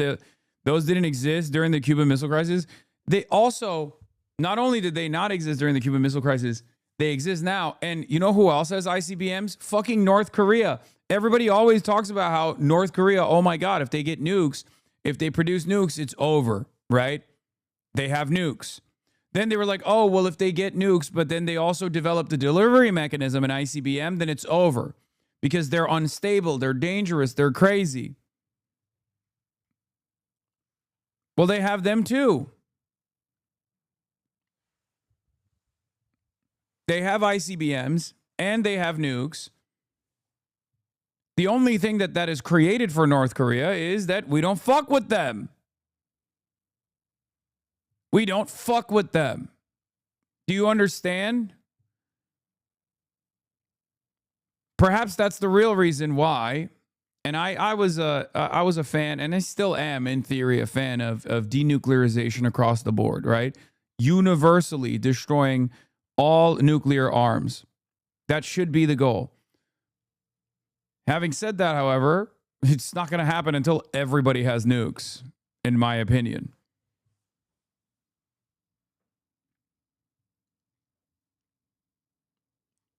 Really the most notable to me, this idea of his disappointment. And he used that word specifically, Omar and Brianna, to describe the infantility of the German government appears to have no limits. The German foreign minister now says regimes like Iran cannot invoke international law.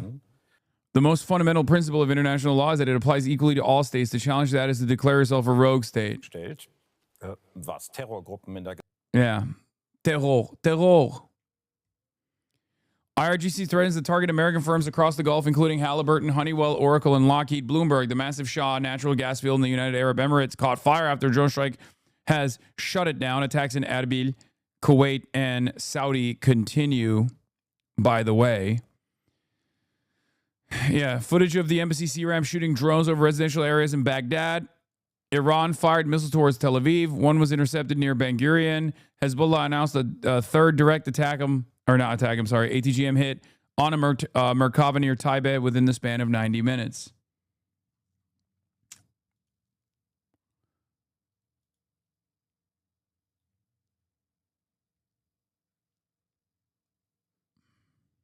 the countries, and particularly the NATO allies, that he says are not coming to the United States aid here and trying to help reopen the Strait of Hormuz. I thought, what we heard of him actually yesterday is very much the same kind of threat we're hearing today. It's almost this ominous warning to countries who do not get involved here to send warships to escort these tankers, which is very dangerous, I should point out. We've heard that now from many top military, commanders and whatnot. But this dangerous, helping in this dangerous mission of trying to send these warships to escort these tankers through that very critical Strait of Hormuz. At one point, he said, I think we're going to have some very good help, and I think we're going to be disappointed with some countries, again, getting back to that point.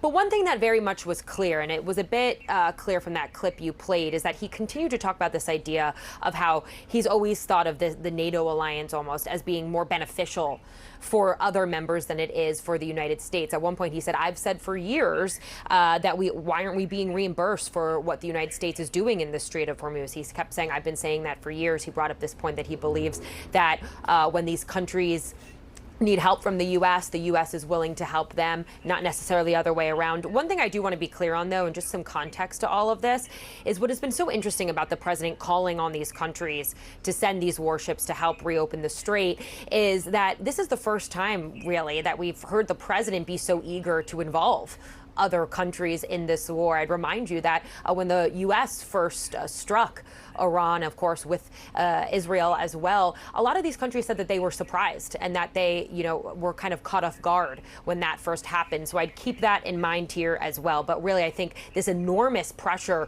we have seen from President Trump, and I should note as well, someone who has repeatedly mused openly about this idea of withdrawing support from the NATO alliance, this pressure that continues to build. Even so, we still haven't seen a lot of these allies who the president said he wouldn't name, but a lot of these allies come out and say that they would actually send warships. You look at Germany, the UK, Japan, who I should note whose prime minister will be here later at the White House later this week.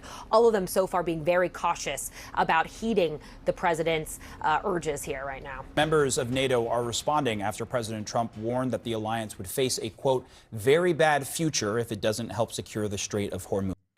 This is, what's funny about this? I've been thinking about this a little bit. You know how we created a secondary market because we had applied such rigorous sanctions, such strict sanctions on so many countries that they basically created their own independent marketplace? What are we going to do? Add Europe to said secondary market? Like, if everyone else is isolated, then you're the one who's actually isolated, We are by force building brick by brick the BRICS allegiance. And then now we're adding what? The European Union? Obviously, they are servile dogs that will never decouple from America and American empire. But goddamn, if we just keep pressuring, if we just keep up the stress, eventually people are just going to be like, all right, well, how about we all just isolate America and this will actually cut off the head of the snake, really. Now, the EU's foreign policy chief appeared to agree with President Trump that it is in Europe's interest to keep the strait open, but also added it's, quote, out of NATO's area of action. And a spokesperson for German Chancellor Friedrich Merz struck a more defiant tone, saying it is not NATO's war. Meanwhile, British Prime Minister Keir Starmer spoke about the situation earlier. We have to reopen the Strait of Hormuz to ensure stability in the market. That is not a simple task. So we're working with all of our allies, including our European partners, to bring together a viable collective plan that can restore freedom of navigation in the region as quickly as possible and ease the economic impacts. Let's talk about the dynamics here. I want to bring in Jim Townsend. He served as Deputy Assistant Secretary of Defense for European and NATO policy. Good to see you. I just want to start on, I want to pick up with a little bit of what we heard from the president here in terms of the United States' relationship with NATO. On one hand, asking for help, not just from NATO countries, but from those from the likes of China and Japan as well, but also in the same breath saying the United States doesn't need NATO. And I just wonder, from the European perspective, where is the threshold for actual assistance here, and what do you think it would take to actually get to that point? Well, it's a great question, and I think there's a lot of confusion about NATO versus NATO allies. But NATO as an institution, if it wanted to go to the Straits, if this was something that NATO agreed, like going to Afghanistan was, NATO could do that. But NATO right now would not have it would never get the votes within the alliance to make this an alliance operation. However, NATO nations can certainly come together in a coalition of the willing and go in there and do what the Prime Minister Starmer was talking about. What is this? Breaking: Securities and Exchange Commission is preparing a proposal to eliminate the quarterly earnings report requirement and give instead companies the option to share results twice per year. What? Every single security should be like one of those weird Shamat SPACs that he blocks you for bringing up. All investing should feel the same as trying to hit a parlay on an influencer boxing card. Oh my God. SEC no longer will be doing quarterly earnings reports? Oh my God.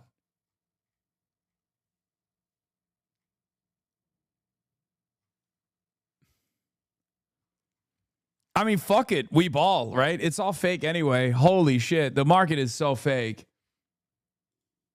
And this is making it even more fake. To go in there and to work with the U.S. Navy and get the straits open. So as far as Europeans are concerned, they realize that this is going to be in their interest because of the price of energy and other economic ramifications.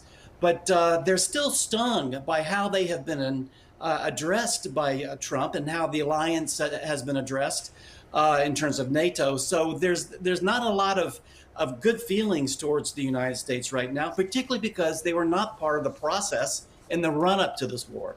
And that's one of the major contrasts here, that in the past we may have seen the United States sort of feel out that support that may be there from allies before taking action as significant as we've seen here. Obviously, that didn't happen here. But in terms of assistance, the president is asking for whatever it takes, to quote him, including minesweepers, for example.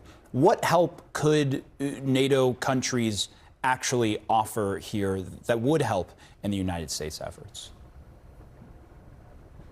Well, one thing that a lot of the NATO nations who are seafaring nations, like Denmark, UK, and others, they do minesweeping. NATO has a very capable minesweeping capability among the nations. So it doesn't have to be a NATO maritime operation. How are you going to fucking sweep the mines if there are drones flying overhead under a missile barrage, it's not happening. NATO is not doing shit. America is not doing shit. First of all, if America can't send their goddamn ships over the strait, why would the UK be any different? Which is pretty much what the European leaders have said, as you guys heard, right? They were like, well, if you can't send your ships, why the fuck would we do that? You're America. NATO is also America. And if Iran is urging America to send their ships and they're wild enough to fucking blow up American ships, why wouldn't they blow up a French ship or any European ship for that matter if they were to try to illegally cross the strait and violate the blockade that they're implementing? It's over. There's one way to open it up. Either we just keep bombing Iran and hope that eventually they run out of bullets, and that would take probably months at this point, if not a year, maybe more than a year. Or we de-escalate. There, it can be the nations themselves who can bring their minesweeping capability to the Gulf. The UK used to have minesweepers there. They're not there anymore. The US did too, and they're not there. So I think what's important here is that that the allies, the NATO nations themselves, that this might not be a NATO operation, but the European nations know that this has got to be done. And I think they need to hold their nose and get this done. Trump or not Trump, a German war or not a German war, a NATO war or not a NATO war, we got to put that aside. And these nations can bring not just their minesweeping, but they've got frigates, they can do escorting, they can do a lot of things, leaving the combat activities to the U.S. if that's the way they want to do it. We're joined now by CNN military analyst, retired Army Lieutenant General Mark Schwartz. General, thank you so much for being with us here. And in response to Trump's calls to assist with keeping shipping lanes open, there was a spokesperson for the German chancellor who said, this war has nothing to do with NATO. It is not NATO's war. So, you know, maybe you can sort of dissect the president's request here. I think there's a lot of folks who look at it and think there are flaws, but also, can NATO really wash their hands of this? I don't think they can. I think NATO collectively as an alliance, maybe it's not a NATO alliance Article 5 scenario, but certainly there's many European countries that have provided littoral combat ship-like vessels, frigates, other countermine capabilities to many of U.S.-led coalition maritime efforts. So I suspect we'll see. They keep saying no. It's so funny. Germany's government rejected. This is literally 5 minutes ago. Germany's government rejected Trump's demands that NATO allies help secure the Strait of Hormuz, declaring that the alliance had no place in the war.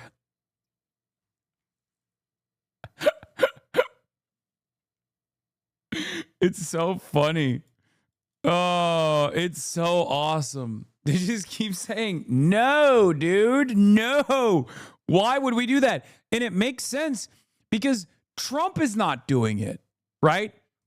Like, what difference fundamentally would it make if it wasn't just American ships that are trying to cross the Strait of Hormuz, but like also different naval assets of European countries like NATO nations?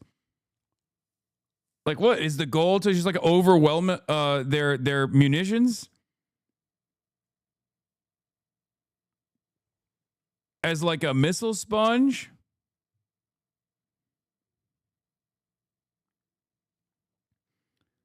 Yeah, we just send the fucking European ships ahead and they just get pummeled, and then hopefully they'll run out of bullets. Several countries eventually agree to come in. The United Kingdom is... Like, I don't think people understand something. If Iran is crazy enough to attack America, then smaller countries getting involved is not going to change the equation. Like, is Donald Trump trying to create the conditions of like a world war against Iran?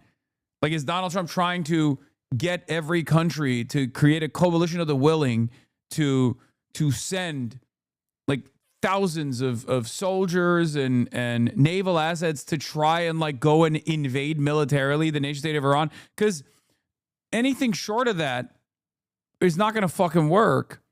Because again, all they need to do is bunker up and just keep lobbing fucking drones. It is an incredibly cheap way of destabilizing the global energy markets.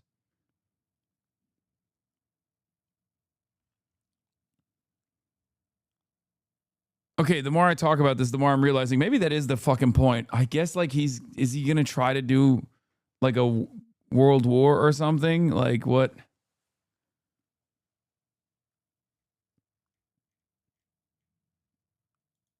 Pelosi mobilized. Nancy Pelosi was spotted at a hidden bunker in Tel Aviv, kneeling in Netanyahu's casket in a pleather bustier and a visible whale tail from her microskirt looking thick as hell. No, she was wearing that outfit last night at the Vanity Fair Oscar party, though. Yowza, what a woman. You know, you heard the prime minister speak earlier about, hey, let's come together and put together a task force, a coalition to support freedom of navigation. So, you know, it's just, I wish this wasn't playing out in public. It's not healthy, I don't think, with long-standing alliances, the kind of, you know, tit for tat that's going on. But I do think inevitably we'll see many European countries come to support this effort. The problem is clear. The solution, not so much. Having gone to war with Iran, Donald Trump now wants the UK and other NATO allies to help combat the repercussions. Namely, unblocking the Strait of Hormuz, after Tehran made this vital waterway part of the war zone by targeting tankers with missiles and drones. The US president has so far received a lukewarm response from his friends, despite warning that his support for NATO may hinge on what they offer. I was very surprised with the United Kingdom, because the United Kingdom, 2 weeks ago, I said, why don't you send some ships over? And he really didn't want to do it. I said, you don't want to do it. We've been with you. You're our oldest ally. And we spend a lot of money on, you know, NATO and all of these things to protect you. And then they tell us that we have a mine ship around and they don't want to do it. I think it's terrible. Sir Keir Starmer portrayed the phone call on Sunday in a more positive light. We are working with others to come up with a credible plan for the Straits of Hormuz. I don't get it, guys. I fell asleep day 3. And the last thing I remember was Trump saying, we don't need British ships. They're gay. And it's a W. It's over. We killed the Ayatollah. I'm waking up now, 13 days later, and we're looking for alternatives. We're trying to bring in, you know, British troops, trying to get them involved in this shit. What's going on? What is this? Semaphore, it takes less than 5 minutes to get Trump's number. Yeah. It's kind of crazy that this is a Semaphore article, but yes, I know this from Brace. I could get Trump's number right now if I wanted to. To ensure that we can reopen shipping and passage through the strait. And I had a perfectly good discussion with President Trump about that yesterday. Iran made clear any move to escort tankers and other commercial shipping through the strait would be high risk. They are asking other countries to come and assist them so that the Strait of Hormuz remains open. Of course, from our perspective, it is open. It's only closed to our enemies, to those who carried out unjust aggression against our country, and to their allies. Of course, the best way to restore tanker traffic would be a ceasefire between the US, Israel and Iran. Otherwise, the US military would have to take the lead in coordinating any international mission to protect shipping lanes with its warships and surveillance aircraft. The biggest coward man in the world, Starmer, is standing his ground incredible. Honestly, it's because he's just like afraid of everything. He's afraid of Trump, sure, but he's also afraid of like sending troops. That's the reason why he's like, He clearly wasn't afraid when it came to, like, you know, sending the Royal Air Force to go do genocide alongside Israel, right? But this time, like, it's not, his enemies are not children inside of schools. His enemy is the nation of Iran, and they got, you know, clearly they got smoke. So that's the reason why he's like, maybe this time we stay out of it, you know? I'm too scared. As for what the UK could offer, it's a lot less than in the past. Right now, the Royal Navy has no warship to hunt and destroy mines in the region, whereas it used to have 4. Also, the single major warship that has been dispatched to help bolster Britain's defences is still en route.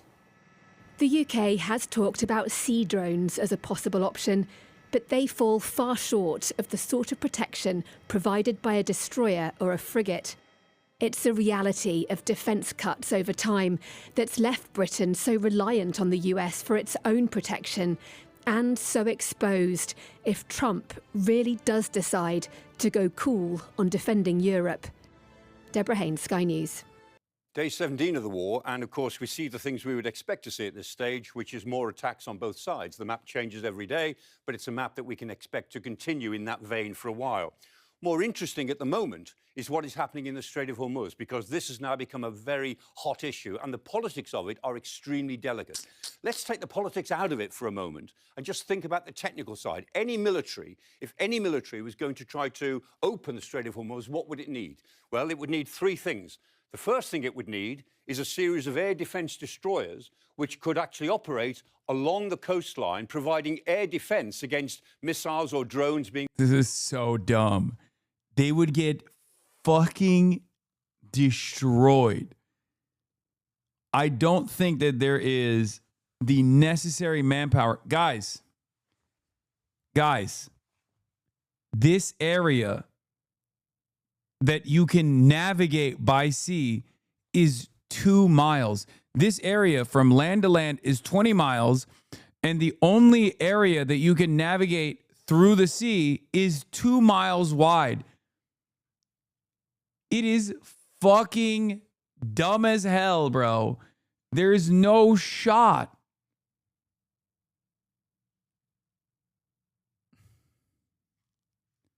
...fired from the Iranian side. The second thing it would need is a series of air attacks, probably, on targets inside Iran, any targets that could operate against something on the coast. So it would need a very active policy of hitting things every time they saw them appear near the coast. And then the third thing it would need, and this is the most difficult, of course, is a convoy system. So we've made some guesses here. Supposing a convoy of 6 ships was envisaged, and these would be tankers. These tankers are supposed to keep at least 8 to 12 ship lengths apart when they travel through this area. Supposing that was cut by 50%. Supposing they said, OK, 4 lengths apart is good enough. Well, at 4 lengths apart... Dude. Geography favors Iran in any war to open Hormuz. The shipping lanes are so narrow, tankers and naval escorts are sitting ducks, perfect for Iran's drones and mines. Trump is caught in the escalation trap. Okay, Robert Pape, we get it. Escalation trap, man. Jesus Christ. Yeah, look, see? This is what I was saying. The shipping lanes that you can navigate are only 2 nautical miles wide, bro.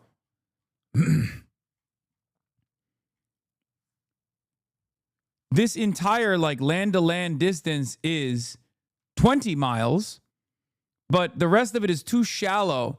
So the shipping lanes are only 2 nautical miles wide. Ain't no fucking way that's happening.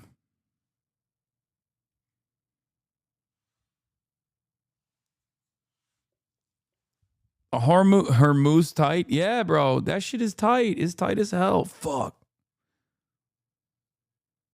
It's tight, baby. Yeah, escort missions would be carried out by destroyers or frigates with air cover, Arleigh Burke class guided missile destroyers, USS Michael Murphy, USS Spruance, USS Frankie Peterson Jr. Multi-layer threats are drones and fast attack vessels, mini-subs and sea mines, and also ballistic missiles as well. Like rocket fire. You could have, I mean, it's opportunities are endless.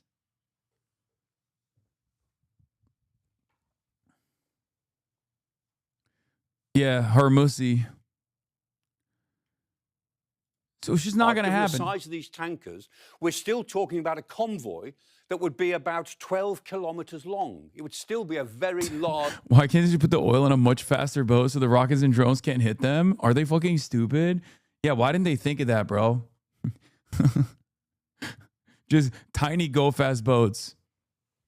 How much oil could they... Yeah, just unleash a swarm of tiny boats.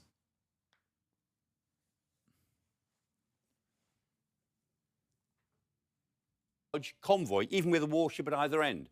So a warship at either end would need to be supplemented by sort of sheepdogs that are able to move in and out of the convoy to protect them against drones, against robot boats, against people with in rubber inflatables just trying their luck. This would be a very large area to try to preserve. Now, of course, this is... Bro, that's like you put 6 destroyers in there, 2 of them are getting sunk. Easy. None of the oil ships are getting through. They're blowing them up instantly. And at least 2 of the destroyers are getting sunk. At least 2.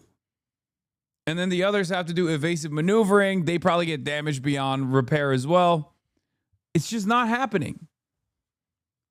It would be the greatest public relations victory for the Iranian state. I don't think any general would do that, but I don't know. We've been so unimaginably idiotic so far in the way that we have conducted this war, in the way that we prosecuted this war. It's just, who knows? Maybe they got some real dumbasses willing to do it. Scale, but 12 kilometers of... Admiral, sorry. Target traveling 600 miles right up to the Shatt al Arab waterway at the head of the Gulf is quite a long gauntlet to have to run. Are there any alternatives? Well, there is one clear alternative, which the Saudis thought about years ago when they faced this during the Iraq-Iran war in the 1980s. They built themselves a pipeline that goes from Abqaiq to Yanbu. And that pipeline is very efficient, but it won't take the amount of oil. No, it's not. Yeah, it's 15%. There's also issues with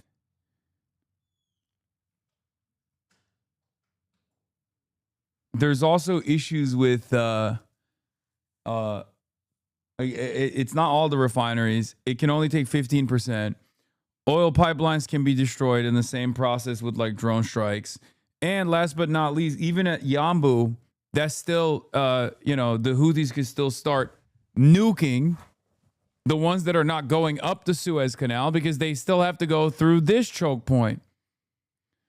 Okay, they're in Yanbu. Great. What's that? Oh no. That's the Houthis sound. That's the sound of the fucking Ansar Allah movement.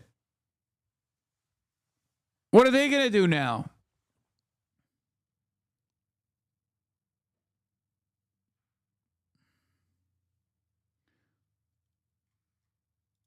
That still needs to be got out through the Gulf. And here is the problem. If they put tankers into the Red Sea, which they could, to load up at Yanbu, first of all, they've got to go out through this Bab el-Mandeb Strait at the foot of the Red Sea. And that area, of course, is threatened by the Houthis, who have said that we will attack shipping in that area. Yeah, if you were wondering, like, Houthis love the smoke, right? They live for it. Why have they been so quiet as of late? This is why. They're just waiting for this moment. Okay? That's it. Now, they haven't done that yet, and we don't really know why they haven't done it, but that threat is still there. The other alternative is, of course, to go out... No, the Houthis are not particularly restrained people. I think like there's a tactical reason for why they're doing it. That's my assessment, at least. Because like they are letting ships pass through right now. But if they wanted to close that shit, they could also do that. Through the Suez Canal. But the fact is, what is the depth permitted through the Suez Canal? In reality, it's 20 meters. And if you think about the big tankers that we're talking about, 20 meters is not enough. This is a very large crude carrier, a VLCC. And there are ultra-large crude carriers, even bigger than this. And a very large crude carrier requires a depth of about 21 or 22 meters, and the ULCC's even more than that. So Why are the Houthis built different? I don't know, dude. There's some with the look. There's just some about the Yemeni people. I don't know what the fuck it is, but they are some of the most resilient. They're some of the craziest motherfuckers I've ever encountered in my life. Okay, I don't know what the hell it is. Hold on, I'm gonna give you some stuff back. They're crazy, bro. Fact is that the big tankers They are built wouldn't be different, able to get out actually, through Suez, unironically. and it would be dangerous for them to try to get out through the bottom or the southern part of the Red Sea. So there we are. The fact is, an awful lot of oil is tied up in the Gulf at the moment. Getting it out through the Gulf itself, through the waterway, the Strait of Hormuz, is dangerous. Getting it out via the Red Sea using the Saudi pipeline is dangerous. I got it right. That's where the war is for now, and that probably is what is going to circle back and affect the politics of the war in the next week or two. To the brave people of Iran, I wish you, as I do every year, a happy holiday season beginning with the Festival of Lights. It signifies the age-old belief of the Iranian people that light will triumph over darkness, that good will triumph over evil. This year, this holiday has special meaning. Celebrate it with your friends, your family, your loved ones.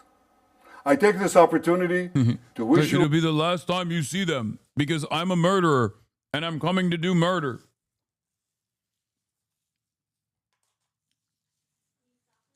No. A happy Nowruz, a year of freedom, a new beginning of hope to all of you, my dear friends.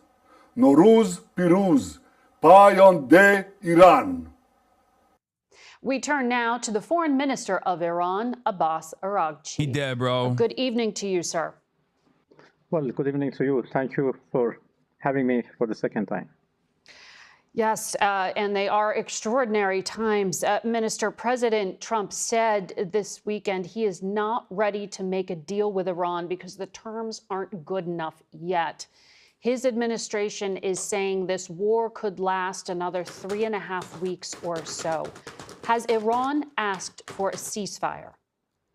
No, we never asked for a ceasefire, and we have never asked even for negotiation. We are ready to defend ourselves as long as it takes, and this is what we have done so far, and we continue to do that until President Trump comes to the point that this is an... What? Bro's jorking it? What? Did it look like I was jerking off when I was tossing my salad? Yeah, in front of 45,000 people, I just decided to whip it out. Fucking idiots.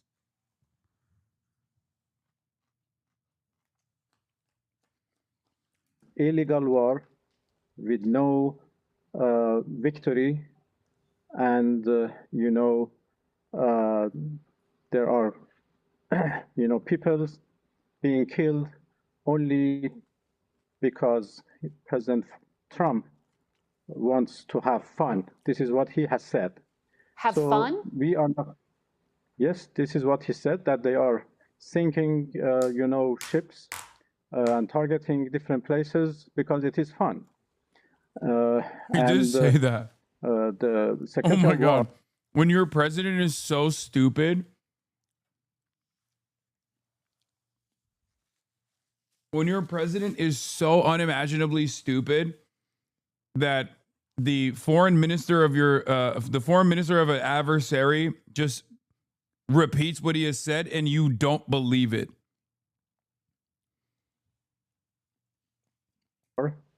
Has said that there is no mercy. And this is actually a war crime. Even saying that is a war crime. So this is a war. This is a war of choice by President Trump and the United States, and we are going to continue our self-defense. Well, that may be your position, but sir, this is a war of survival for your government. Minister, don't you have to negotiate and reach out either directly or through a third party? No, it's not a war of survival. We are stable and strong enough. We are only defending our people from this act of aggression, and we don't see any reason why we should talk with Americans, because we were talking with them when they decided to attack us, and that was for the second time. There is no good experience talking with Americans. We were talking, so why they decided to attack us? So what is good if we go back to talk once again? Well, I want to come back to that in just a moment. You're referring to the diplomacy with President Trump's son-in-law, Jared Kushner, and his envoy, Steve Witkoff. But just to continue on this, Iran is sending its drones and its missiles into your neighboring countries, American allies throughout the Gulf. Okay. There has to be some journalistic value at a certain point with these conversations. Why do they always ask this question? I've heard Abbas Arakshi answer this fucking same dumbass question on this show before. He's been on Face the Nation twice. This is now the second time he has asked the same question. And every other question they keep asking the same. They're like, why are you retaliating against American bases in the fucking region that we're trying to launch attacks off of? Before the war, your government traded with them, you had relations with them. If your government survives this conflict, how do you go back to doing business with countries you're sending drones into and hitting civilian targets? Well, obviously, these are the countries who have given their soil to American forces to attack us. So what can we do? We just sit and watch that American forces are attacking us from their soil, and but your drones are going into civilian areas and hitting plants and hotels and civilians. No, this is not the fact. We are only targeting American assets, American installations, American military bases. Everything belongs to Americans. And this is a fact that they are using their soil. There are many examples. Just yesterday, they attacked our islands using HIMARS artillery rockets, which are low-range rockets, and they used the territory of UAE to attack us. A week ago, 3 F-15 jet fighters were shot down, apparently by a friendly fire in Kuwait, but nobody asked what they were doing in Kuwait. They were using Kuwait and airspace of a neighborly, a friendly country to attack us. So it is obvious we cannot just remain right. Well, so many of these countries are part of CENTCOM, but this is the point, is that it's going to hurt your country in the long term. But when we talk about the Strait of Hormuz, that's crazy. Yeah, don't you think it's already hurting the country in the short term? Think. Don't you think it's already hurting the Iran in the short term right now? The very fact that all of its neighbors have American military bases that are being utilized, their soil is being utilized to attack Iran? Which is such an important transit point for global trade. You have said it is closed to Israel and it's closed to the United States. The Financial Times is reporting that European diplomats from France and Italy are talking to your government about trying to get safe passage for their ships. Are you open to restarting oil and gas vessels going through there? Well, we are open to countries who want to talk to us about the safe passage of their vessels. You are negotiating with France and Italy? Well, I cannot mention any country in particular, but we have been approached by a number of countries who want to have a safe passage for their vessels, and this is up to our military to decide. And they have already decided to let a group of vessels belongs to different countries to pass in a safe and secure. So we provide them security to pass, because we have not closed this strait. They are not coming themselves because of the insecurity which is there because of the aggression by the U.S. I want to ask you again about the negotiations. Iran has declared it has 440 kilos or so. We'll cover that in a little bit. Of nuclear material. Where is that material now? Who has custody of it? Well, we have not declared. This is verified and declared by the agency. This is not a secret. This is not a secret, you know. The agency have said in his many reports the exact amount of our enriched, nuclear material. Yes. So where is it now? Who has custody of it? So they are under the rubbles. You know, our nuclear facilities were attacked, and everything is under the rubbles. Of course, there is the possibility to retreat them, but under the supervision of the agency. If one day we come to the conclusion to do that, it would be under the supervision of the agency. But for the time being, we have no program, we have no plan to recover them from under the rubbles. Am I understanding you here? Because I know that you said 48 hours before the U.S. strikes happened, you had personally offered to President Trump's negotiators to take that 440 kilo amount of 60% enriched material and to dilute it. You said Iran was ready to give that material away. This was in the deal that was also presented to Vice President Vance by Oman.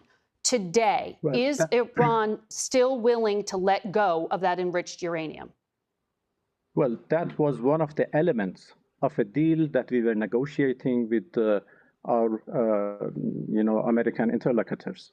That element dealt with the question of Iran's 60% enriched material. And I offered actually that we are ready to dilute those enriched material or downblend them, as they say, into lower percentage. So that was a big offer, a big concession, in order to prove that Iran has never wanted nuclear weapons and would never want them. Are you willing to give that up now?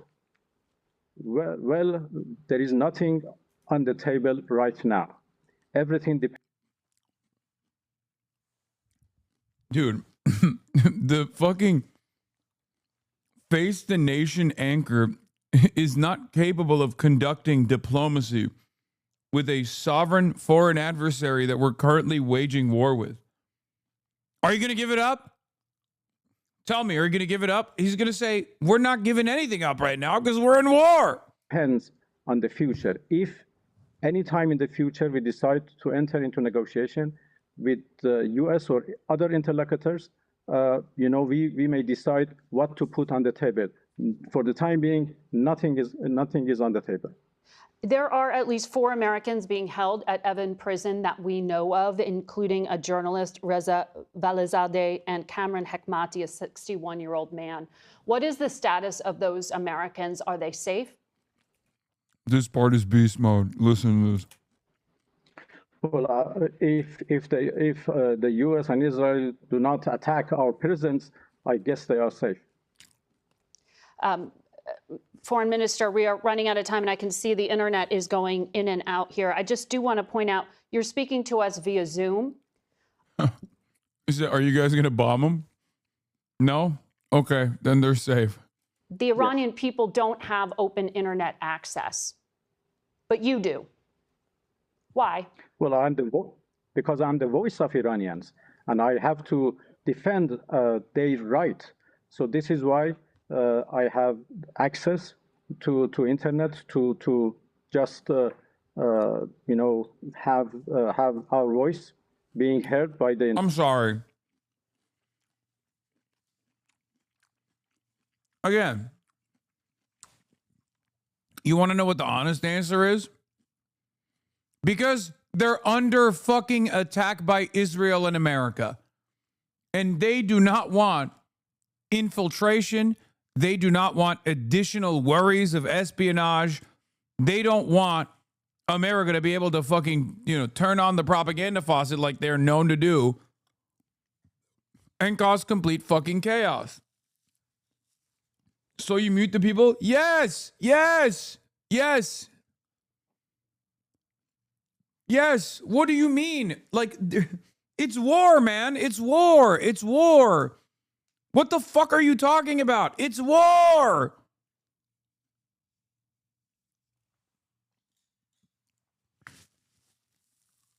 Nah, mate.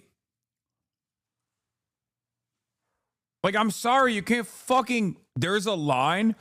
Yeah, this guy, Cheyenne John, he's got it. He's like, if I can't fucking jerk off on Pornhub for one day while there's bombs exploding over my fucking head, I'll kill myself. Nah, mate, there's a line. You have to let Israel infiltrate the country with their spies. Fuck you. International community. But internet is closed because of the security reasons, because we are under attack, we are under aggression, and we have to do everything to protect our people. In any country, there are, urgent measures taken for the sake of war. Minister, I'm glad the uplink worked to talk to you right now. We thank you for your time this morning. Face the Nation will be back in a minute. Stay with us. In Tehran, a new era has begun, of sorts. Not the one America or Israel wanted. The Ayatollah is dead. Long live the Ayatollah, his son. Iran's airspace closed. We came overland, among the only international journalists currently allowed in, to witness the... It's also really funny because they're like, wow, I can't believe that there's like serious internet connectivity issues in Iran. How devastating. How fucked up. It's like, bro, our president currently wants to utilize the FCC to do a media blackout in the freest country on the fucking planet because he doesn't like the accurate coverage that the media accidentally does every now and then. Like, and we are not under imminent threat at all. We are the threat. We should tell Chad about how America will shut off mobile connectivity at protests at the time, all the time. How are people so stupid that they think that we're under same circumstances as Iran, that the U.S. shut off the internet as well? Yeah.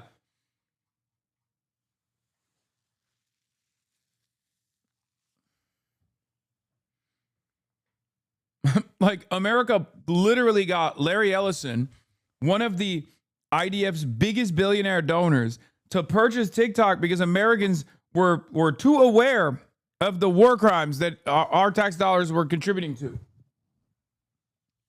And you're over here being like, wow, how can Iran do such a cruel thing? Bitch, what the fuck are you talking about? They're under attack.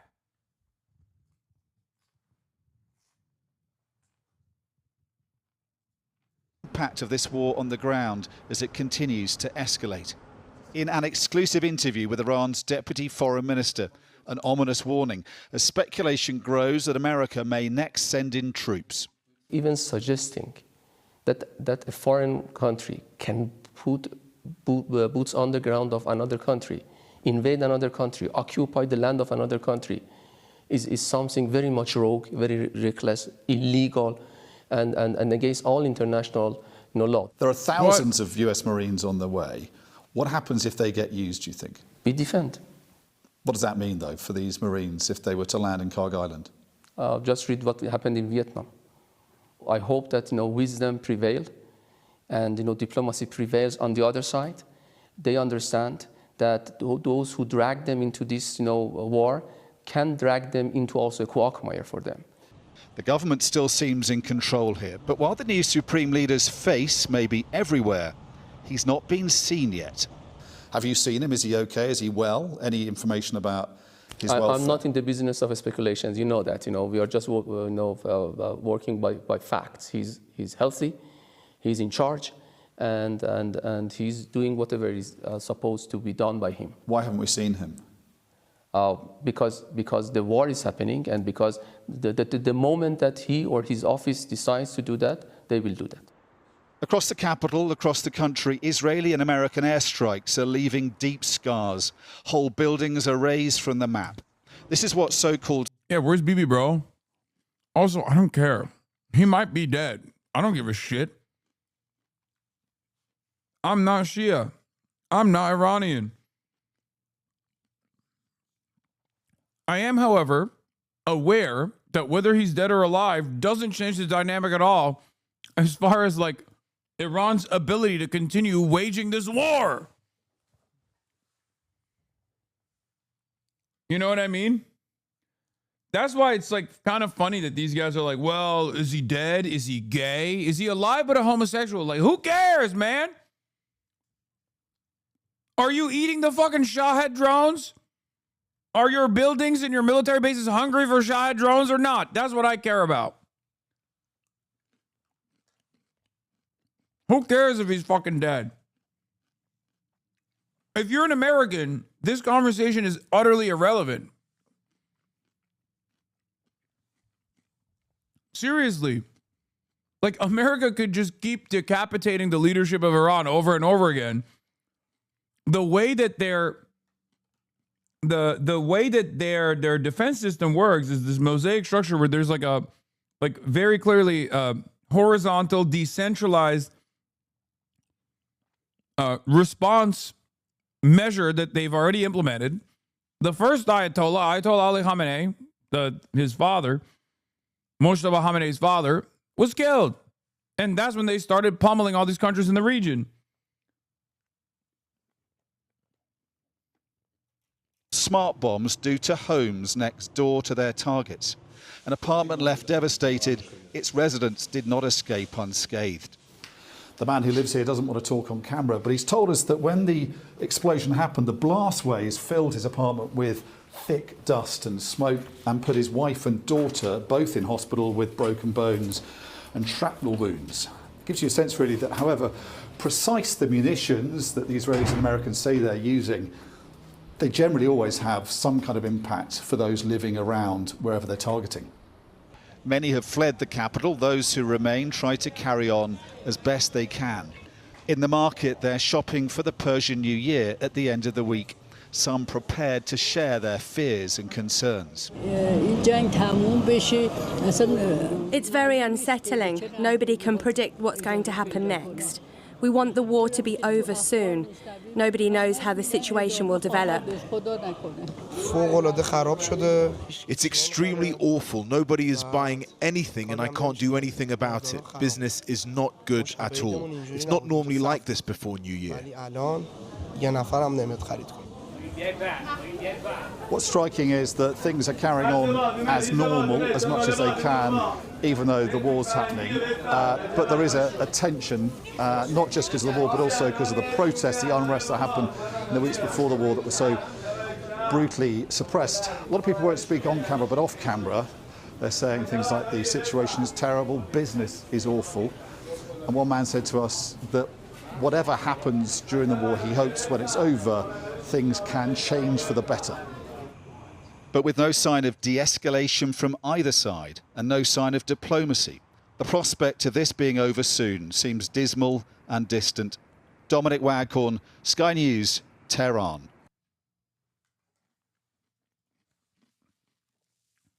What would it look like if Iran assassinated Netanyahu? I mean, it wouldn't change much from like the Israeli calculation because those guys are crazy. Like the country demands this death and destruction.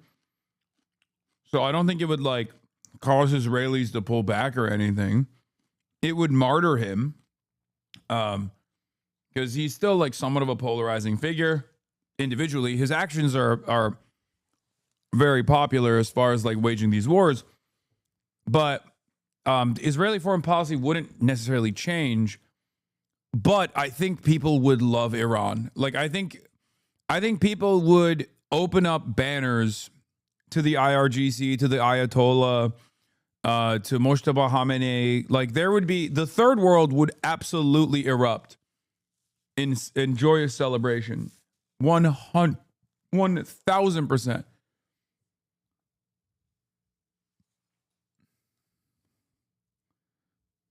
That's what I think. It wouldn't change much in Israel, though. Some people are saying they'd use nukes. I don't know if they'd use nukes for that, but I think they're more likely to use nukes if, like, their defenses diminish so much that, like, Iran and Hezbollah were able to destroy many buildings. This is all that's left of a medical center in Burj Kalawai in southeast Lebanon. A smoldering mass of rubble hit by an Israeli airstrike that killed 12 medical workers inside. Oh, the air is still thick with smoke. The building has been completely destroyed. And look here, boxes of medicine and pills, medical files everywhere. You get a sense of how enormous the blast here must have been. On Friday night, it was set ablaze, killing nearly the entire medical team. They were doctors, paramedics, and nurses. Their job, to respond to the injured in nearby villages. One of their colleagues was outside. I heard the very loud whistle of a missile, and suddenly a very bright orange light in front of us. So we knew right away they'd hit the center. We rushed in and started searching for the martyrs. The UN has confirmed all 12 people killed were health workers. They were having dinner when the missile came without warning. They had nowhere to hide. We've just come round the back and look, 4 floors completely blown apart. This building is a shell, and a reminder there that this is still very much an active zone. We're hearing outgoing fire here from Lebanon. It feels a very dynamic, very dangerous part of the world right now. The Lebanese Ministry of Health has accused the Israeli government of criminal conduct. They say 32 medical workers have been... I mean, they're Nazis, man. They're Nazis. They're not held accountable. But, like, if you're confused... Well, a couple things. One, if you're wondering why, and I haven't even gotten to this part of the story yet, American attitudes towards Israel shifting so dramatically in an irreparable manner. Israel is totally lost. The messaging war, and as I always say, this is the most popular. You mean Hamas?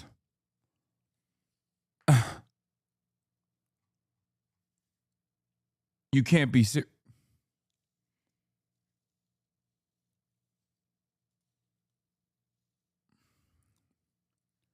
Dog, we're talking about Lebanon. We're talking about Lebanon, man. I'm joking. They'll say Hamas Ministry of Health. Oh, okay. Anyway, the point is, this is why Israel is like lost the messaging war. No one fucking believes them anymore whenever they come out with whatever bullshit statement. And also, this is part of the reason why Israel's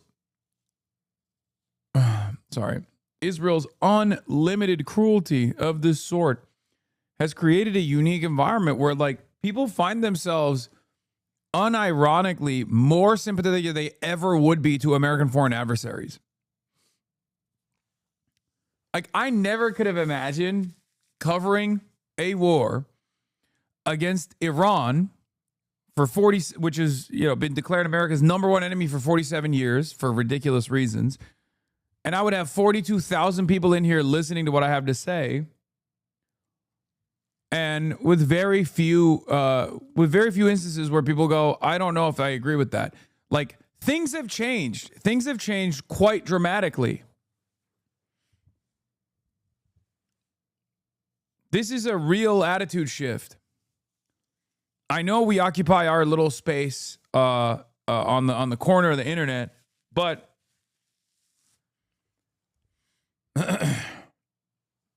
it has been really interesting because, like, even in comparison to like how I spoke about Palestinian resistance right after October 7 and spoke about Israel right after October 7, like, the overwhelming majority of this community was like, no, that's crazy. I'm not ready to hear this at all. They were not ready to hear any kind of humanizing perspective that talked about the actual victims of the 80 years of settler colonial occupation that Palestinians were subjected to.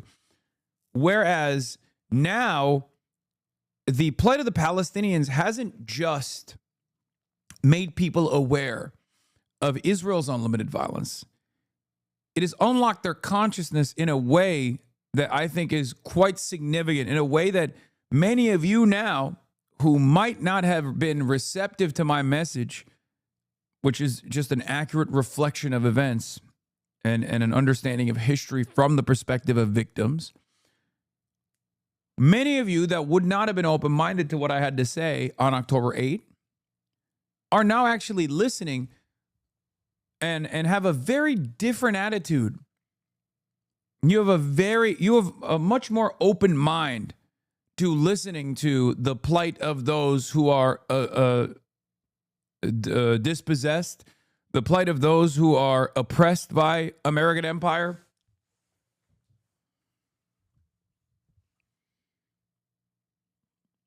Lamau, tell us more, Mr. Israel intelligence isn't great. Are you unironically trying to defend Israeli intelligence and the big 226? Is that what this is? Dog, this is Israeli intelligence. Like, this is what Mossad does nowadays. Is like come in to my fucking chat and annoy me. And be like, oh, where is Kaya? You are dog abuser. Why do you not shock Kaya more? Shock Kaya. You are Hamas. All my life is the most fucking washed country on the planet, dude. Oh my God. There is literally not a more washed country. I mean, seriously. They're so fucking washed. They got like Asmongold doing propaganda. They're so cooked. And the best they can do is Asmongold being like, yeah, why do people care so much about Israel? I think like eventually people are going to get fatigued.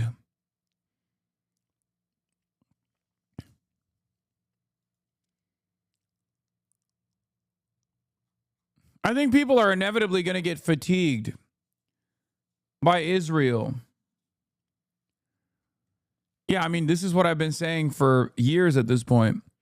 This is the most popular Israel will ever be in the United States. Tomorrow, Israel will be less popular than it is today. Something to remember for all the Jewish advocacy orgs that keep tying themselves to the genocidal entity.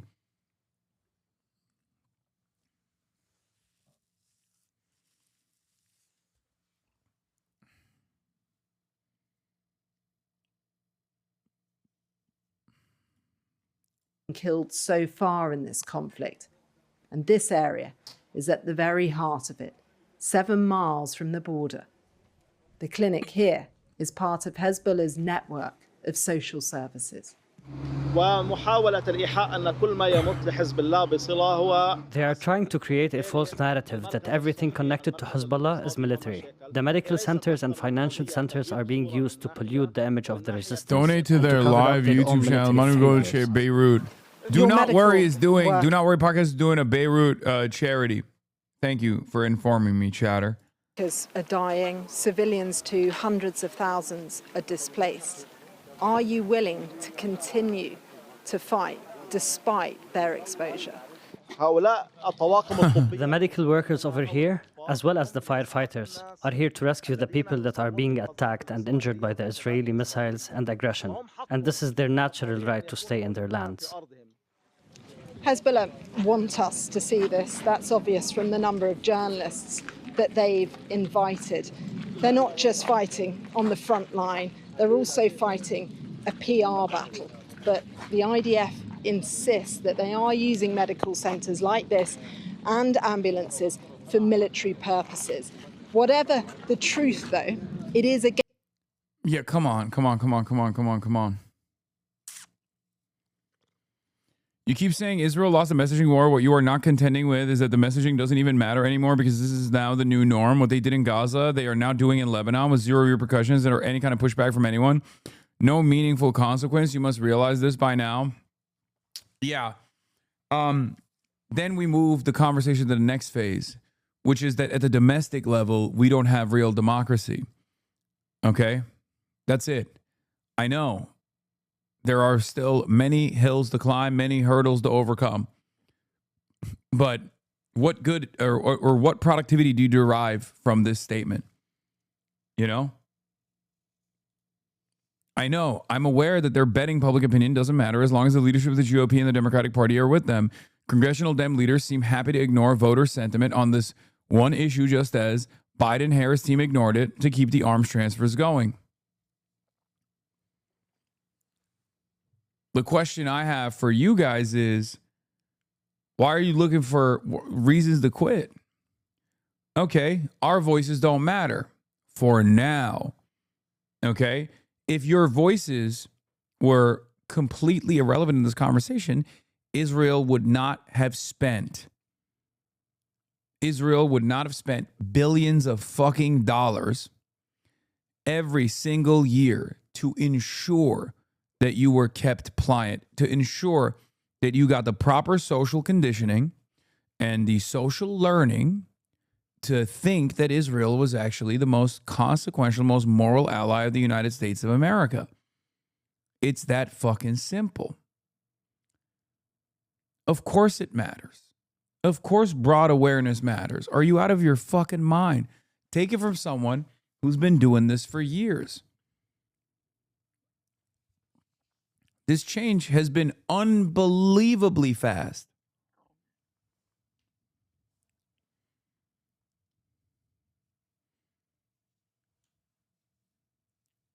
The next step in this battle, because the awareness initiative is not done. There are still Americans who fuck with Israel. We got to work on them every single day.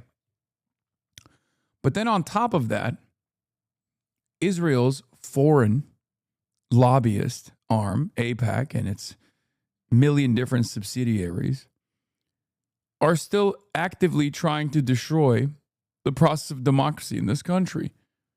They're still petitioning the government to take stringent action against naysayers.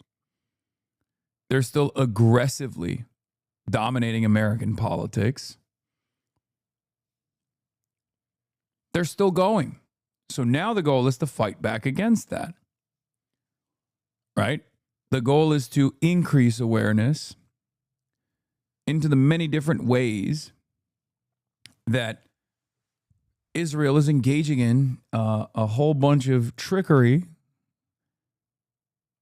to deny the democratic results of the population by confusing people in the primary system, confusing them to not vote for anti-Israel candidates when that's clearly their goal, right? To make it seem as though that there is no democratic desire from the population to decouple from Israel when there very clearly is one. It's already working, and that's precisely the reason why pro-Israel and Israel first Democrats and pro-Israel and Israel first Republicans, well, mostly Democrats, Republicans don't give a shit, but most of these Democrats are now talking about, oh, I will never take AIPAC money. I'll take money from the same AIPAC donors. I'll still be pro-Israel, but I won't take AIPAC money. Oh, here.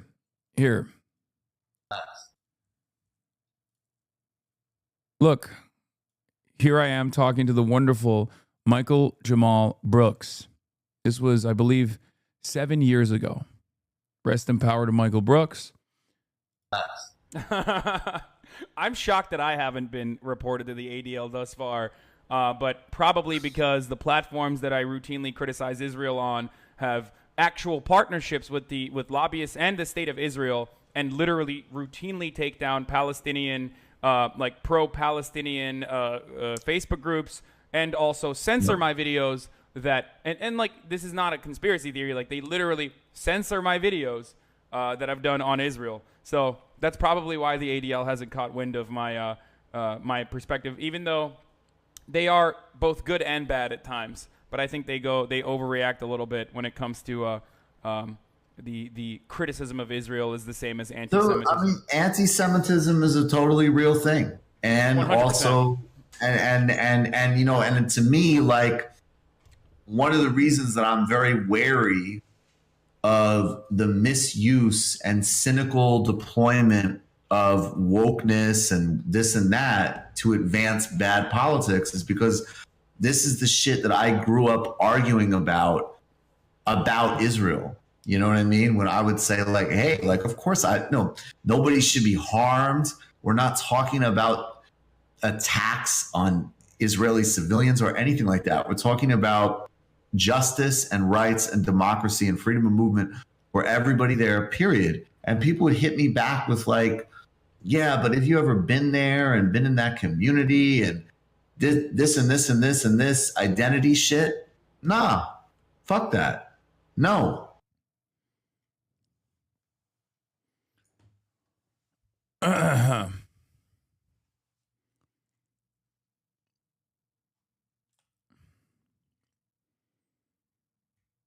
I was watching an interview Hassan did with Michael Brooks years ago, and in it, Hassan mentioned how the ADL didn't know him yet.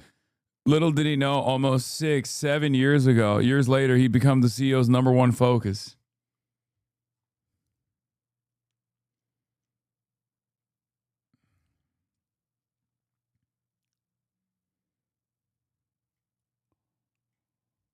I quit watching Uncle Sam after Emma started. She's insufferable. You're so wrong. You're so wrong. Emma actually, I think, carries Michael Brooks's torch very well. Emma is awesome. And it has been wonderful seeing her grow as well. I think she was definitely a lot more libbed up initially. She is so aggressively calling out Israel on a daily basis. That's crazy. Emma's ideological journey has been wonderful. That was a wild thing to say. It's crazy to hear that.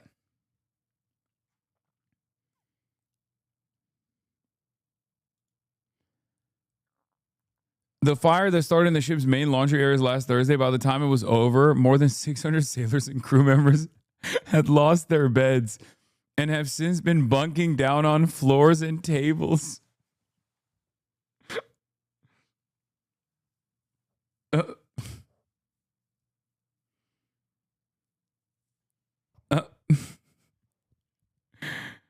Oh, that's crazy. That's funny.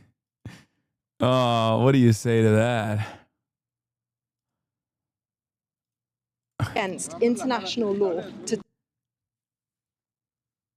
All right. Thanks, Kate. Well, the candidates. All right. We're going to get to the Illinois primary election that's taking place tomorrow. Yes. Our military's dicks are hard, but so are their betting situations currently. Let's be real. Oh, this is funny.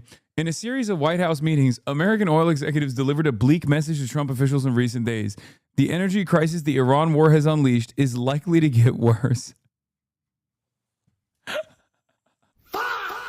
This is why I said, for the record, this is why I said, even the capital owning class is not like fully on board with this. Because like, at least, like this wasn't a point of concern when we invaded Iraq, right? This was actually welcomed. The invasion of Iraq was welcomed. Oh yeah, we'll piece it up, right? We'll piece up Iraq. It's no longer in the hands of the state. We can take advantage of it. We will extract it ourselves. It's awesome. These are the guys who are supposed to make big money out of this. Except their oil tankers are kind of stuck too. And they also have a piece of the extraction of like Saudi Aramco, for example. Like it's their companies that are also playing a role in extracting oil from this area that Iran has effectively shut off. So it actually hurts them a little bit as well, especially because their assets are getting hit, right? This is another reason why the Iranian escalation ladder directly strikes at the heart of capital, which, again, very valuable lesson for anyone that's listening, any government that's listening, any country that's listening, any group that's listening. This is a very important lesson. You strike at capital and you make America listen, okay? That's why work stoppages are very important. It's the most effective tool in the tool belt of labor, Okay?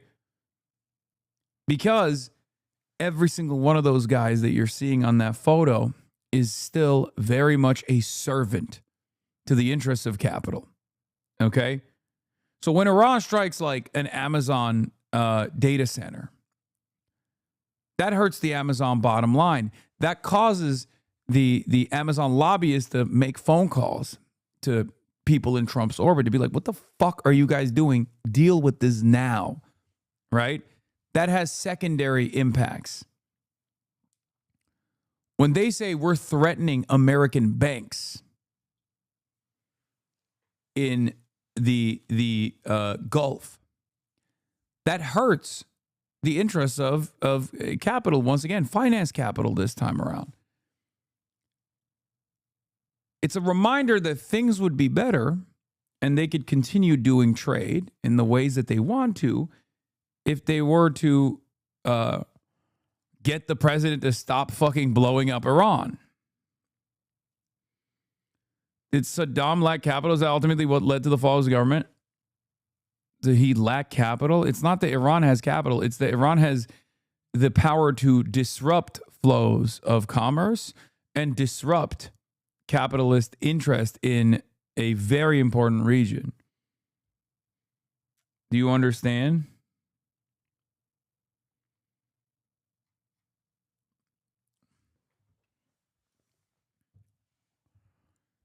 Global capitalism requires stability. It also requires imperialism, but there's a balance that you need to strike. That's why you don't fuck up the bag too hard. Striking Iran at the behest of Israel is fucking up the bag too hard. You understand? Can you explain what you mean by target the banks? Iran has threatened to blow up American banks in the Gulf region within striking distance.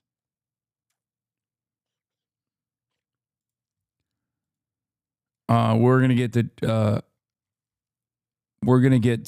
the Cuba situation in a second.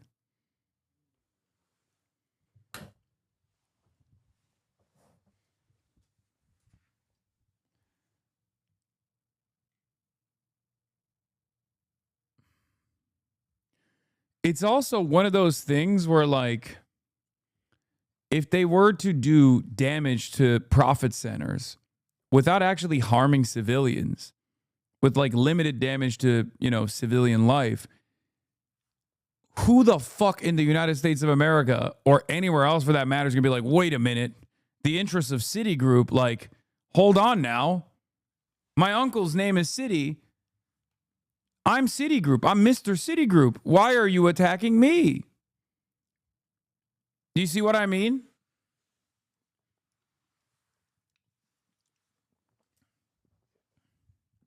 There's motherfuckers in my chat being like, please strike Mohela. Like, Ayatollah, please. Supreme leader of Iran, please. My heart is yours. Take out my student loan debt relief. Take out my student loan debts, please. Joe Biden couldn't do it, but if you do it, my heart and soul for the IRGC. Because these are forces that oppress the ordinary people, right? Who the fuck's going to defend them?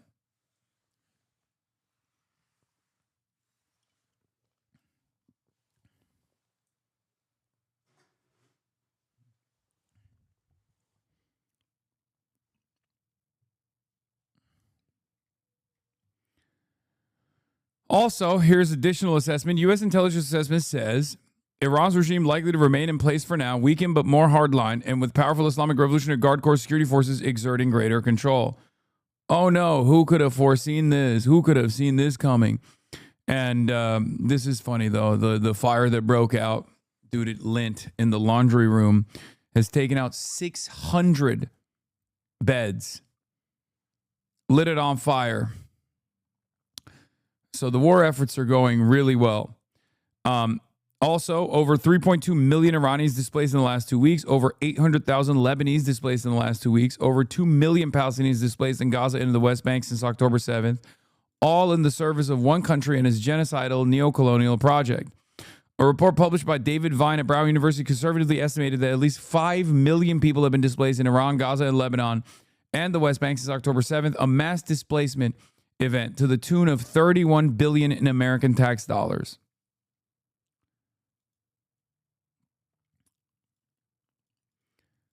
Oh, this is funny. Iran's governing structure isn't a one-man show. It's a system. It's so, dude, the Iranian weapons have been striking American facilities so hard, it caused CNN to learn how the fucking Iranian governance works. Like, it is incredible how stupid the average person is, but it's also remarkable how stupid, like, the average analyst is as well, where they just have no interest whatsoever in learning how these countries work. And that's unironically part of the reason why these guys were dumb enough to think, oh, if we just do a decapitation, like, it's over, right? They're like, yeah, Ayatollah was sitting in a fucking room hitting the red button every time to blow up American targets. Like, they're by their estimation, I guess. When they heard that he's the supreme leader, they thought he literally was making final decisions on everything, and that there's no way that the government works at all. The first wave of the military campaign against Iran killed the long-serving supreme leader, but the regime is still operating as designed. Its governing structure is unlike any other political system in the world. Unlike Iraq or Syria, where taking down the head of the regime made the whole system collapse, Iran is structured for longevity. The Iranian political system is not a one-man show. It is a system. President Trump told the Iranian people to take over your government. It will be yours to take.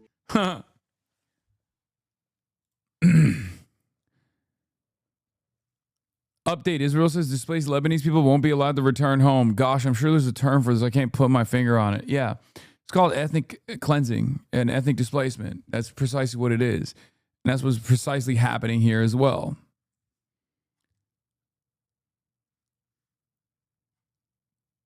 Fantastic.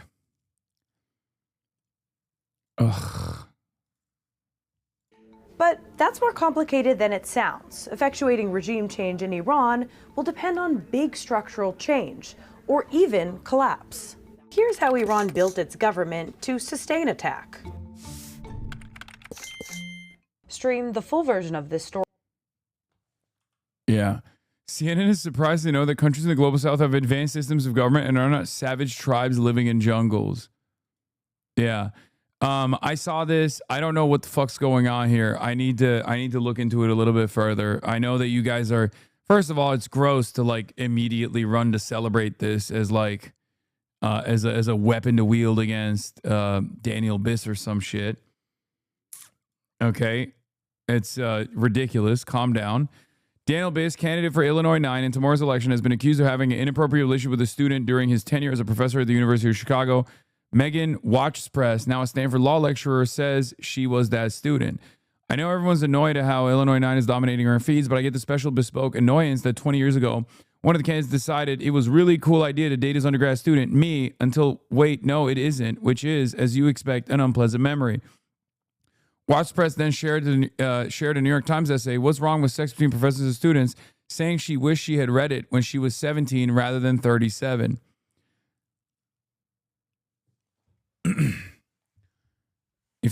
Megan says, if he's going to get a national profile on the strength of a younger woman's campaign, I'm going to come out and say it. During his short-lived tenure as a math professor, Biss had an inappropriate romantic relationship with one of his undergraduate students.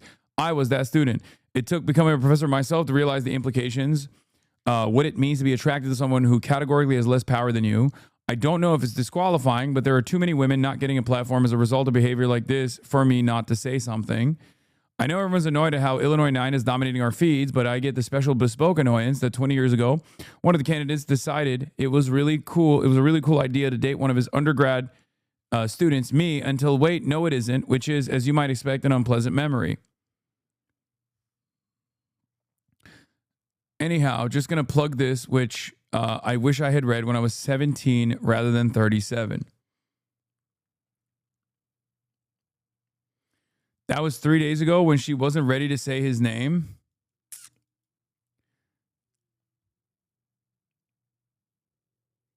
it's I mean, look, these things are these are complex situations. It takes a lot of toll on the person to come out and reveal this information.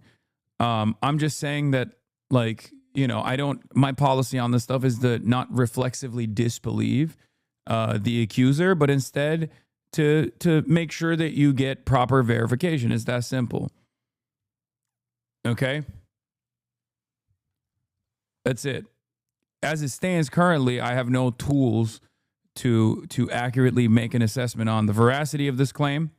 But I'm sure that there are some enterprising reporters out there who would, you know, probably verify. Yeah, trust but verify. Especially considering that this is like an accessible person, right? Revolutionary liberal, always trust women. Oh, God. This was the number one thing with Me Too that people like genuinely didn't understand. Before Me Too, and even after Me Too, let's be real, the common societal attitude in our patriarchal construct is that we reflexively disbelieved women. Okay? I have no reason to believe that this is fake, that this is a fake allegation. And the argument always, the like educated statement here when people said believe women was not to believe women outright across the board unconditionally, that women have no capacity to lie at any point or whatever. It's just to not disbelieve women immediately and not engage in victim blaming, which is what was happening. Okay?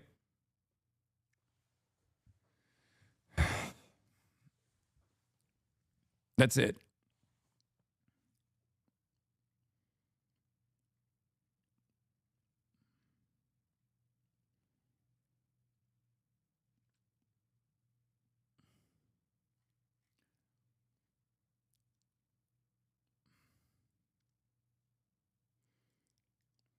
She said relationship, which means she was active in it, and while it's inappropriate and probably could and should have gotten him fired, it's not illegal. Undergrad is not the same thing as underage. Power dynamic? No, I think she says she's 37 now and might have been 17. So yeah, I think she was undergrad and also underage. So a twofer.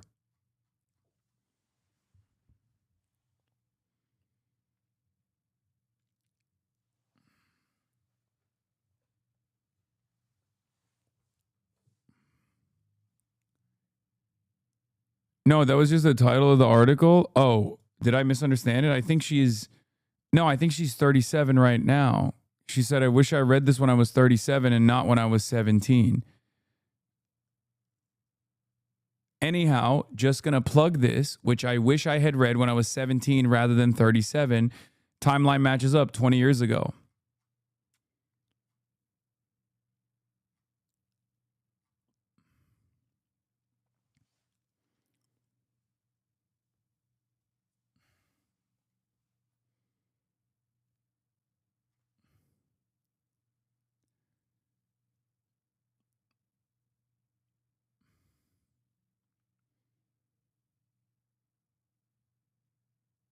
Maybe not. She's just saying she wished she read it when then, not that she was 17 at the time. She's probably 19. I don't know. If she is 37 years old right now, and this happened 20 years ago, as she says here, then she would be 17.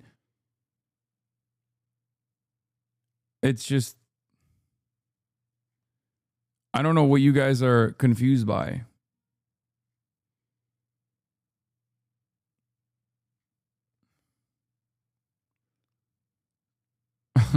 I think 37 minus 20 equals 19. Correct me if I'm wrong. Yeah, that's how it works.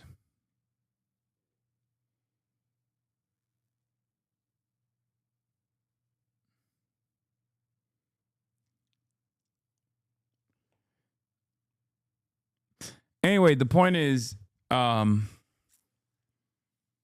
like, this would be a part of the verification process for any sort of enterprising journalist, any sort of investigative reporter.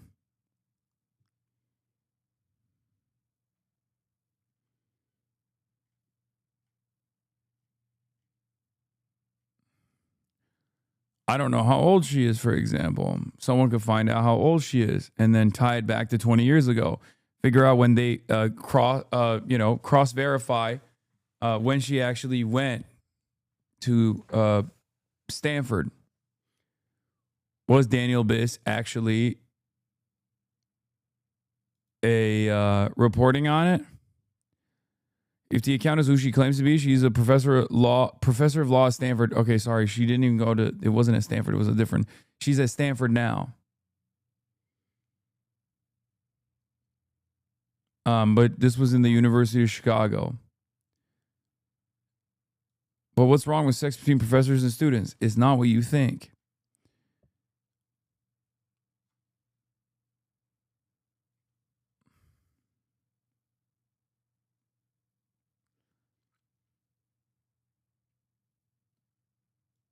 She's 42 now. The article's from 5 years ago, so she was 37 when the article came out. Anyway.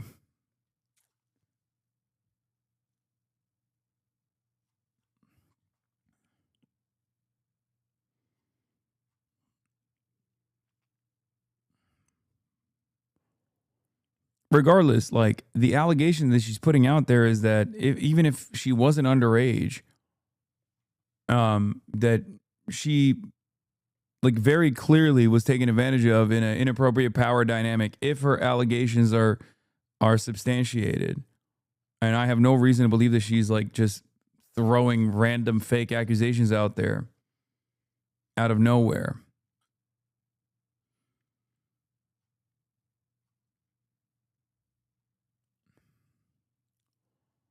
But yeah, hopefully someone investigates it a little bit further.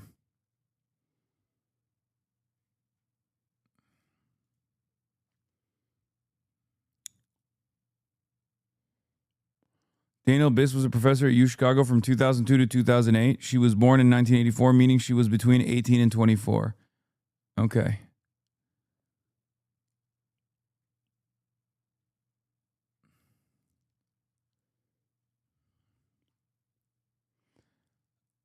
We'll talk about, like, in a second. Oh, this is what I was talking about as far as, like, striking the heart of capital.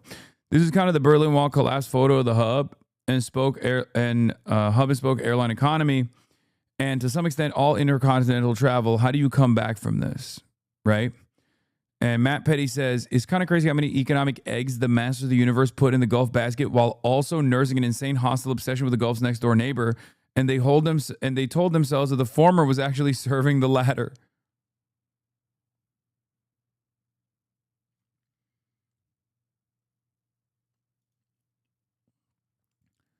Donald Trump also said a former U.S. president told him in a private conversation on Iran strikes, "I wish I did what you did." Trump declined to name the ex-leader. Was it George W. Bush? No. Was it Bill Clinton? I don't want to say. Trump said in the Oval. It was not Bill Clinton, former president's spokesperson tells me. Maybe it's fucking Joe Brandon. I don't think it would be Obama. It was Obama? No, I don't. Bro, what are you talking about? Why the fuck would Barack Obama tell Donald Trump, "I wish I bombed Iran," when Donald Trump literally destroyed his signature accomplishment, which was the opposite of bombing Iran, and actually unironically moving the region in the direction of stability and peace?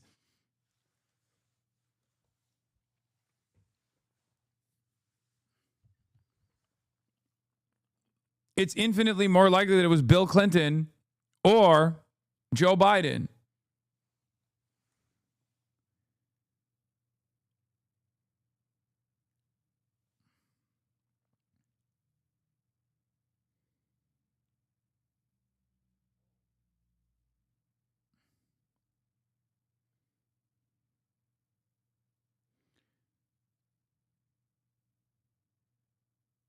Hold on.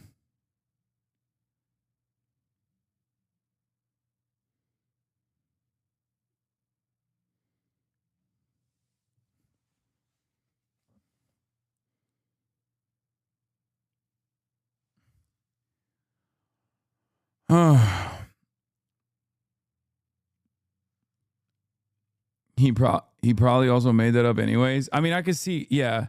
That's the other thing. Donald Trump could just be lying too. Like, I wouldn't put it past him.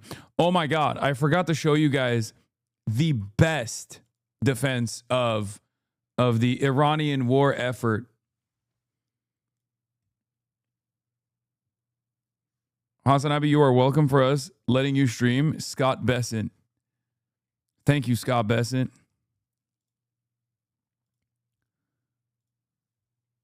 This is the best. Things are going so well, and you can really sense how well things are going. Because you, and I mean specifically you, the press, specifically you, the press corps, because you cheer against Trump so hard. It's like in your DNA and in your blood to cheer against Trump. Because you want him not to be successful so bad, you have to cheer against the efficacy of these strikes. You have to hope maybe they weren't effective. Maybe the way the Trump administration has represented them isn't true. So let's take half-truths, spun information, leaked information, and then spin it. Spin it in every way we can to try to cause doubt and manipulate the public mind over whether or not our brave pilots were successful. How many stories have been written about how hard it is to, I don't know, fly a plane for 36 hours? Has MSNBC done that story? Has Fox? Have we done the story how hard that is? Have we done it 2 or 3 times so that American people understand? How about how difficult it is to shoot a drone from an F-15 or 16 or F-22 or F-35? Or what it's like to man a Patriot battery? Or how hard it is to refuel midair? Giving the American people an understanding of how complex and sophisticated this mission really was. There are so many aspects of what our brave men and women did that because of the hatred of this press corps are undermined because your people are trying to leak and spin that it wasn't successful. It's irresponsible. And folks in this room are privy to that information because of the proximity here in the Pentagon. It's an important responsibility. And time and time again, You know he's knocking back a few before these, right? Like he must be. This is so awesome. He's literally crying and doing the same thing that Trump did after the bombing campaigns in the 12-day war. If you remember, he was like, "You're not yelling at me. You're yelling at our beautiful female bomber pilots." How dare you? How dare you say that we are incompetent? We in the command center are incompetent. When you yell at us for being fucking belligerent, bloodthirsty fools, you're actually calling the boys and girls that have taken up arms to defend this nation fools. Classified information is leaked or peddled for political purposes to try to make the president look bad. And what's really happening is you're undermining the success of incredible B-2 pilots and incredible F-35 pilots and incredible refuelers and incredible air defenders who accomplished their mission, set back a nuclear program in ways that other presidents would have dreamed. How about we celebrate that? It's so awesome. No, it's going crazy. It's going crazy style. Mission success. How about we talk about how special America is, that we have these capabilities? I think it's too much to ask, unfortunately, for the fake news. So we're used to that. But we also have an opportunity to stand at the podium and read the truth of what's really happening. And the reality is you want to call it destroyed, you want to call it defeated, you want to call it obliterated. Choose your word. This was an historically successful attack, and we should celebrate it as Americans. And when you say I'm drunk, you're not saying I'm drunk as the Secretary of War. What you're saying is our beautiful F-35 bomber pilots are drunk. And that's really fucked up. When you call me, Pete Hegseth, Secretary of War, a alcoholic rapist, what you're actually saying is our beautiful F-35 bomber pilots are alcoholic rapists. Huh? What do you think about that? Guess what? That would really hurt their feelings.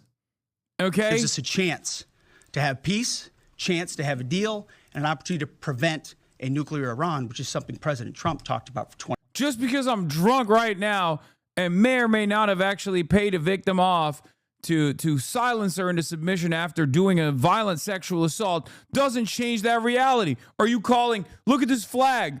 Look at this flag behind me right now. Are you saying that the person who knitted this flag is also a drunk rapist? Huh? How dare you? 20 years. It's wonderful that is just another clear-cut sign. Another clear-cut indication that the war efforts are going very well, okay? Reporter, do you have a comment on the 6 service members who died last week? I mean, who would answer a question like, Do you have a comment on the 6 service members who last week? Who else? Oh. Updates for the last hour. Back to Bonzer Berry. More CRAM firing over Baghdad. Oil field in Erbil is under attack. Missiles and drones in Dubai, Saudi, Erbil, Bahrain, and Israel. IRGC announces the targeting of Sheikh Issa and Al Dhafra bases with cruise missiles.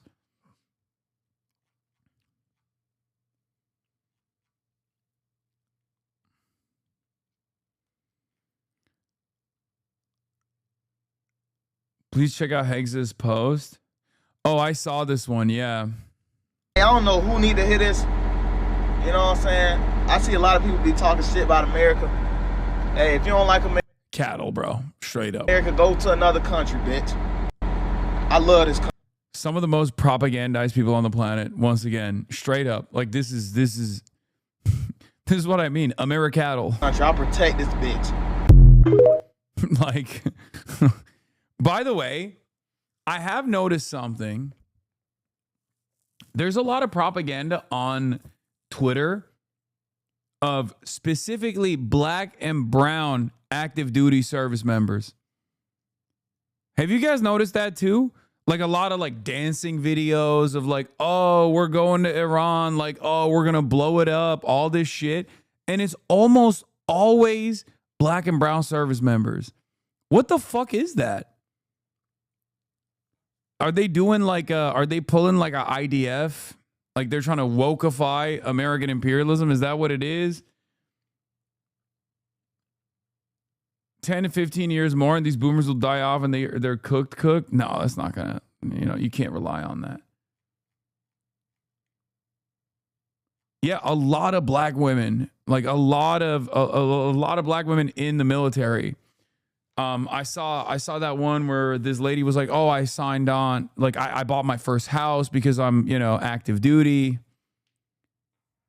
Like there was another one where like these girls were dancing at the base.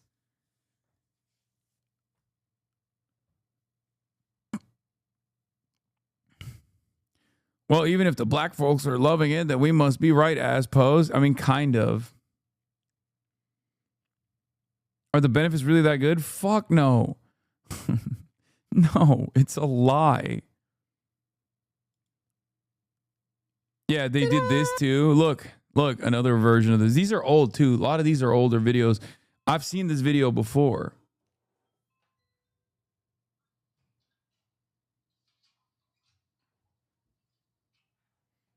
I've seen this. This is an older video that they're resurfacing, and so is this one. Steak, Capri salad, asparagus underneath, garlic bread that I already been into, lobster, hush puppies, a baked potato under this. Steak.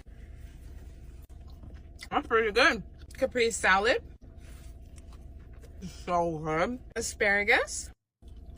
Okay. Baked potato. Let's try a piece. Lobster. Oh, that's so good. Hush puppy. Garlic bread. This might be my favorite thing. Shrimp cocktail. Wow. They ate fruit salad. Mango's so good. Got watermelon. They get to eat this every day, right? No, it's the last time they get to eat it. When you're in the military, you get to eat this one time. Yeah. You can eat it after you get out of the military. Okay, that's also not true. You get it. You get it before deployment. It's a little bit like the Last Supper to boost morale.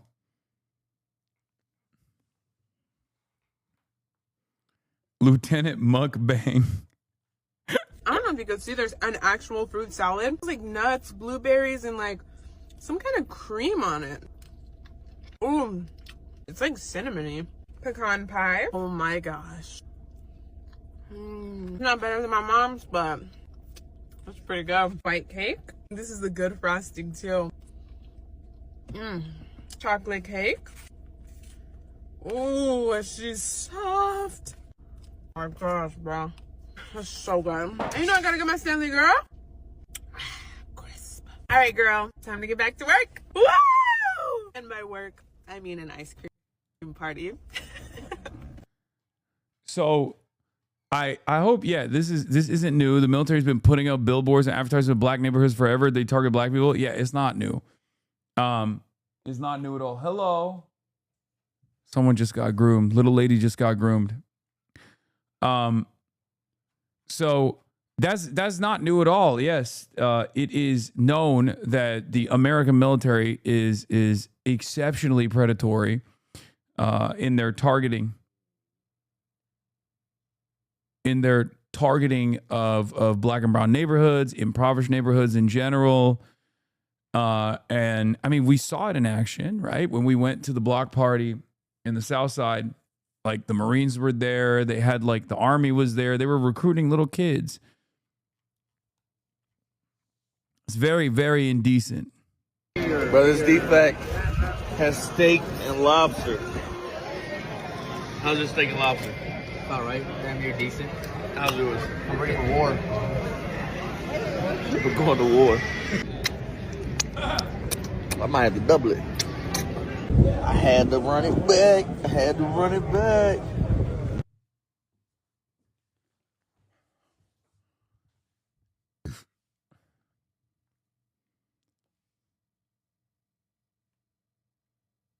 So yeah, and then there was also this. This is what I was talking about as well. Just touched down in Iran.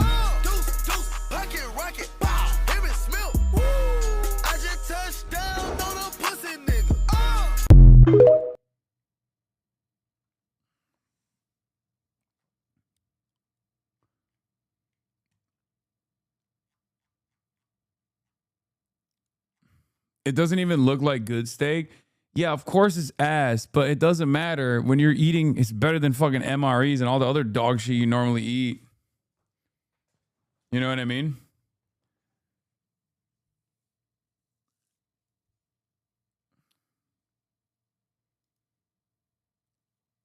Yeah. Stew. FENTCOM fact check. CENTCOM is claiming all servicemen get freshly cooked lobster and steak meals. Lie. U.S. servicemen eat low-quality industrial slop before being shipped off to die for our greatest ally. Truth. Yeah, these are the MREs. I've tasted them on the broadcast, if you guys recall, a long time ago. Meatballs and marinara sauce. Almost fucking died, too. Vegetable crumbles. Cleric, our Iraq combat medic, sent me his fucking dog shit ass MREs back in the day in my P.O. box and almost killed my ass because one of them had like mold in it, and Will and I still ate that shit. It was terrible. Beef strips and tomato sauce. Beef taco filling. Spaghetti and beef. Chili with beans. Chicken noodles and vegetables and sauce. Elbow macaroni and tomato sauce. These are little kids, by the way. I mean, they're gonna do violent, heinous shit, but like they are literally children. Okay, it's crazy. Chili and mac and cheese. Why do they look 15? Because you're probably in your 30s. They're like 18. Meatballs and marinara sauce.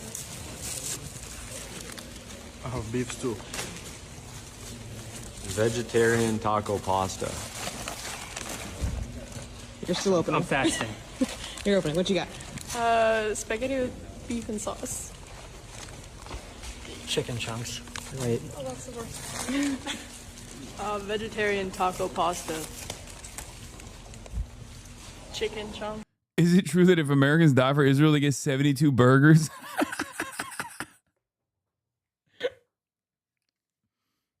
Yeah, that's right. They get 72 burgers in heaven. Got protein in. Meatballs and marinara sauce. Shredded beef and barbecue sauce. Oh. Yeah. Elbow macaroni and tomato sauce. Oh. Beef strips with tomato sauce. Spaghetti with beef and sauce. I got chili with beans. I got chicken noodles with vegetables and sauce. I got a beef stew. Beef taco. Killed. Chicken chunk. Chili mac. Shredded beef and barbecue sauce.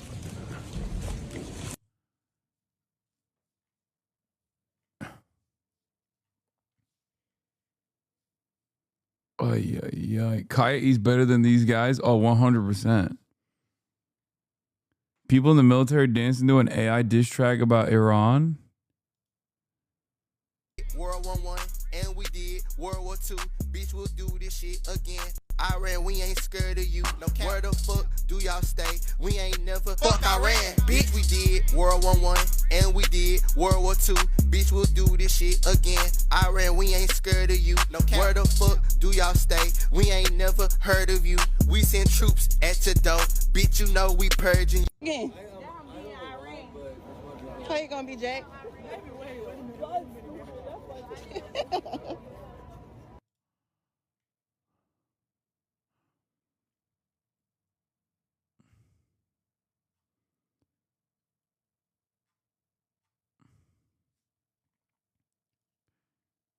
Someone just edited that audio over an old video.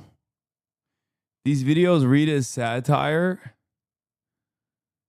No, I mean, I can see that being an older video, but it is kind of weird. It's kind of weird, right? Like, do you see what I mean? Like, it's always black women. What the fuck is up with that? Is that like a psyop? What is this? It's always... Like, is this an IDF technique? Is that what it is? Is Big Yahoo really dead? When is the celebration? Big Yahoo. Doesn't appear on official panels. Son hasn't tweeted in almost a week. Continuously posts videos that are immediately debunked as AI. Yeah, he's dead, Lamau. איזה יופי. פה עם שיר ושיר. איזה יופי פה. תודה רבה. תודה, איזה תודה אלופים, לכם. תודה רבה. תודה לכם. טוב, קצת לספוג שמש. תודה לכם. של מי הכלב? שלך. איזה סוג זה? נענית, ישראלית. נענית ישראלית, כל הכבוד. טוב, גם לה מגיע קצת. ישראלית אמיתית. יאללה, לכולכם מגיע. Bro, do they got the best AI? Because, like, how is this AI? Like, people are saying this is AI. I saw that he has a disappearing ring. Like, look, he has a ring in his finger. Look, watch this. Ring is gone. But I think it's just artifacting. Like, I think...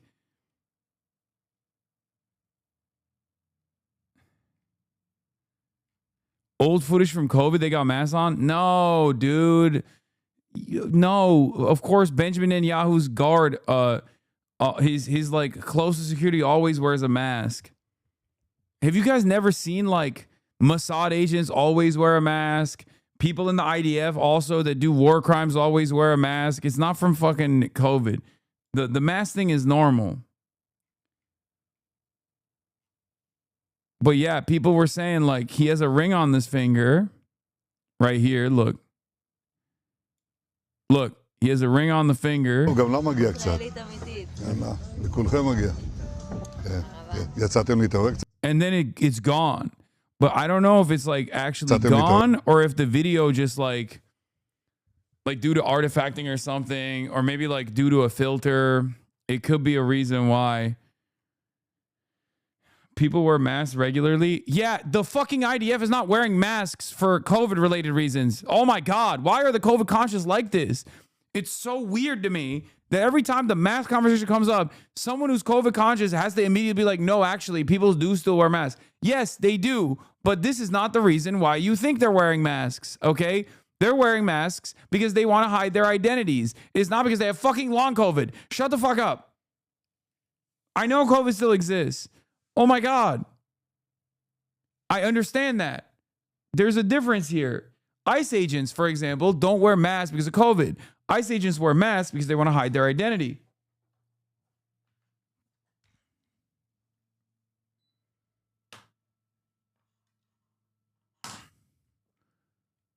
We all should wear masks for both reasons. Why? Because one, long COVID, and two, because we're fucking IDF murderers and don't want to be charged in the future for war crimes? What do you mean we all should wear masks for both reasons?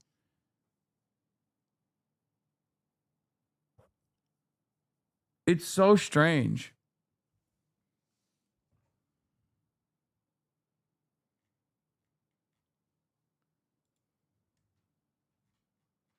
קצת? כן. יפה מאוד. תראה, על ירושלים יש משהו יותר יפה מזה? אין על ירושלים. אין, נהדר. Yeah, see, his ring is back. Yeah, I think it's just like a weird artifact thing in the video. משהו יותר יפה מזה? אין על ירושלים. אין, נהדר. הוא השתגע מזה. שמע, אני זוכר את זה. אתה זוכר? I think it's made people go crazy mode. The skin texture and camera depth of field is hella weird. Maybe not AI, it was a weird ass video. Dude, it's like AI can be a completely made up incident, or it could just be like AI causing these kinds of weird things because like they edited it with AI. It's just not, this doesn't meet his AI. הוא היה, זה היה במטוס. תמסרו לו דש. איזה יופי. שלום. שלום לכם. גם אתם יצאתם קצת להתעורר? קצת להתעורר. כמובן שיש מרחב מוגן במקום כזה. מרחב מוגן, איפה את יודעת? ממש שמה, בטח. א' ב' זה לבדוק. כמה צעדים מכאן, נכון? כמה צעדים. יופי, זה הכי חשוב. צה"ל ינצח ואנחנו נשמור על עצמנו.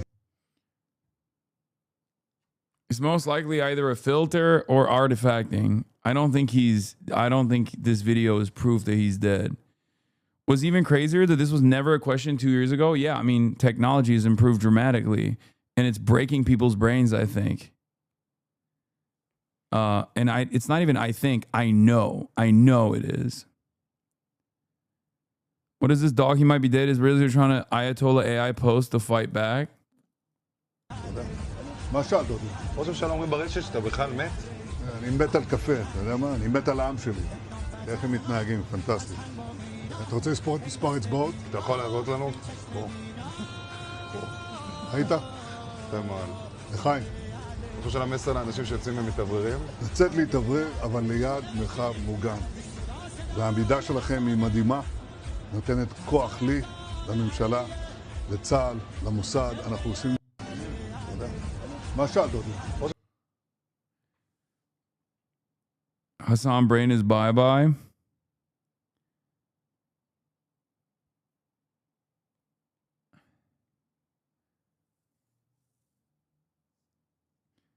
It's not proof that he's dead, but it's definitely AI. Why would he be in the fucking countryside right now? I don't know. I think him not attending the one like ward council meeting, that was weird.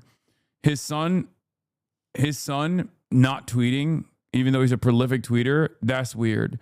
But all this other shit is just like frying people's brains and they think everything is AI.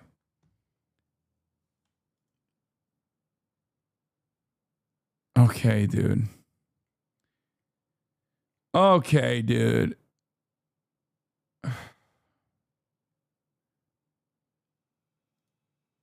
This all feels like some blue sky hysteria that breached containment. Yeah.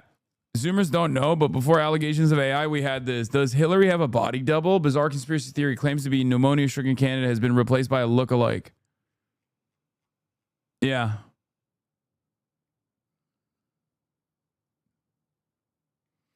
We all know that you are a propaganda agent for the motherland Israel. Yeah.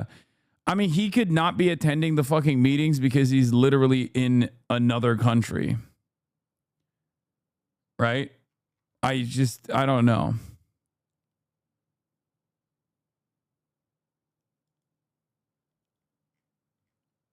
Netanyahu, oh God, okay. Adam Cochran has some crazy takes from time to time. But monitoring a cafe video shows 2024 as of date. No, it didn't. No, it actually showed 2016. I mean, not 2016, 2026. You're wrong on that too. This is not correct. Bro, what are you talking about? Like, that he filmed this in 2024? Like, oh, people are saying I'm dead. In 2024? Like, some of you guys literally make up more insane claims in order to feed into this conspiracy. Like, this is when you realize, this is when you have to realize that you're in too deep, okay? But in the last few days, there's been a flurry of viral rumors on various social media networks claiming that the Israeli Prime Minister is dead. Talk us through what people have been saying. That's right, Sharon. So I think it's good that people are suspicious. I think it's a good thing that people are this suspicious of AI. No, it's not a good thing, because sometimes, like in this case, you will literally be led astray by assumptions that like something that is actually real video, something that's a real video that could cast away doubt is considered AI because it doesn't correspond to your bias. social media has been ablaze this weekend with viral conspiracy theories that Israeli Prime Minister Benjamin Netanyahu was killed in an Iranian missile strike. According to Reuters, these rumors even were broadcast by Iranian state media. Here's a couple of examples that I saw racking up views over the weekend. It was often shared. I have a suspicion that these Iran news accounts are also maybe Israeli run. I think, or maybe I'm wrong, but I think these guys are going to all flip randomly. It's so strange how many of them propped up. So many of these Iran news accounts have propped up out of fucking nowhere. It could be just like, Indian bot farms or whatever, or just trying to make money because they lean in. They're very agnostic about everything that's going on, and they just like lean into whatever the meta is. Or I think that they are somehow going to work as an Israeli misinformation agent when the time comes. They're building audiences. They're building some real audiences amongst the pro-Iran side in this conflict, and that can be a very powerful disinformation agent for like, you are ill-informed about AI. I don't think so.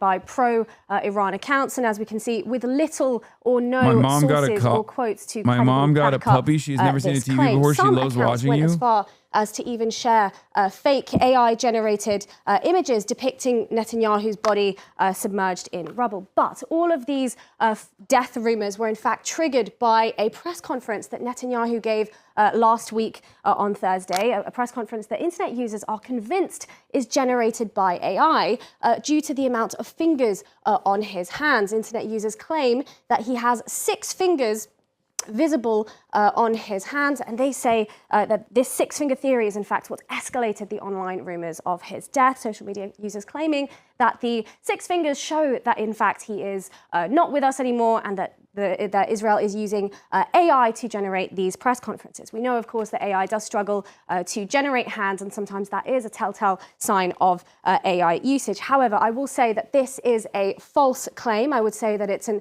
unfortunate screenshot used there that's going viral. Now, this is the screenshot that is being used and shared on social media depicting Netanyahu's 6th finger. I will say that we at France 24, we watched the entirety of that around 8-minute broadcast, and we found that he did indeed have 5 fingers on each hand throughout. We can see the shots before and after 5 fingers are present. And in fact, it was around 34 seconds in, he makes a gesture with his hand, and there is a shadow in the crease of his right hand that gives the illusion of a sixth finger. I'll also say, Sharon, that there was journalists present at this press conference as well. It wasn't closed, and so the journalists being present there, that also is another indication that it did in fact take place. And Vedika, Benjamin Netanyahu has himself responded to these rumours. He has responded to these viral claims of his death. He posted a video Sunday of himself visiting a coffee shop, a cafe in Jerusalem, a proof of life video, if you will. He captioned it, "They say I'm what?" And in the video, we see him getting a cup of coffee at the counter. He also shows both of his hands one by one, saying, "Count my fingers," if you will. You'll see that come up on screen in a minute. Now, like, a lot of you guys are so crazy. How could they have shot this in 2024 when he knew exactly what the suspicions in 2026 would be about his fucking fingers?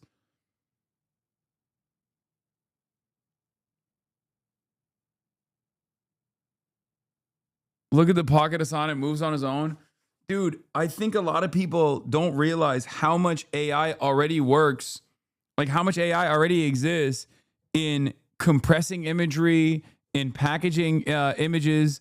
Like, there are always going to be, if you look hard enough, you'll always find like weird tweaks in the footage.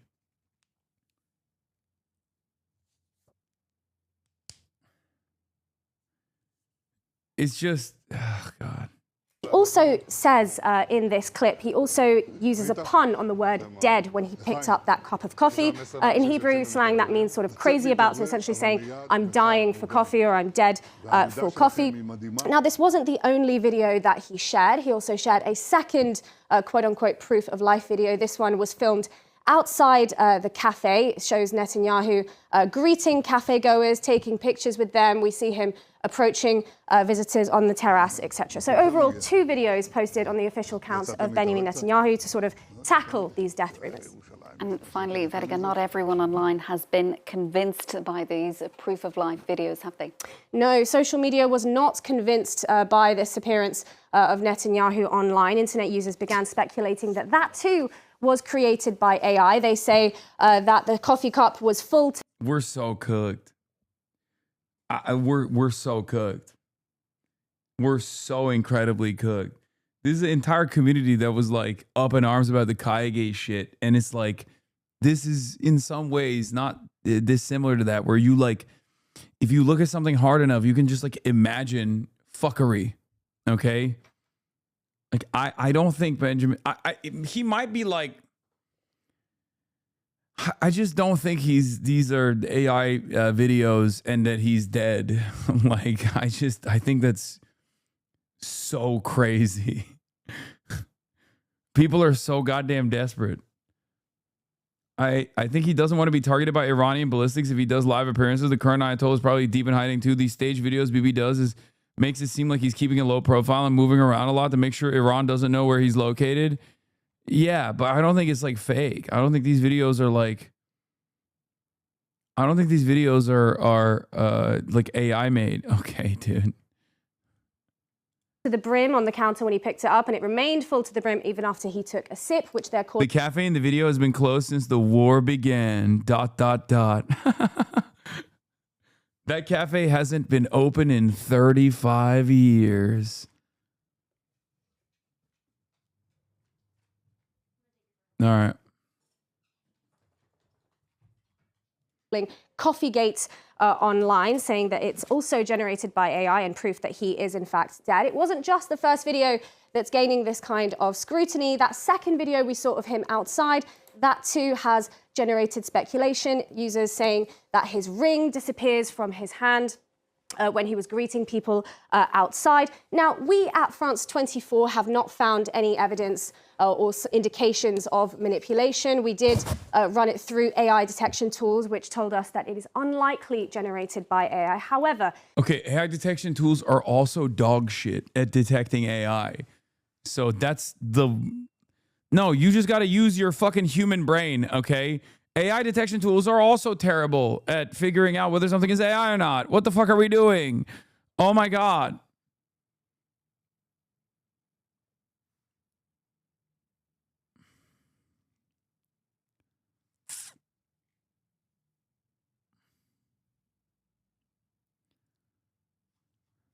It is important to note that AI detection tools are not always 100% accurate, especially with AI developing so quickly. So what I will say is that the Instagram account of that cafe that he visited, the Sataf in Jerusalem, they posted an Instagram story of Netanyahu's arrival. They posted this around 2 hours before he posted his videos on social media.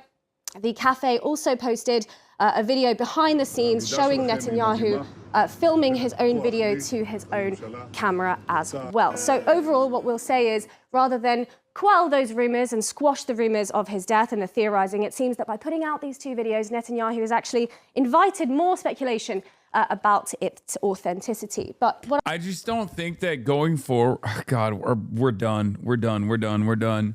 I don't know if this is like the impact of COVID and how it like collectively fried the brains of so many people. I don't know if this is just like in the age of AI, you can't really trust anything. Like the real impact people perceived, the real problem was people thought that you would get duped by AI videos, right? The issue, however, is now you also can look at like real videos and assume it's AI. It's so fucked.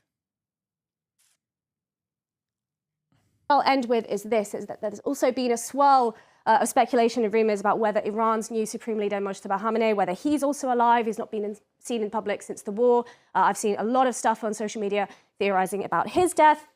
And this week, it's Netanyahu who has claimed to be dead. So online, both users from each side will push their own narrative in this war and push disinformation as well. So I think that shows the importance of fact-checking during this time.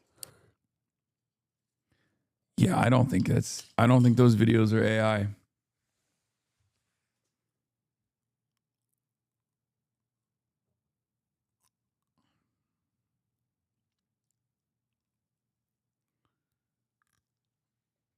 You don't think it's at all suspicious when he was nowhere to be seen for 2 weeks? Yeah, he's a fucking coward, dude. He's hiding in the Führer bunker. Yes, that's why he's nowhere to be seen. So here's the thing.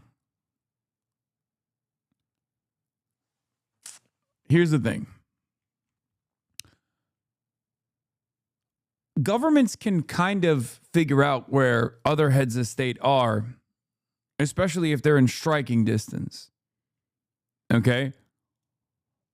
Like Israel killing Hassan Nasrallah or Israel killing like the Ayatollah, like these weren't remarkable instances because of like all the surveillance that it took to figure out exactly where these guys were. Okay? The reason why they were remarkable events is because governments know where heads of state usually are. They just have this unspoken agreement that they don't, assassinate the head of state. They don't depose the head of state. They don't kidnap a head of state. They don't assassinate a head of state because other countries can do the same to them. Now that Israel has broken that seal and assassinated the Ayatollah, Iran could just as easily penetrate through the Israeli defenses, especially at a time when they're depleting, and try to do a first strike on, or not first strike, but a retaliatory assassination strike on Benjamin Netanyahu. So he can't go outside that much. He just cannot go outside that much. Because obviously there's still Iranian surveillance and Iranian spies inside of Israel. Just as there are, Mossad infiltrators and spies in Iran, there are always going to be Iranian spies in Israel as well. And they could just as easily figure out where fucking Benjamin Netanyahu is if he is out and about. That's part of the reason why he can't go to like an established military council meeting. That's what that is probably the reason why he's not going to the military meetings.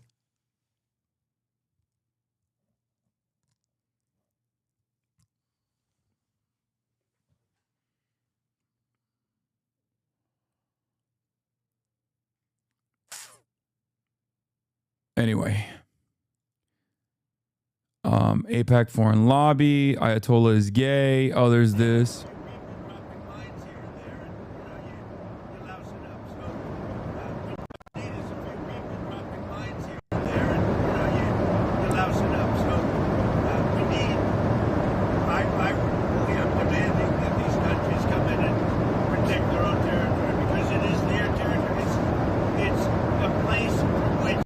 Yeah, he's just saying maybe we shouldn't be there at all. We have a lot of oil. He said, oh shit, Iran got hands. Oh, here's Mersheimer. We're not winning against Iran. We're not winning. What message are we sending? We're sending a message that we're a bunch of fools. That we started a war we can't win. Yeah. The FT had a big editorial today. This is the Financial Times, which is very sympathetic to the United States and the various cockamamie schemes that we come up with. The Financial Times usually supports us. They're saying we had no objective, no clear objective. We didn't have the required military forces to achieve any of the objectives that we were floating, and we had no plan. That's what they say. And of course, they're correct. Yes. So the question you want to ask yourself is, what does this tell the Chinese and what does it tell the Russians? It tells them that we are incompetent. And of course, the Russians have had enough dealings with Steve Witkoff and Jared Kushner to fully understand just how incompetent we are. Yeah, and we should make it very clear that the Americans have granted Russia sanctions relief in order to allow more oil into global markets. Now, that presumably represents a windfall for Vladimir Putin in his campaign against Ukraine. The Europeans must be flabbergasted, John. They're flabbergasted and outraged. And on top of that, we're burning through Patriot missiles, the PAC-3 Patriot missiles, which the and THAADs. And THAADs too. And the Patriots are what the Ukrainians are begging, that the Ukrainians are begging for. And we're... Yep. Yeah, it gives Russia a big reprieve and aid in continuing its war efforts. Just a fucking... What is this? Fartlo Timothy Chalamet will win years from now when it's okay to give awards to Jews. I'm Fartlo. I'm Fartlo. That's crazy, by the way. The idea that the Oscars famously doesn't give awards to Jewish people is awesome. Yeah. Definitely. Like an industry that famously doesn't have any Jews in it whatsoever. That's what I think of when I think of Hollywood.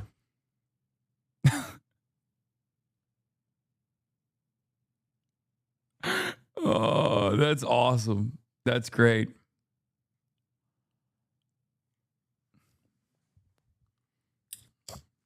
Also, I didn't know Timothy Chalamet was Jewish until this very tweet.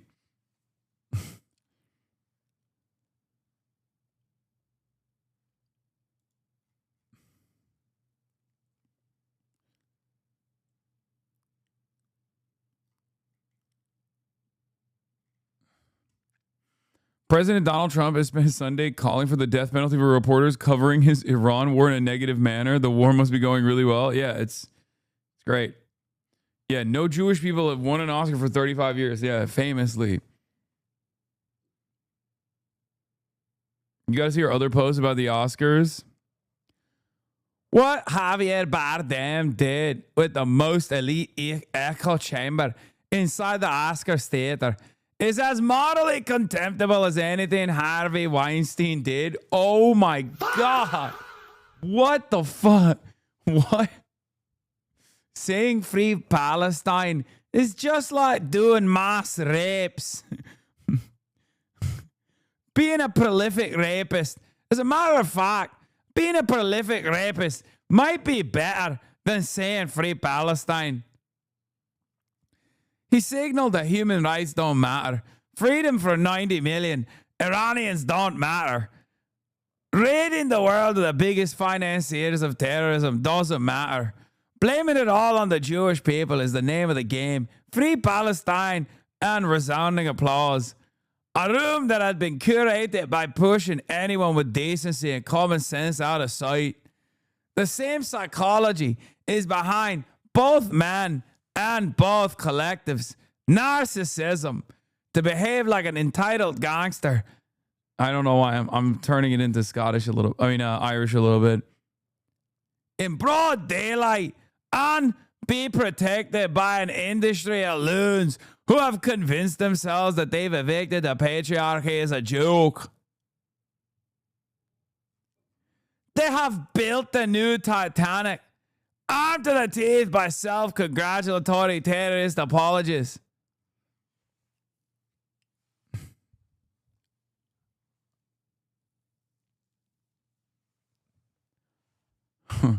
Bardam, like Weinstein, made a fool of himself and everyone in Hollywood. Anyone next to him would be shunned to infinity if the world was anywhere near sane.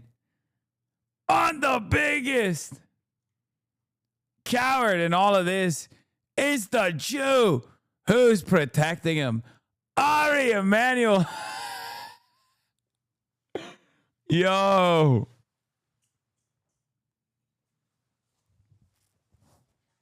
That's crazy. She called that Ari Emanuel chill.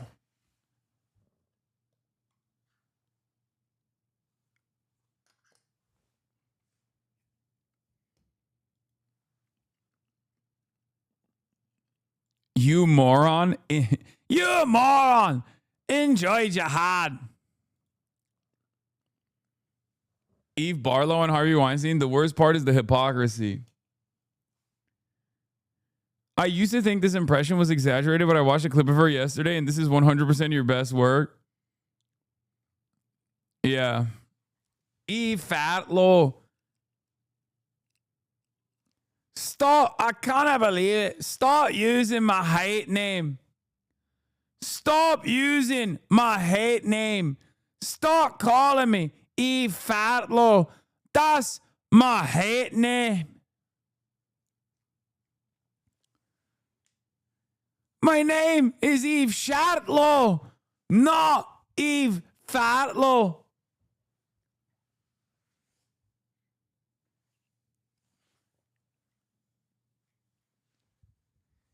It's not Braveheart, it's Brave Fat. That's right.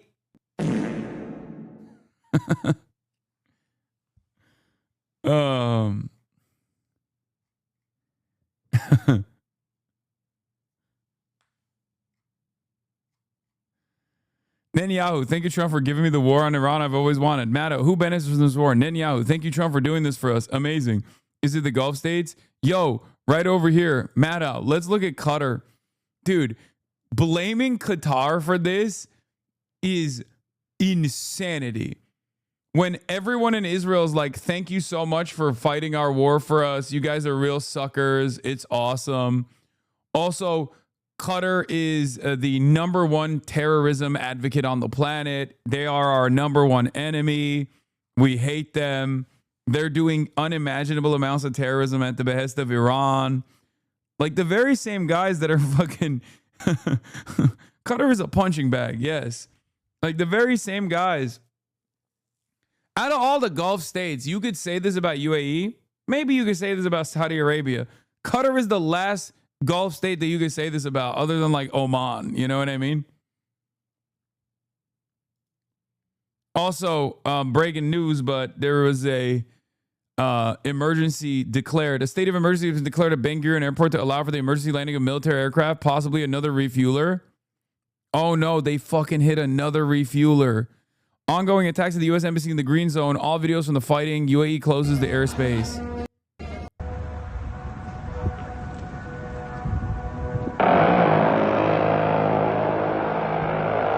I can't believe the U.S. Embassy has a CRAM on it. It's so crazy.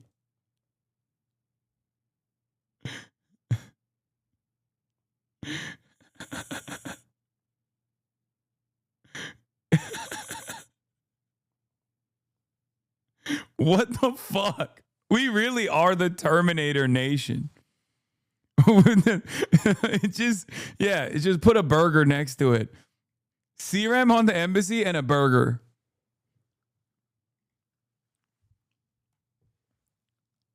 Nation of peace, dude.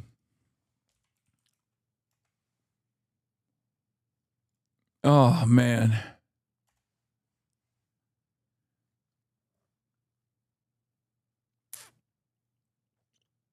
Now, imagine what's on the Pentagon. That plane was disintegrated on 9/11. CRM doobie burger shape. I'm in Baghdad. We heard that shit ripped for real.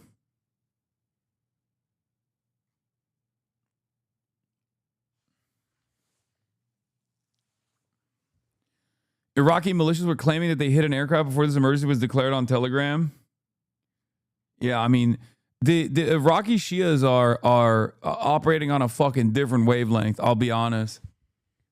Was the one anime Shia, was that real? The one anime Shia that was martyred, the one that looks like an anime hero, was that actually real? I never really investigated it, but I don't know if you guys saw it. The one with the white hair, he had the most beautiful hair I've ever seen.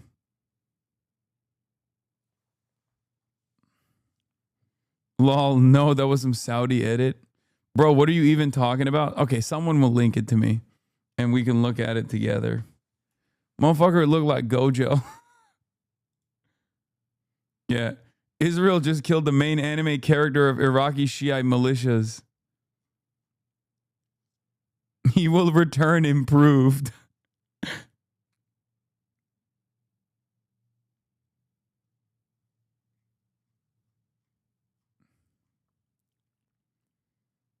The hair is definitely an edit? No.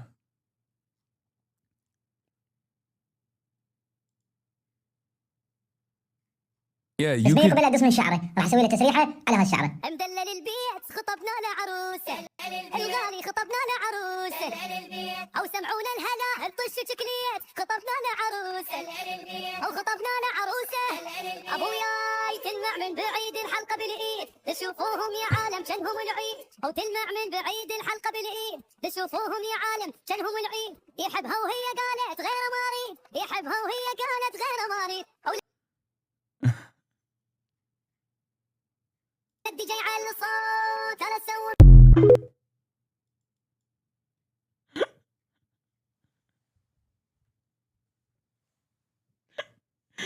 The hair is not fake.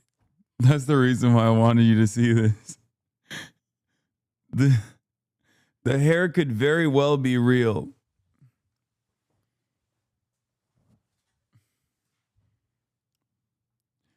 Yeah. I'm gay and Lebanese. As an Iraqi, that motherfucker ain't one, bro. Don't be embarrassed. Don't be embarrassed.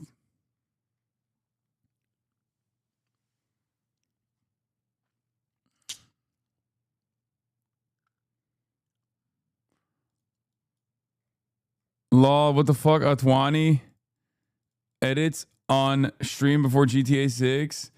Bro, those are Atwanis as an inside joke amongst the Iraqis.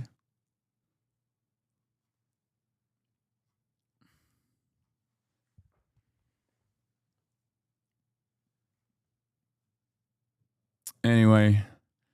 But yeah, as I was saying, the Iraqi Shias, they go hard. They do not fuck around. They've been doing a shit ton of damage. Bernie on the Illinois primaries ignores Illinois 9. I know. It's just Bernard, man. What are you going to fucking do? We just got to be the change we want to see, okay? We can't rely on Bernard. We can't rely on AOC. We can lean on him at times, but sometimes you got to do it yourself. Did you cover the Junaid race earlier or the Talib or Omar endorsements? Not yet.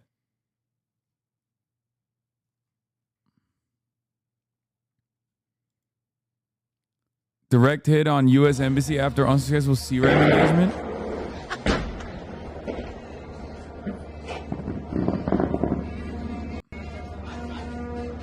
عبرت طقت. Isn't this old?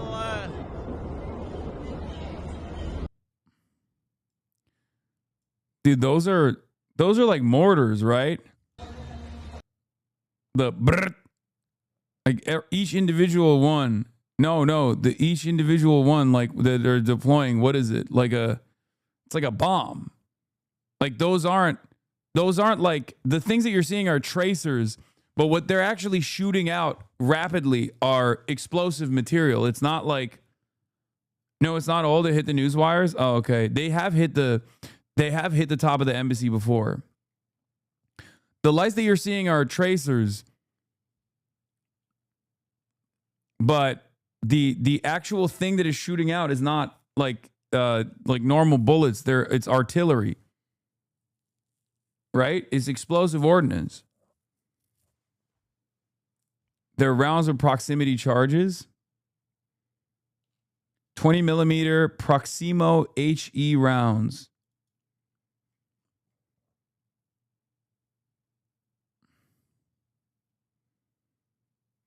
It's college debt relief. You can look at it as you can look at it as some are saying flak, some are saying 20 millimeter explosive rounds, explosive ordnance. You can just look at that as your college tuition, lighting on fire. You can look at that as your health care.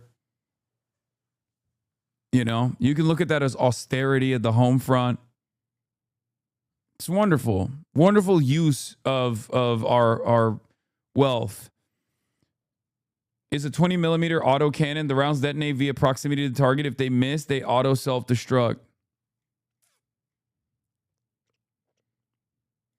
Graphic about China+Eu himbo. China has its own radar. Iran likely took out an early warning radar or EW system at the U.S. Embassy in Baghdad. U.S. air defense system in Baghdad. Counter rocket artillery mortar system. That's what the CRAM is. Dual antennas, primary KU band, 360-degree radar, continuing scans for incoming threats. Forward-looking infrared, FLIR cameras detect incoming fire. Fire control, secondary radar triggers cannon. Ammunition is 20 millimeter, multi-purpose tracer, self-destroying. Price is $27 per round. Shoot down rate is 60 to 70%. This is what it looks like. Nose incendiary, high explosive, round self-destruct before they hit ground, and a tracer. The M61A1 Vulcan Gatling rotary cannon fires between 3,000 to 4,500 rounds per minute. Has a helical magazine, feeds 1,550 rounds at up to 75 per second.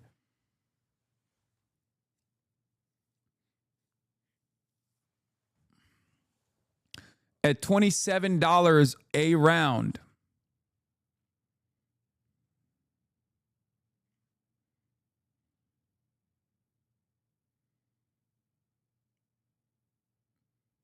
That's $20.25 per second of fire.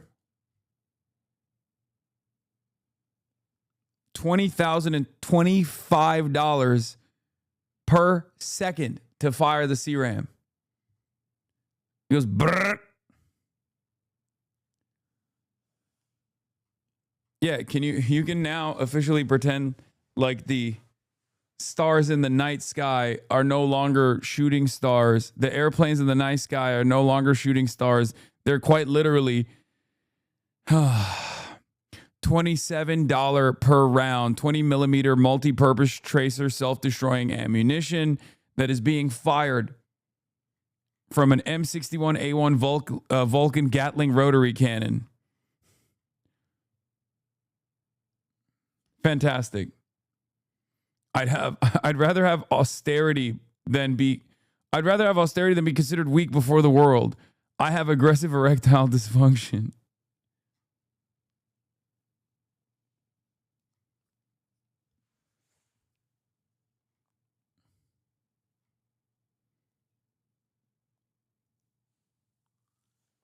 Is Twitch still with us, or bigotry against Muslims is acceptable? Oh yeah, this is the other one. Asmongold is back at it again, boys. Let's hear what brilliant takes he had to say this time. What brilliant takes did he have this time? This is not 1994. 66 months. Where because somebody said something, you can say whatever you want. But the guy could. It's not. I mean, like, if somebody makes you mad in chat, then it's not like you're gonna. So you can be anti-American, anti-Israel, and anti-white, but if you're not nice to terrorists, you're the bad guy. Well, yeah, because the left, like the left wing, like, and leftist spaces have been taken over by. Like, I think a lot of them have been taken over by radical Islam. I think that's definitely true. And I think that... Yeah. Twitch is now in the pocket of radical Islam. All of the leftists are now the mujahideen. They've been co-opted in that way, especially with the Free Palestine movement. And now you have people that are effectively supporting ideologies that are, you know, really opposed to like everything. I like that they both agree, by the way, that I should be punished vehemently. Like, yeah, we got to ban this guy. He's a real danger every time. Literally anti-Semitic tropes used by Nazis but against Muslims. Yeah, nobody gives a shit. They believe, but they're just doing it because these ideologies aren't Western, right? I mean, it's very weird to me that, you know, there's not a single Muslim country, majority Muslim country, that has same-sex marriage, but simultaneously those same people think that, you know, like there's not really a correlation there. Wasn't XG asking you to game like 2 weeks ago? Yeah, and I didn't game with him because I was busy. So now he's just going to keep fucking agitating to get me banned. And so is Asmongold. But in the process of agitating to get me banned, he's like, yeah, I think we should just nuke every country that doesn't allow same-sex marriage. But also, this gay stuff is really fucked up, and we should get it out of our video games.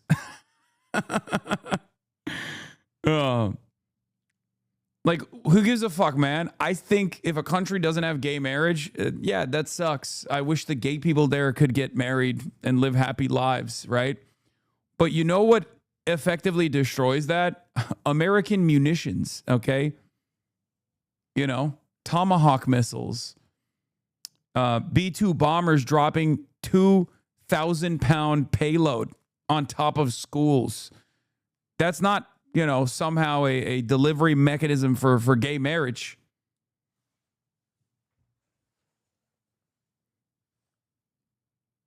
Like, it literally, I mean, like, why do you think that's not the case? Said the worst thing is...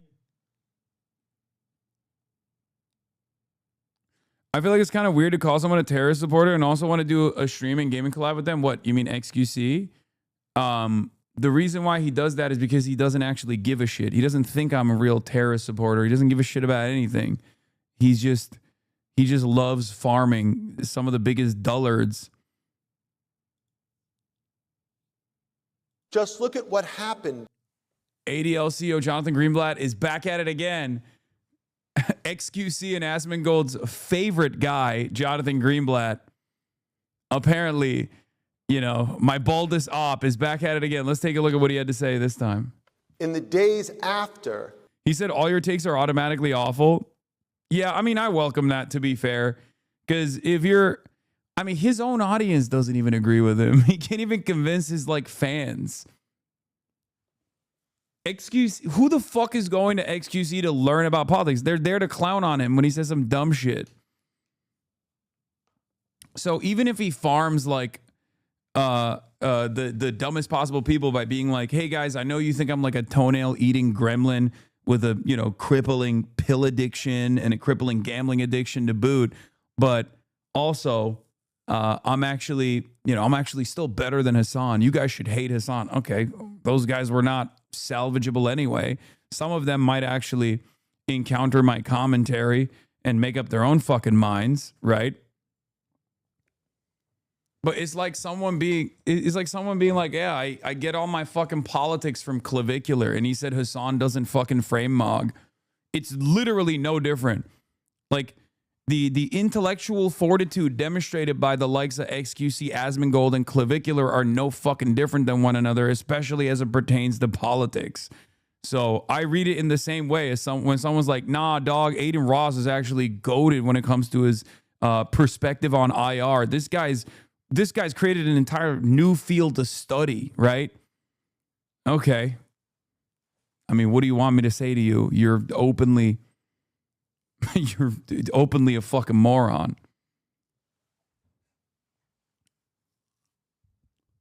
And then they backtrack and try to go neutral instead of actually researching anything? Yes, because for them, it's a meta. This isn't just my life. This is something that I obviously care about, something that I obviously believe, something that I push for very hard, regardless of whether or not there's a massive audience for it. I'm here to tell you cold, hard truths that you might not want to hear. Of course, over time, sometimes, like in the case of Gaza, right, the audience is initially not very receptive to what I have to say, but over the course of 2 years and endless amounts of death and destruction, they sometimes change their minds, right? And it's fine. It's not my position that changed. It's your position that changed. You were more open-minded. You became more open-minded. You were more invested in the truth all of a sudden. Hopefully that new open-mindedness will allow you to receive what I have to say charitably instead of immediately fucking putting up a defensive front the next time you hear me say something like, for example, about Cuba or about Iran, right? But people like XQC and them, they don't really care. They don't really care at all. They are just meta chasing. For them, politics is irrelevant. They're fucking 100 millionaires, dude. XQ's 100 millionaire. What the fuck does he care about politics? Every system serves his interests. He's just farming motherfuckers and grifting and making it seem like he has a real, fully fleshed out opinion on issues. He doesn't. It's just more shit to talk. The U.S. and Israel launched the military operations against Iran. I mean, whatever your views on the conflict might be, and reasonable people can hold very reasonable differences. What happened next was not about policy. It wasn't about geopolitics. It was about blame.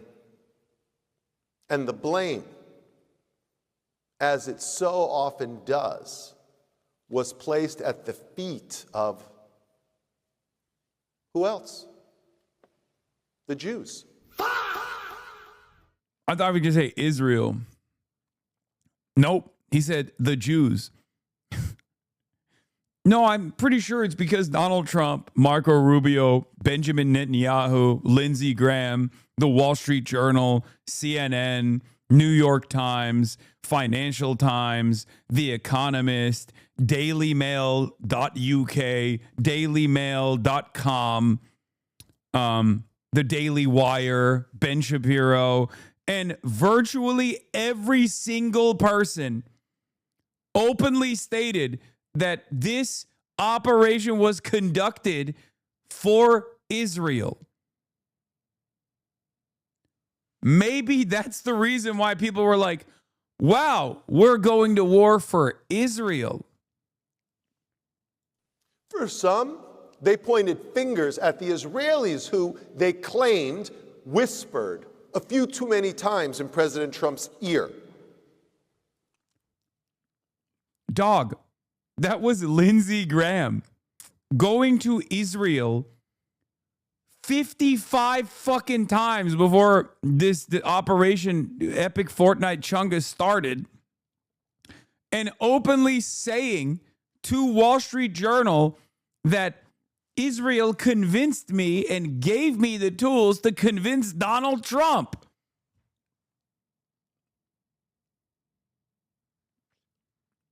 In case you are wondering why Donald Trump went to war. Zero. We don't need oil.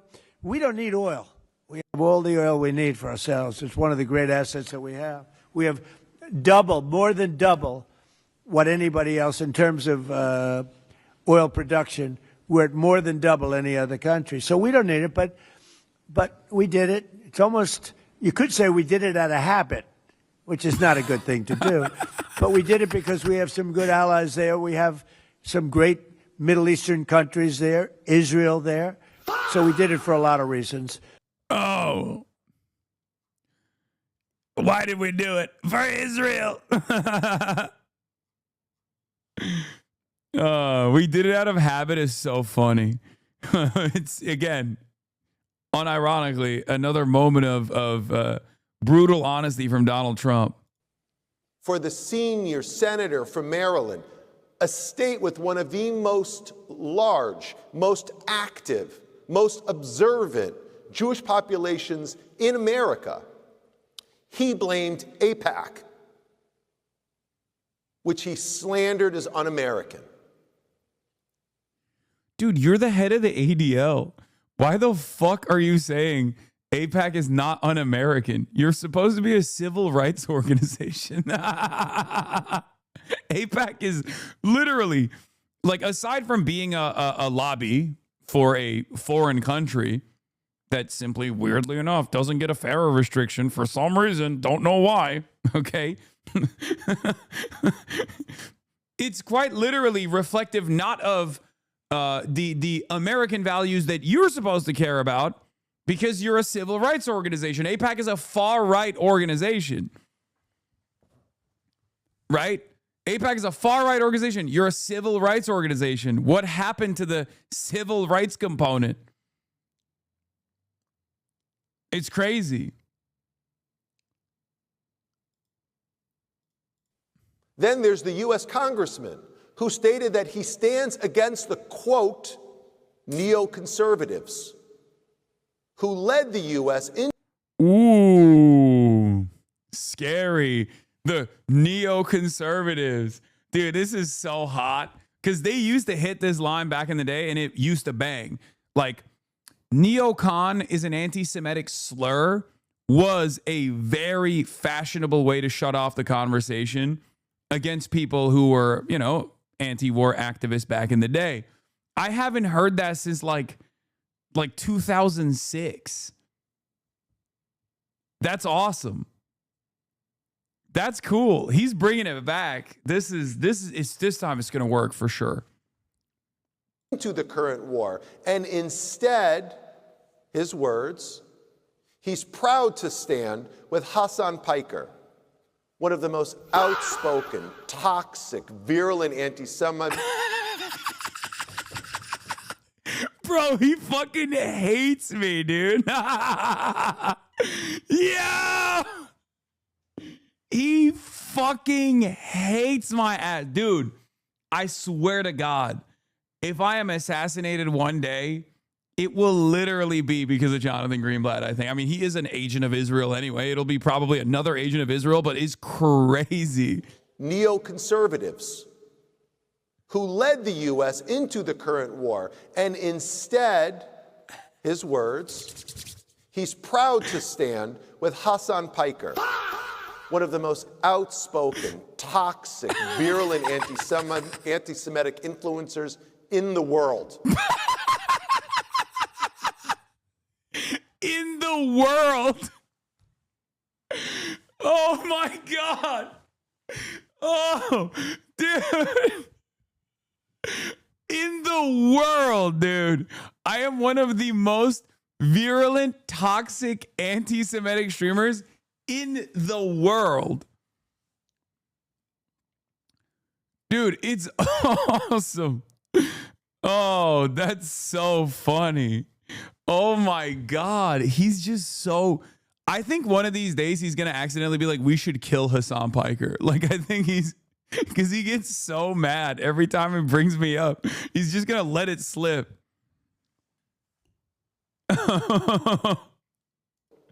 Who the congressman described as one of the representatives of, quote, a new moral order. Again, his words.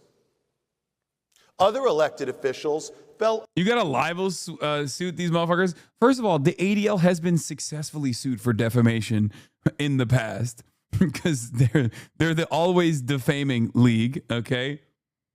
But always defaming losers. But it is funny. When did you get on his radar? When you said 9/11 was rad? No, I didn't say 9/11 was rad. But no, I got on his radar. he has known who I am. The ADL in the past has actually given my moderation team quite a bit of praise for the AOC stream that we did, where my 9/11 was fucking tubular. Yeah, I was like, eh. No, they had literally said that we were one of the best online communities in terms of combating anti-Semitism, which is true. I mean, it literally is true. But it's very funny because at the time, my mod team was modding for AOC as well, and they actually gave quite a bit of praise to my mod team for successfully shutting down hatred, bigotry, and anti-Semitism. It was after October 7 that I became the #1 target. It was post October 7 where I was, a fairly large content creator who just very clearly had a moral compass that was not going to be shook by the events that unfolded. You sure you don't want to condemn the Jews? Yeah. Politics, gaming, culture, and content moderation on Twitch. Yeah. The events were viewed positively. When we then analyzed why these 4 events were positive and inclusive at the time, other public figures, including those involved here, are so often subject to outpourings of hate on the same and other social media platforms. We found that certain aspects of Twitch, when used effectively, can make its spaces more resilient against harassment than other platforms. For example, text message and Twitch chat are ephemeral. They cannot be engaged with individually, like content on platforms like Facebook, where options to like and reply to specific comments appear even on comments on the live streaming video. Why the difference? Among different events on Twitch when it comes to hateful and harassing commenting, comparing Ocasio-Cortez's events and Fallon's event, we found that the central difference in moderation hinged on the number of experienced community moderators involved in keeping the stream positive during the events. Experienced community moderators understand how to navigate Twitch culture and calibrate moderation tools that ensure Twitch events stay respectful and inclusive. One significant lesson is that politicians and public figures interested in engaging with Twitch should connect with experienced community moderators and researchers familiar with the platform to create positive spaces for discussion and political engagement. We also recommend that Twitch require public figures to engage experienced community moderators before hosting events. They literally glazed my fucking mods that were moderating the AOC stream.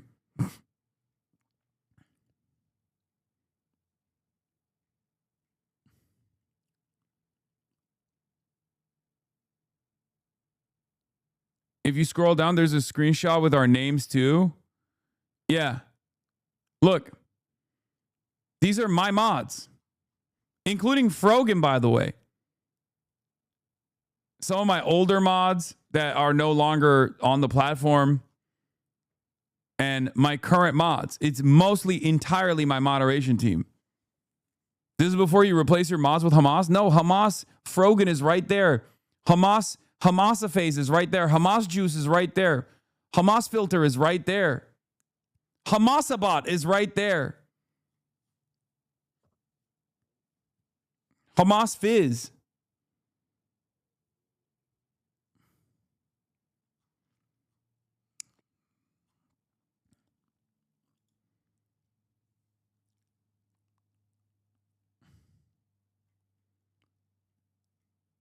So like it's pretty funny. It's actually pretty funny that they straight up by name called out my moderation team for being fucking the beacon of positivity on the platform for combating all versions of bigotry, including but not limited to anti-Semitism. And then post October 7, now they're like, these guys are, it's basically the Al-Aqsa flood happening every day in the Hasanabi chat, in the Hasanabi community. And it's numerous 9/11s, but like Jewish specific 9/11s happening all the time. And it's being directed by his Al-Qassam Brigade moderation team. Isn't that funny?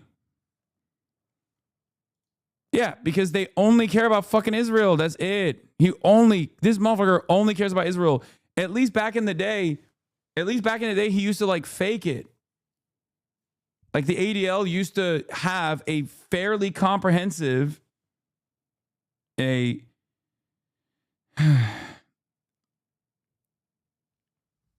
The ADL back in the day had a fairly comprehensive civil rights team that would look at all different like extremism research, all different kinds of like bigotries and you know terror networks and things of that nature. They dropped it. They literally got an unprecedented amount of donations post October 7. And in spite of the extra money that they got, they literally cleaned house. They dropped every single person that was an extremism researcher and are now primarily invested in just doing this. A lot of people also left the ADL as well. The ADL's new anti-Semitism audit lists Jewish Voice for Peace as a perpetrator behind 313 anti-Semitic incidents in 2024. In October, for example, JVP protested outside of a pro-Israel Jewish institution. They even threw bread at the building. It's shit like this. They do this stuff. That's why, like, a lot of the, unfortunately, I hate to report this, but unfortunately, at a time when, like, an institution that is tasked with combating anti-Semitism is perhaps one of the most needed institutions, the ADL's numbers of anti-Semitism are just, they're not real. They're not real. And you can look at their methodology and dig deep and figure out exactly why they're not real, because they consider any kind of anti-Israel related incident that ranges from like Jewish Voice for Peace organized events where they're doing sit-ins and shit to be anti-Semitic hate crimes. And when you do that, of course, you can create a number that is psychotic. You could be like, oh, anti-Semitic incidents rose in 2023 or 2024 by like 700,000%. And some dumbasses in mainstream news will report on it as though that's real, right? Without actually looking into where those numbers are coming from. But yeah, another top ADL anti-Semitism researcher is jumping ship and joining a much more credible organization, the Nexus Project US. The ADL's legitimacy has long been eroding, not only on the left, but increasingly in the Jewish and liberal mainstream media as well. Like, Nexus Project is also liberal Zionist, for the record. Like, the Nexus Project is also still a liberal Zionist institution, as far as I understand. Like, they also engage in some of the, they also traffic in some of, like, the anti-Israel related incidents, could be considered anti-Semitic stuff. But they are more credible than the ADL is, for sure. But that doesn't really mean much, because the ADL is not a credible institution at all. But like, the Nexus Project was, if you remember, the guy from the Nexus Project, who himself is like a Zionist, was getting yelled at by the Missouri dipshit, Josh Hawley. Josh Hawley was literally screaming at him because Josh Hawley wanted to implement the IHRA definition, International Holocaust Remembrance Association definition, as a legal, like legally actionable version of anti-Semitism. And the Nexus Project guy was like, well, you can't do that. Like, you can't demand college campuses actually implement this definition, because if you do, people are just going to get fucking deported. People are going to lose their tuitions. Like, people are gonna get expelled for no reason. It's like ridiculous. And Josh Hawley was like yelling at this guy, Jewish guy, you know, likes Israel, literally was wearing a fucking IDF dog tag, if I remember correctly, from Nexus Project. Josh Hawley was like, silence, Jew, a Gentile is speaking about anti-Semitism. Like, it was insane.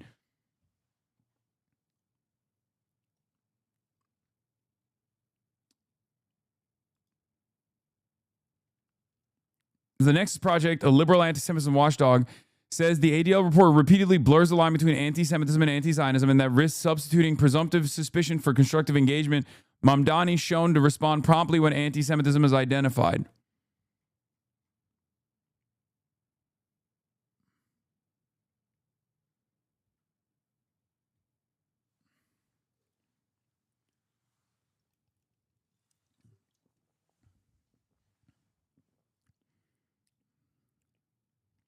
Is so crazy. But let's be real. There is not a guy that is worse at his stated job and his actual objectives than Jonathan Greenblatt. If you ever feel irrelevant, if you ever feel worthless, remember that Jonathan Greenblatt gets hundreds of millions of dollars in donations to combat anti-Semitism in the United States of America. Okay? Just remember that. Because he is unimaginably ineffective at combating actual anti-Semitism. He unironically creates more anti-Semites. And his real purpose is to defend Israel. And once again, he's also fucking shit at that too. Because this is the public sentiment shift. New NBC News poll finds American public sentiment turning against Israel since 2023. Double-digit drops in positive views of Israel. -21 among Democrats, -19 among independents, -9 among Republicans. Overall, a double-digit increase in negative views. And this last study was conducted before Benjamin Netanyahu dragged us into war with Iran. It was conducted between February 27th and March 3rd, like right as that was happening, right?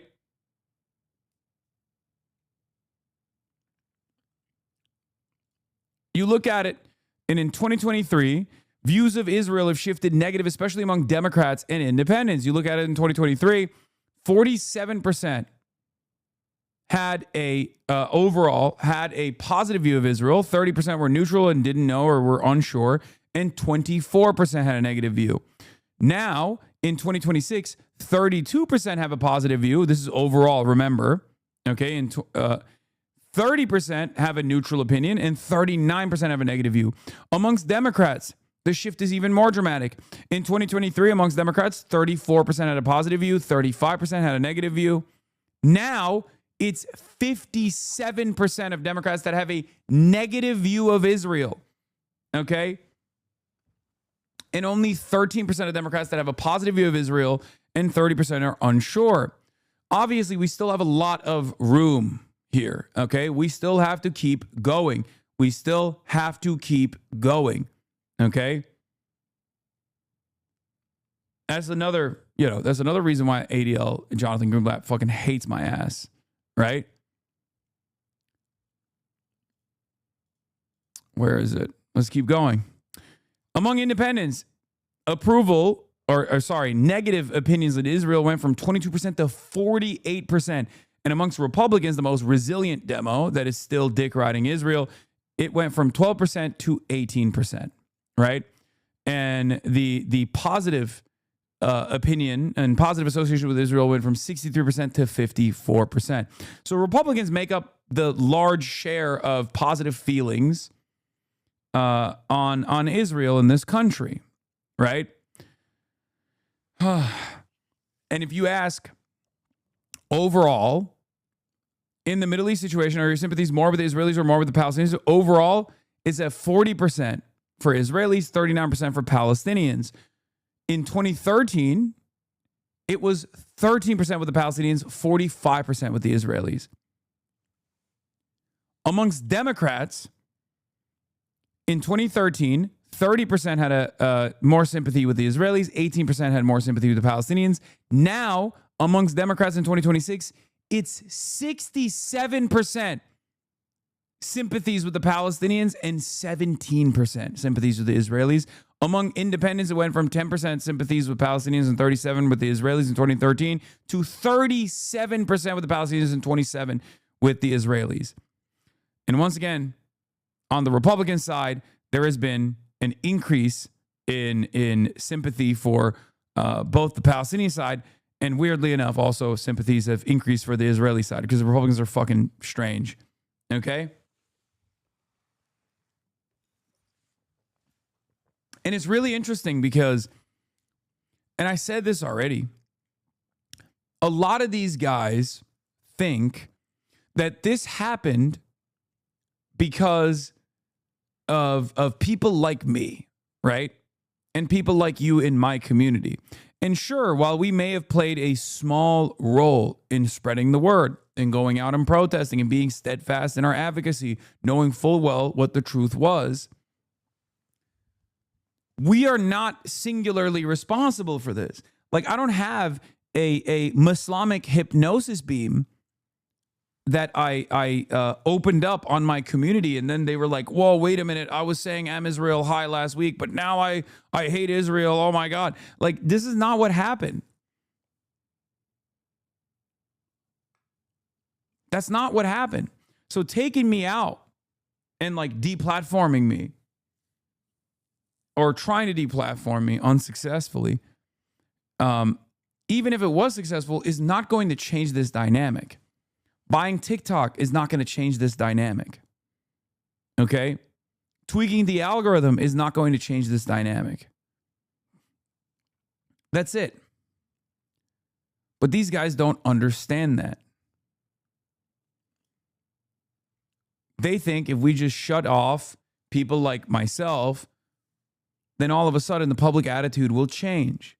They think that if they yell at politicians, which they have unlimited access to, right? Like Israel advocacy organizations and Zionist organizations have tremendous access to politicians. It's probably one of the last areas where they can like bully people into submission, right?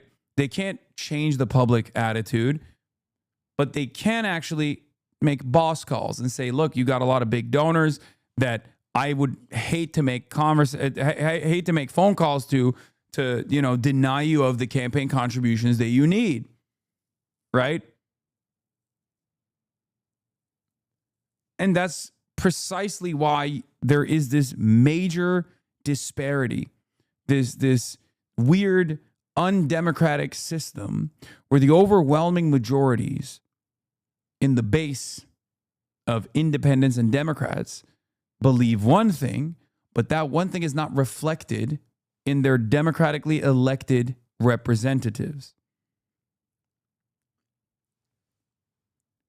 Israel has also lost its persuasive capabilities in mainstream institutions as well. While there are places like the New York Times where there's still a tremendous amount of bias in the direction of Israel that no other country benefits from. No other country gets this kind of coverage. Even then, back in the day, if the ADL made a phone call or a bunch of Jewish advocacy groups made a phone call to the New York Times to be like, do not fucking cover this Hassan Piker guy. He is a dangerous anti-Semite. It would be fucking over. The only type of article that would ever be written about someone like myself would be negative, would be hit piece after hit piece after hit piece. Okay? So the reality of the matter is these groups, and I try to tell this to politicians all the time, these groups only have as much power as you let them have, right? You have the power. If you are in charge of an institution, whether it be Twitch, which does still have a tendency to lean into the lynch mobs unnecessarily, or if you're a politician running for election, these Zionist advocacy groups only have as much power as you let them have. Okay? You don't have to listen to them. You don't have to listen to them at all. You can tell them to fuck off. You can tell them to suck your cock. What are they going to do? Go to your fucking donors and be like, hey, this guy's anti-Semitic. Okay. One, you can go back to your donors and be like, look, this is a democratic process. I'm not going to defend Israel. I'm sorry. There are a million different other reasons as to why you're voting or you're giving me money. And I hope you can still continue giving me money. But this is one issue where it's unconscionable and I can't do it. I can't defend Israel. I'm not willing to do so. Right? I need to abide by the principles of democracy, and my base of support absolutely would despise me for this. I will never win another election again, no matter how much money you give me, right? You can tell them that. Or you can explain to them what the situation is if you choose to do so, but this is a deeply unpopular issue.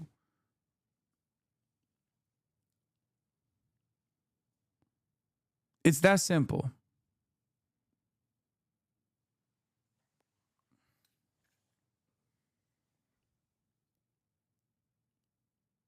Donors are big fans of the principles of democracy. No, but they're donating to you for one reason or another. Okay? And it's not usually just because of Israel. So who gives a shit? New. Virginia 6 poll, 84.86% of Democratic voters believe that Israel is committing a genocide in Gaza, and 85.6% believe that the United States should stop sending it weapons. That's a rural, they got rural Virginia in this.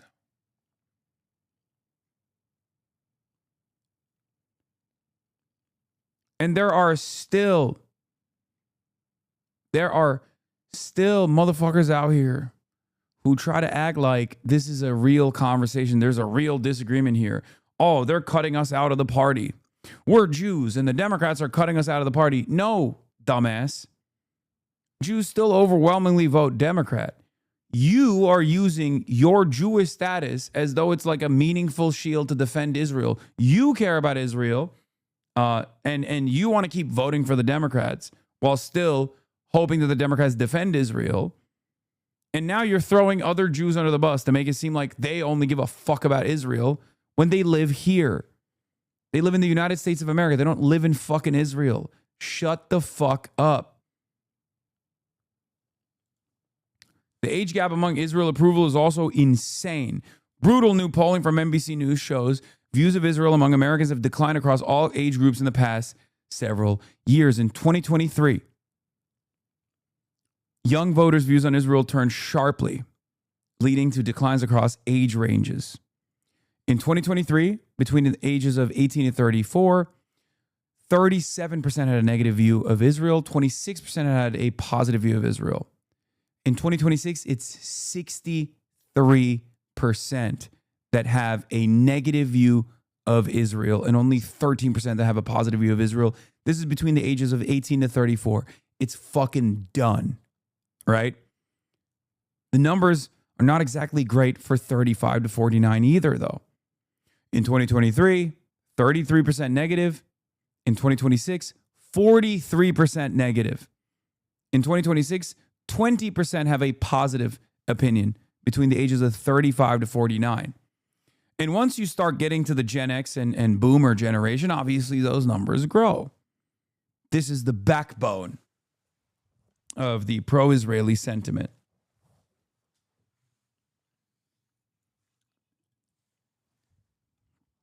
But even then, there's some significant changes. Ages 50 to 64, 2023, 59% had a positive view, and now it's only down to 37%. Negative opinion on Israel amongst this demo was 15% in 2023, and now it's at 30%. That doubled. It's huge. For 65 plus, obviously, it's, it's a lost cause. They're going to fucking die anyway. So who gives a shit what they have to think? Marginal changes there. 64 in 2023 had a positive opinion of Israel, and now it's at 55%.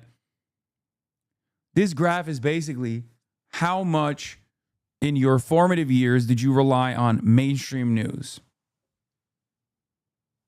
If you grew up in a media environment where there was like 4 fucking TV channels and they were all universally praising the beautiful nation state of Israel, then yeah, it's going to be hard to shake that off.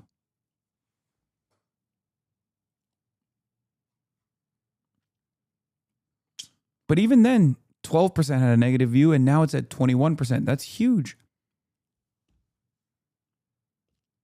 That's huge.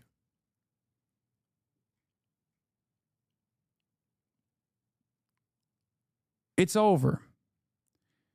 And Israel knows it's over, which is why they try to slam Islamophobia and try to falsely smear people like myself and call me an anti-Semite. A new moral order. Again, his words. Other elected officials fell over themselves to make big, splashy announcements of not taking money from the largest pro-Israel organization in the country, even as they seemingly have no problem taking money from anyone else. Huh. Yeah, it's anti-Semitic to say you oppose AIPAC money. It's awesome. I mean, like I said, I welcome his hatred. Just look at what happened. He's motionless. He's a fucking loser.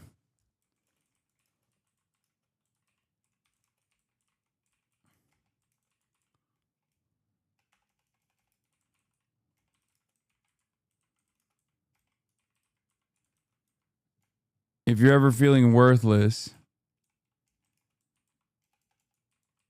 remember that Jonathan Greenblatt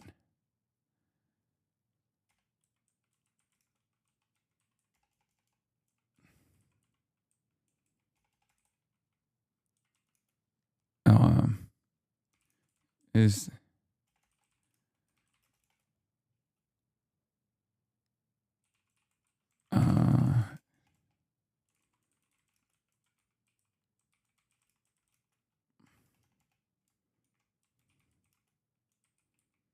rising rapidly. Relations.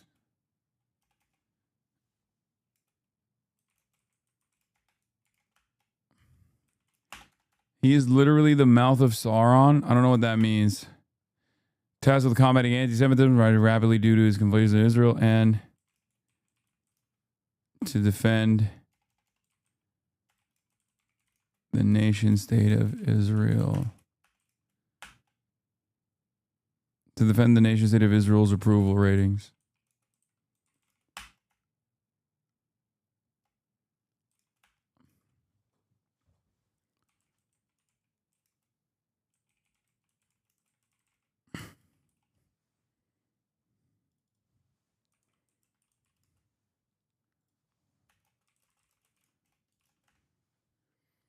Look up a pig in the mouth of Sauron.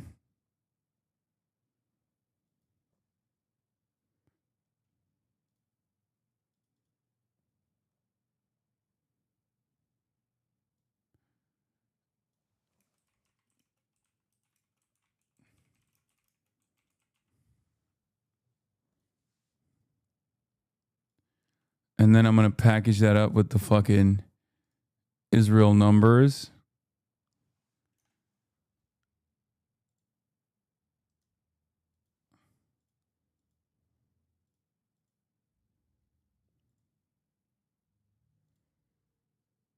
You look like you're about to fall asleep. I'm a little tired.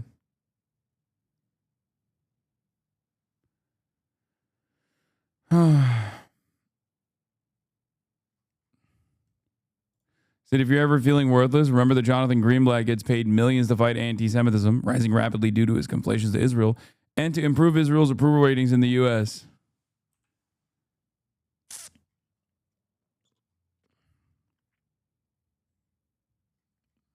Yeah, I'll be discussing Illinois 9 stuff in a second. Hold on. Please don't come back tomorrow with that front camera. Wait, why?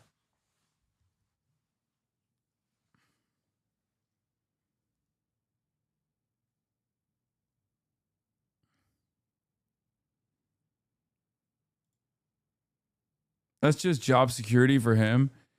I mean, he's just so ass at his job. He's so bad at his job. What is this? Okay. Josh Shapiro making the politically savvy calculation of launching an early presidential bid on the nationally resonant issue of Israel's being unjustly maligned, and I will defend it at any cost. Yeah. The Pot Save America interview that he conducted was so ass.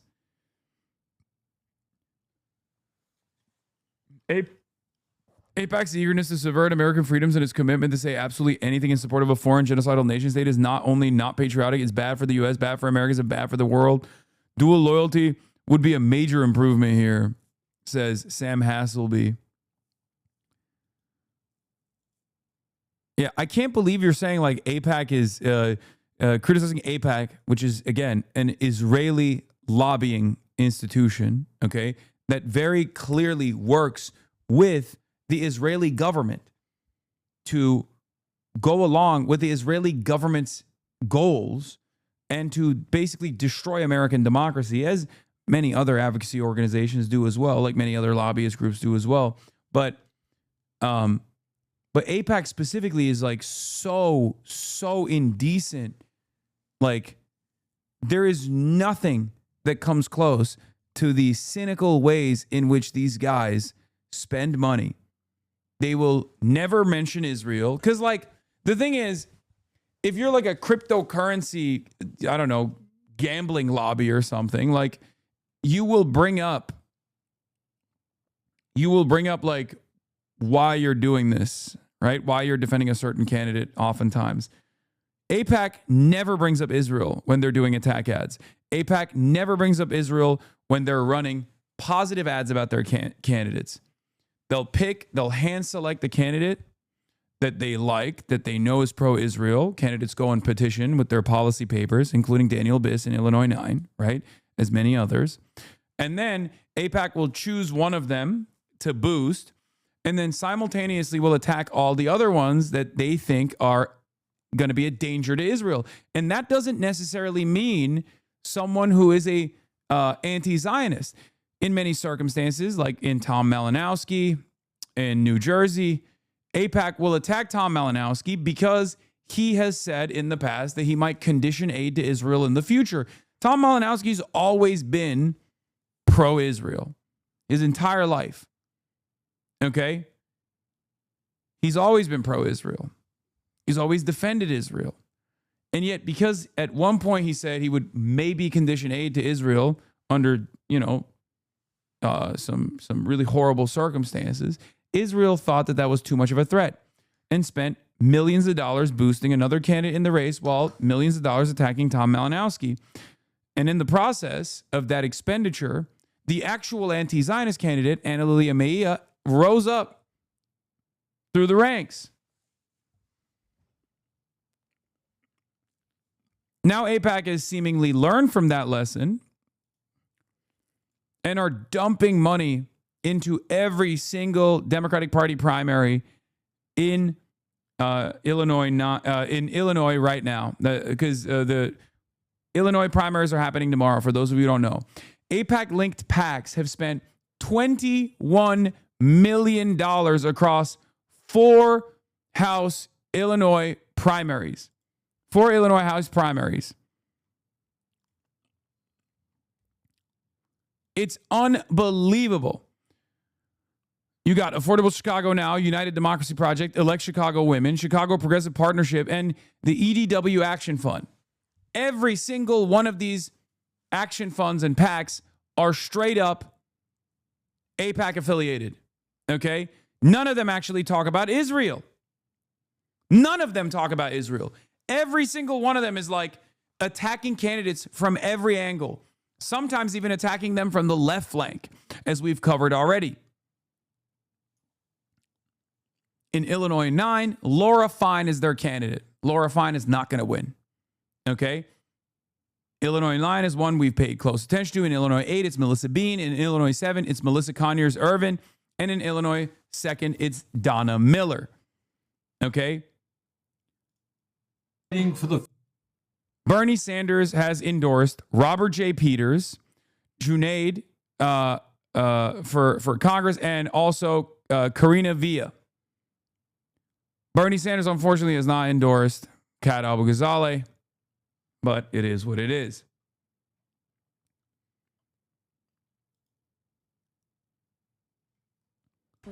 This attack ad funded by AIPAC-affiliated Super PAC United Democracy Project began running in mid-January against Tom Malinowski ahead of February 5th, special primary in New Jersey's 11th District. Notice how there is nothing in this fucking attack ad against Tom Malinowski that talks about his opinion on Israel or whatever. It's about how Tom Malinowski was pro-ICE. The stock trading as AIPAC funded an ad attacking Tom Malinowski for being pro-ICE, which is true.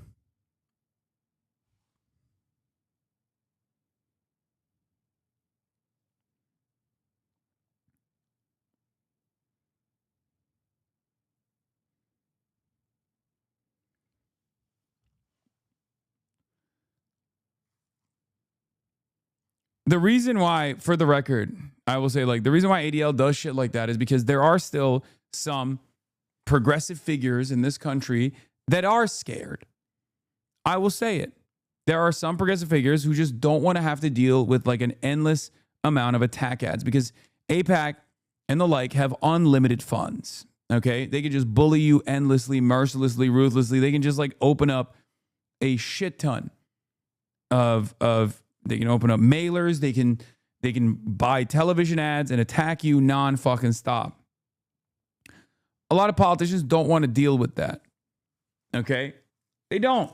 And even when they're not in a campaign, they still don't want to deal with that. They're like afraid of it. Even Zoran Mamdani, who I love and admire, okay, he is a little afraid of all of the advocacy networks coming after him all the time, which is why he sometimes takes like a much more conciliatory stance. I think AOC is a little bit afraid of these groups as well.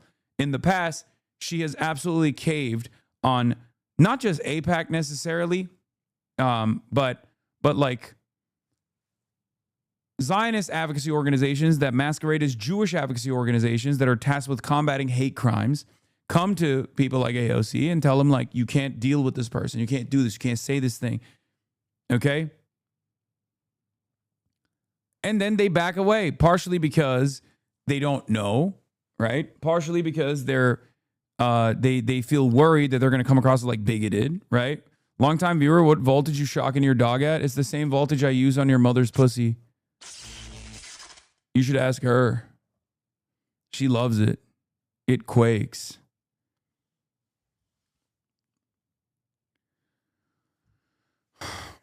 But yeah, same with Zoran, same with AOC at times. Like, no one wants to deal with this shit, right?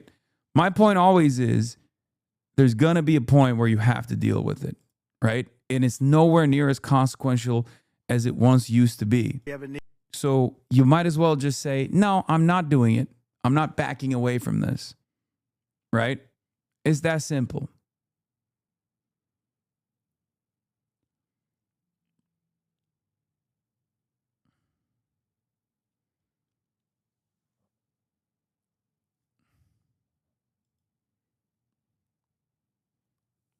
True.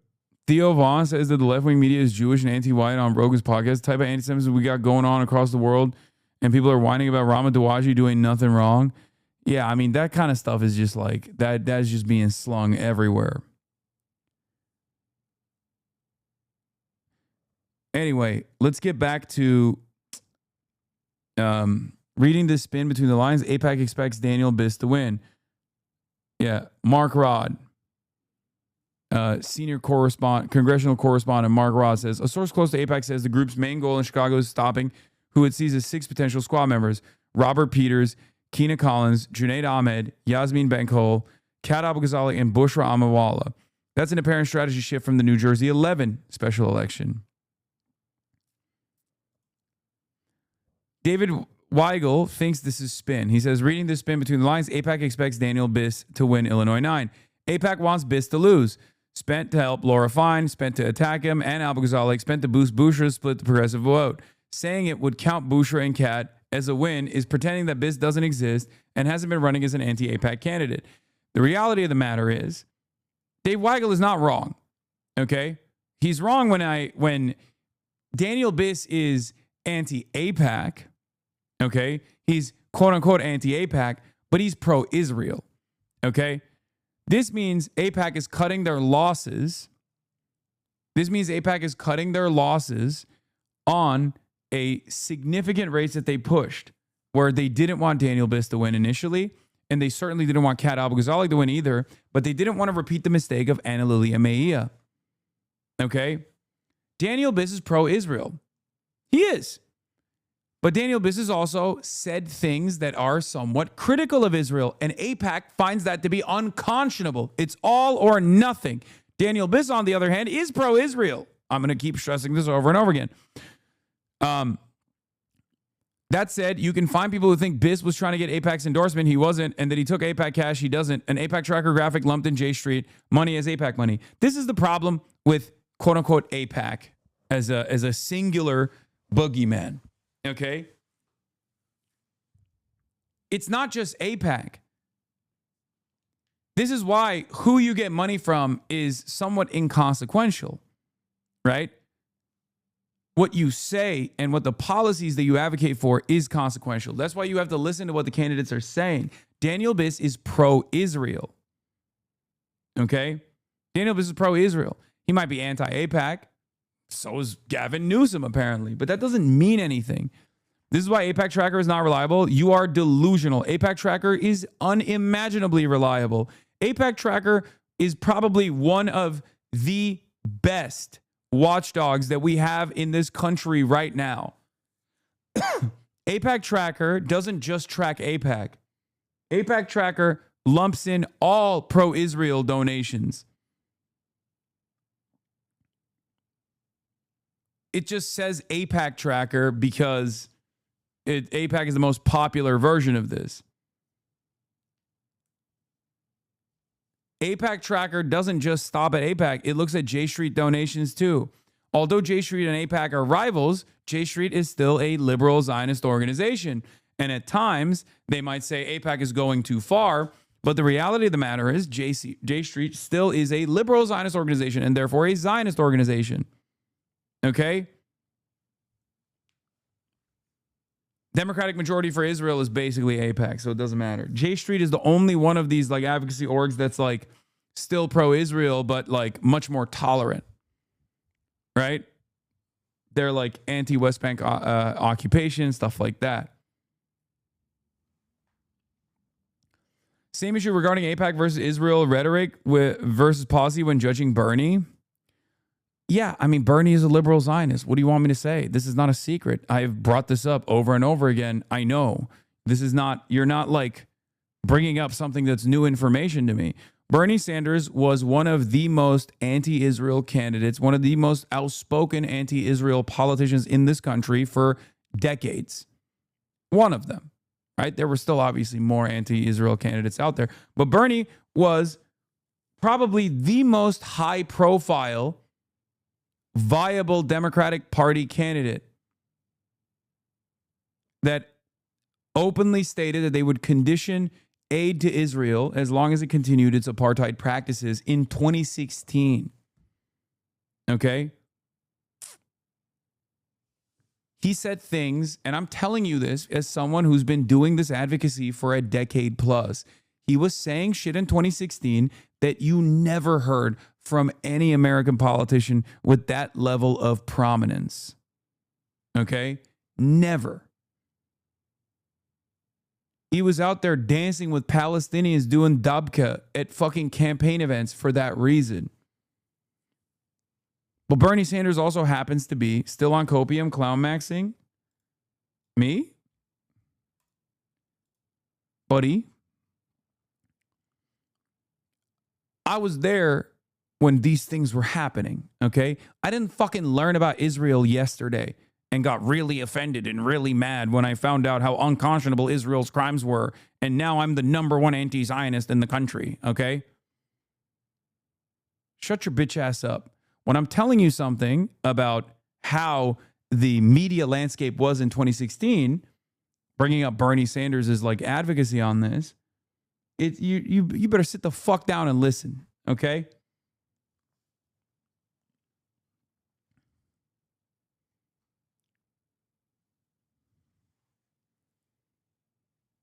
Motherfuckers are out here learning about Israel yesterday, and they come to me to be like, you are betraying the cause. Like, shut the fuck up. Okay? I was there when the dust was settling, when the tombs, when the ancient artifacts were being invented. Okay? I'm goddamn Dr. Jihad. How fucking dare you? A doctorate in both jihad and also racism. Shut your bitch ass up.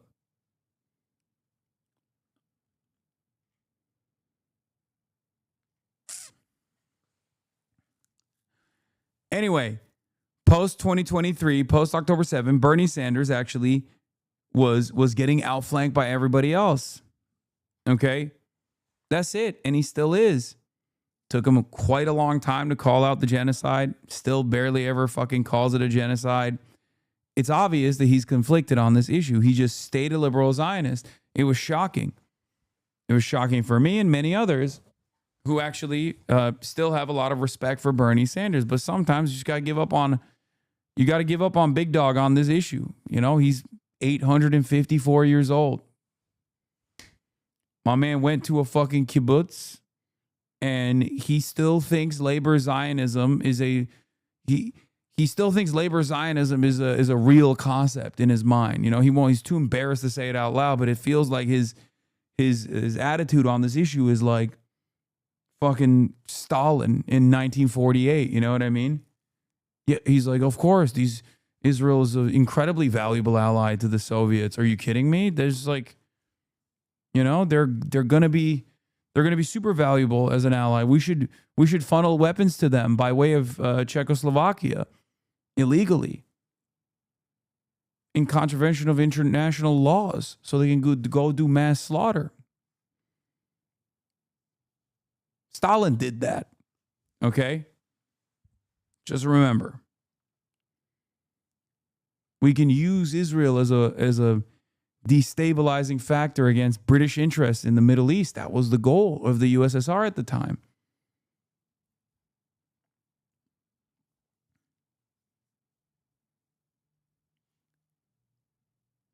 But for one reason or another, you know, Bernie Sanders has been left behind on this issue. But it doesn't matter, because there's a new crop of talent that is far beyond Bernie on this issue. So who gives a fuck? And it's not like Bernie steps in front of them and stops them from advancing. Because if he did that, then I would have some issues. But Bernie has never shied away from endorsing anti-Zionists, outspoken anti-Zionists. The only time where I've ever seen Bernie tell someone to keep it in check was with Zoran. I couldn't believe it. When he told Zoran to be watchful of, you know, like how he comes across. Illinois 9 update. The pro-Israel lobby has now spent $460,000 supporting Daniel Biss. He won't call Israel's actions a genocide, opposes the BDS movement, while lobbying accusations of anti-Semitism, and continue to support defensive weapons transfers to Israel funded by U.S. taxpayers. His campaign has received donations from an array of donors who have made large contributions to AIPAC, J Street, and even the Republican Jewish Coalition, among other Israel lobby groups. J Street is currently running ads to support him. Yeah, Daniel Biss believes BDS is a tactic that has at times been used to advance anti-Semitic ideology. He also won't call Israel's genocide a genocide. But the very fact that the ADL is basically, or not ADL, the very fact that the AIPAC groups have decided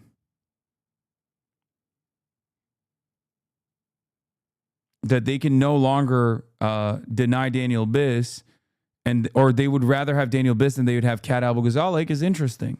Are making final preparations in a day before one of the most anticipated primary elections in memory. Just in case you're still confused, you need a rundown of all the races and what's at stake. Per Schutz is here. He has you covered. We got to start with the Senate race. A little bit of controversy the day before the election. It's very interesting. Little controversy here, Terrence, because the Juliana Stratton campaign, and if we could put up the graphic, we've got three frontrunners here. This is a very competitive race for Senate to replace Dick Durbin. You've got Juliana Stratton, Raja Krishnamurthy, and Robin Kelly. So the Stratton campaign put out a release over the weekend saying that she had the endorsement of the late Reverend Jesse Jackson, that before he passed away that he was going to endorse her. And then Jackson's children said not so much. And today, Jonathan Jackson, the other congressman, said there was a sample ballot that leaked out, but the Reverend had not endorsed anybody. And in fact, Rainbow Push and Reverend Jackson did not like to endorse in primaries. So it was not true that he was endorsing Juliana Stratton. So where did she say she got the word from? That I don't know. They just put it out in their campaign that it came to their attention that Jackson had planned to endorse her. So again, Jackson said, well, a sample ballot leaked out, so he might have gotten ready to vote for her, and he hadn't voted yet. But he does not endorse in primaries, especially when there's multiple African American candidates. He didn't want to split the race like that. So a bit of a controversy there in this all-important race. And Raja Krishnamurthy has led on fundraising. There's been outside money, as we've talked about, AIPAC getting involved, and cryptocurrency and AI interest getting involved. millions of dollars in special interest. Stratton kind of making a move in the polls here with all that J.B. Pritzker money, but a little bit of a controversy this weekend. Yeah, very interesting. Okay, let's talk about some of the other competitive races you're really focusing on. Well, these, 4 competitive congressional districts in the Chicago region. I don't remember a time where we had that many competitive races for Congress, and this is really going to be a sea change for Illinois' delegation. So let's start with the 2nd congressional district, a familiar name, Jesse Jackson Jr. As you look at the Senate candidates there, they had appeared on our debate about a month ago for a very fiery exchange. And then there's the Cook County Board President candidates, Tony Preckwinkle and Brendan Riley, the 2 of them also in a very competitive race. And there's the 9th congressional district, and we'll get to that. But let's start with the 2nd congressional district, South Side, South Suburbs. You got Jesse Jackson Jr., who had been congressman. Remember, he was convicted for misuse of campaign funds. He's out of jail. He's running again. Donna Miller, a Cook County commissioner. Robert Peters, a state senator.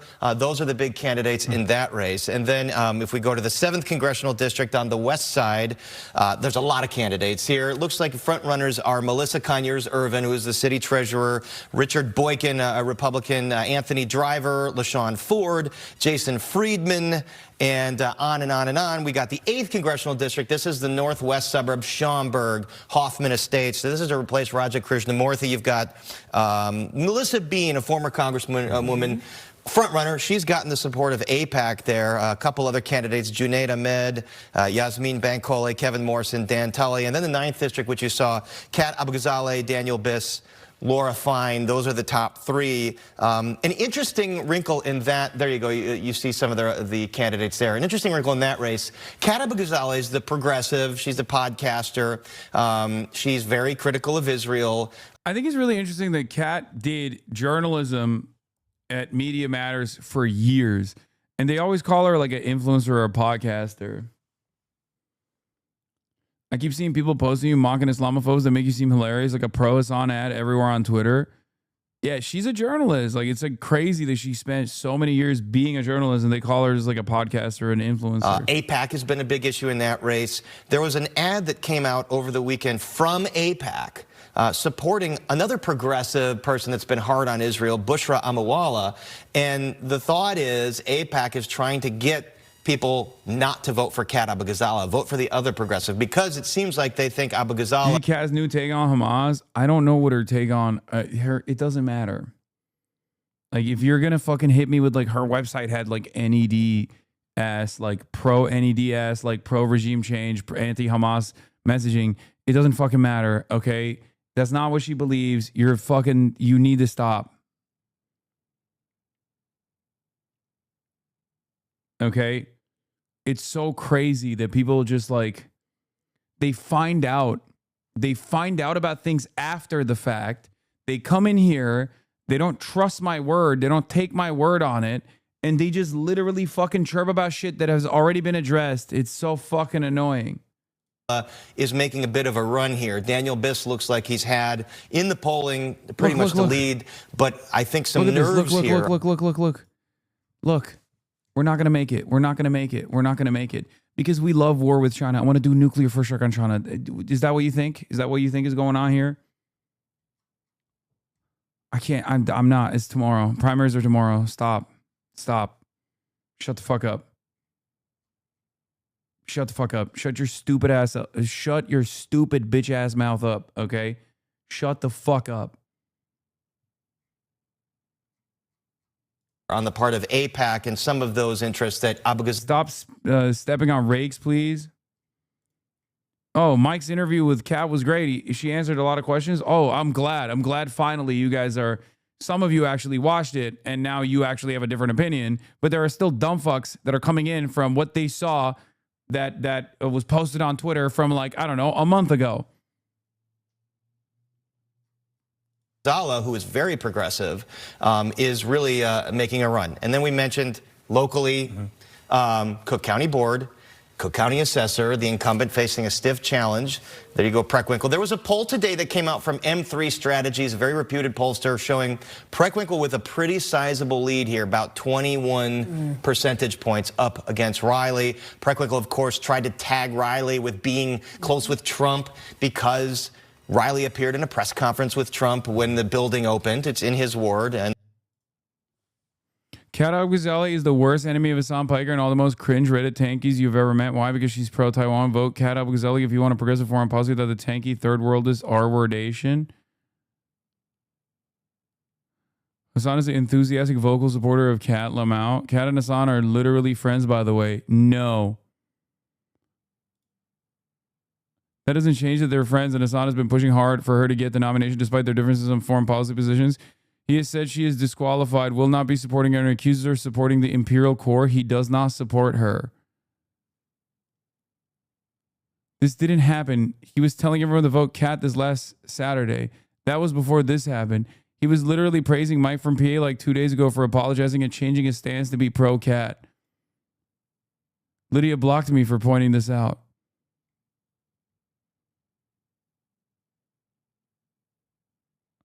Let me guess, you were a Hassan fan, but then you were annoying in chat and he snapped at you and now you hate him.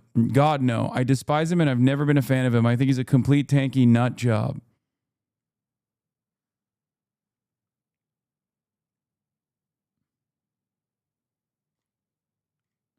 It's fascinating. It's actually fascinating how some of these guys are still so aggressively anchored around like what they have designed in their minds of what I represent.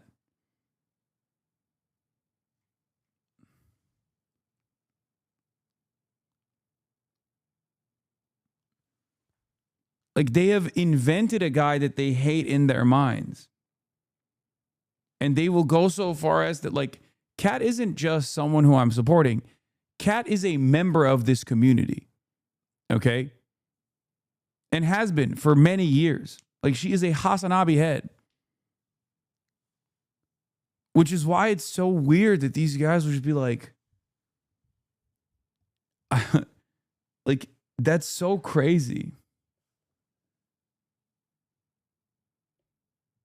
How do you break these people's brains so hard? I don't know who these people are. I don't know where they come from. I don't know what I have done to cause this level of anger and resentment. I guess maybe they're 18. That's probably what it is.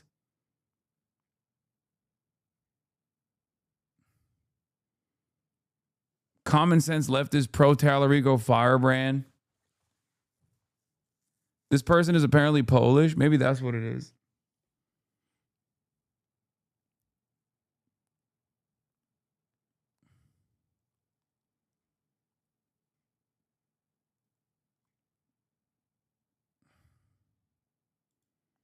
Both district maps for Junaid and Kat. For anyone in Illinois or with friends and family there, this is Junaid Ahmed's District 08.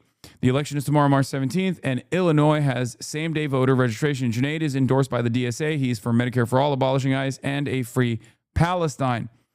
For anyone in Chicago or with friends and family there, this is Kat Al-Ghazali's District 9.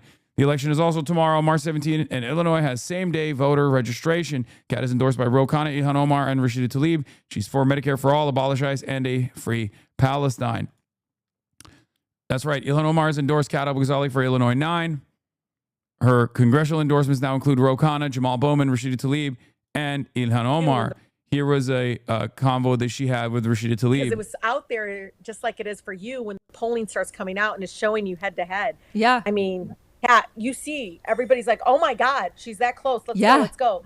And, you know, and then when I saw like what they were doing, I mean, just the manipulation and the gaslighting and trying to pull from your base, it was like, I had to do it. And, you know, folks like the Justice Coalition, Sherry, all the advocates that really believe in you, you know, they stayed on me and they were like, Rashida, we got to do this. Sherry is a fucking bulldog. She is awesome. As much. Well, I hope people understand the importance of, again, it's not about our ethnicity. It's about our lived experience, but also us being on the outside looking in and feeling completely invisible to our own government. And we need to get people there just complete, like their lens is completely not wavering. Like they just see it and they know that's the problem. And no matter who's donating to them or anything like that, they're just not going to sell out their people. Online leftists who haven't unlearned their reactionary upbringings and have no logical basis for their politics other than good versus bad see you as a racist, misogynist frat boy. Yeah.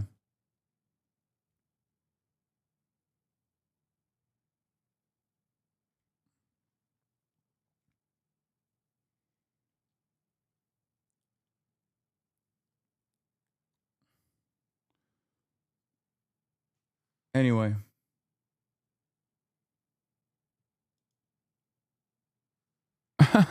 Hassan Piker should run the ADL. He's far more of an ally to Jews than his idiot green chat. Well, the ADL is as an institution, maybe in its inception was there to serve a decent purpose, but what it does historically since the 90s has been to quite literally defend apartheids.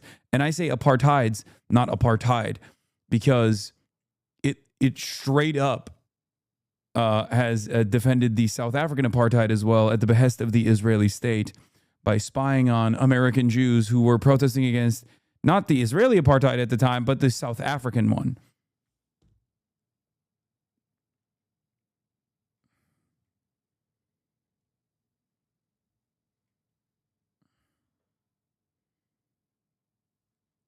Netanyahu ain't no country I ever heard of. They speak English in Netanyahu.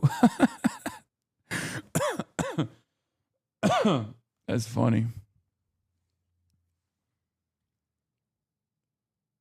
Yeah, it's the country of Netanyahu that you got to look out for.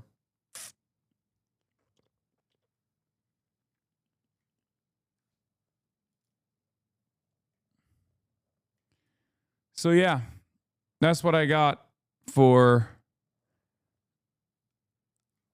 what's happening in the world. Some good news. Lika Cordia, the 33-year-old Palestinian woman, and the last of the arrested Colombia protesters to be in custody has just been released from ICE detention in Texas. Her lawyer said on Monday, New York City mayor brought up her case during his last meeting with Donald Trump. As much as I get upset sometimes with the way that Zoran conducts his affairs, he still gets the juice. He still gets the results. He's still got motion, and he's still out here doing the right thing. I wish that he would fight a little bit more aggressively against some of these annoying advocacy groups that are constantly tugging at him and constantly whining and forcing him to make conciliatory statements when he doesn't need to, But that's great.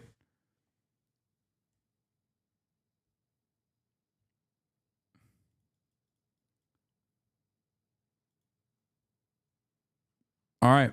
That's all I got for tonight. I'm tired. Tomorrow we got the Illinois primaries, obviously, and very exciting stuff there. And also, I'll be monitoring the situation as always. You already know.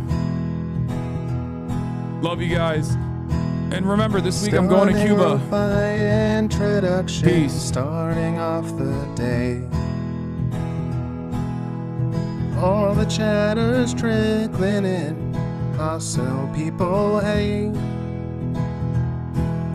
Sunny Los Angeles, California, says Hassan. Stun lock to the stun lock to the topics just begun. 'Cause there is again, Hassan is streaming. Hassan is streaming. There is again, Hassan is streaming. Hassan is streaming.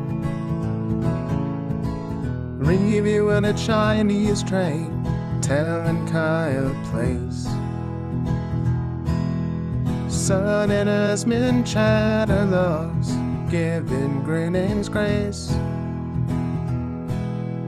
Zoran winning NYC, woke two back with the force.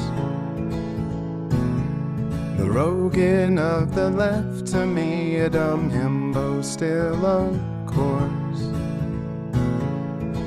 The Charlie Kirk assassination, the Fear and Online show. 8 full fucking years of this, and plenty more to go. Doing fun stuff tomorrow, throw PBS up on the screen. man-made horror reaction brought to you by this life's dream. 'Cause there he is again, Hasan is streaming, Hasan is streaming. There he is again, Hasan is streaming, Hasan is streaming. Kicked out of the DNC, IRL with March the Goat, combating the propaganda that shoved down people's throats. CBS Israeli news, a coup, a regime falls. A full-blown fascist takeover, and still the duty calls. Total radicalization coming out to sea. The system will always fail, it's up to you and me. On these daily streets, whether short or whether long, have helped millions of people keep it moving right along. 'Cause there he is again, Hasan is streaming, Hasan is streaming. There he is again, Hasan is streaming, Hasan is streaming. But hey, what can you say? That's BBS for you. But he'll play games real soon, just you wait. Say, hey, what can you say? That's BBS for you. But he'll move on real soon, just you wait. Ba-da-da, ba-da-da, ba-da-da-da-da-da. Hey, what can you say? That's BBS for you. But he'll pull your lungs real soon, just you wait. Sha-da-da, sha-da-da, sha-da-da-da-da-da. Hey, what can you say? That's BBS for you. But he'll do jet advice real soon, just you wait.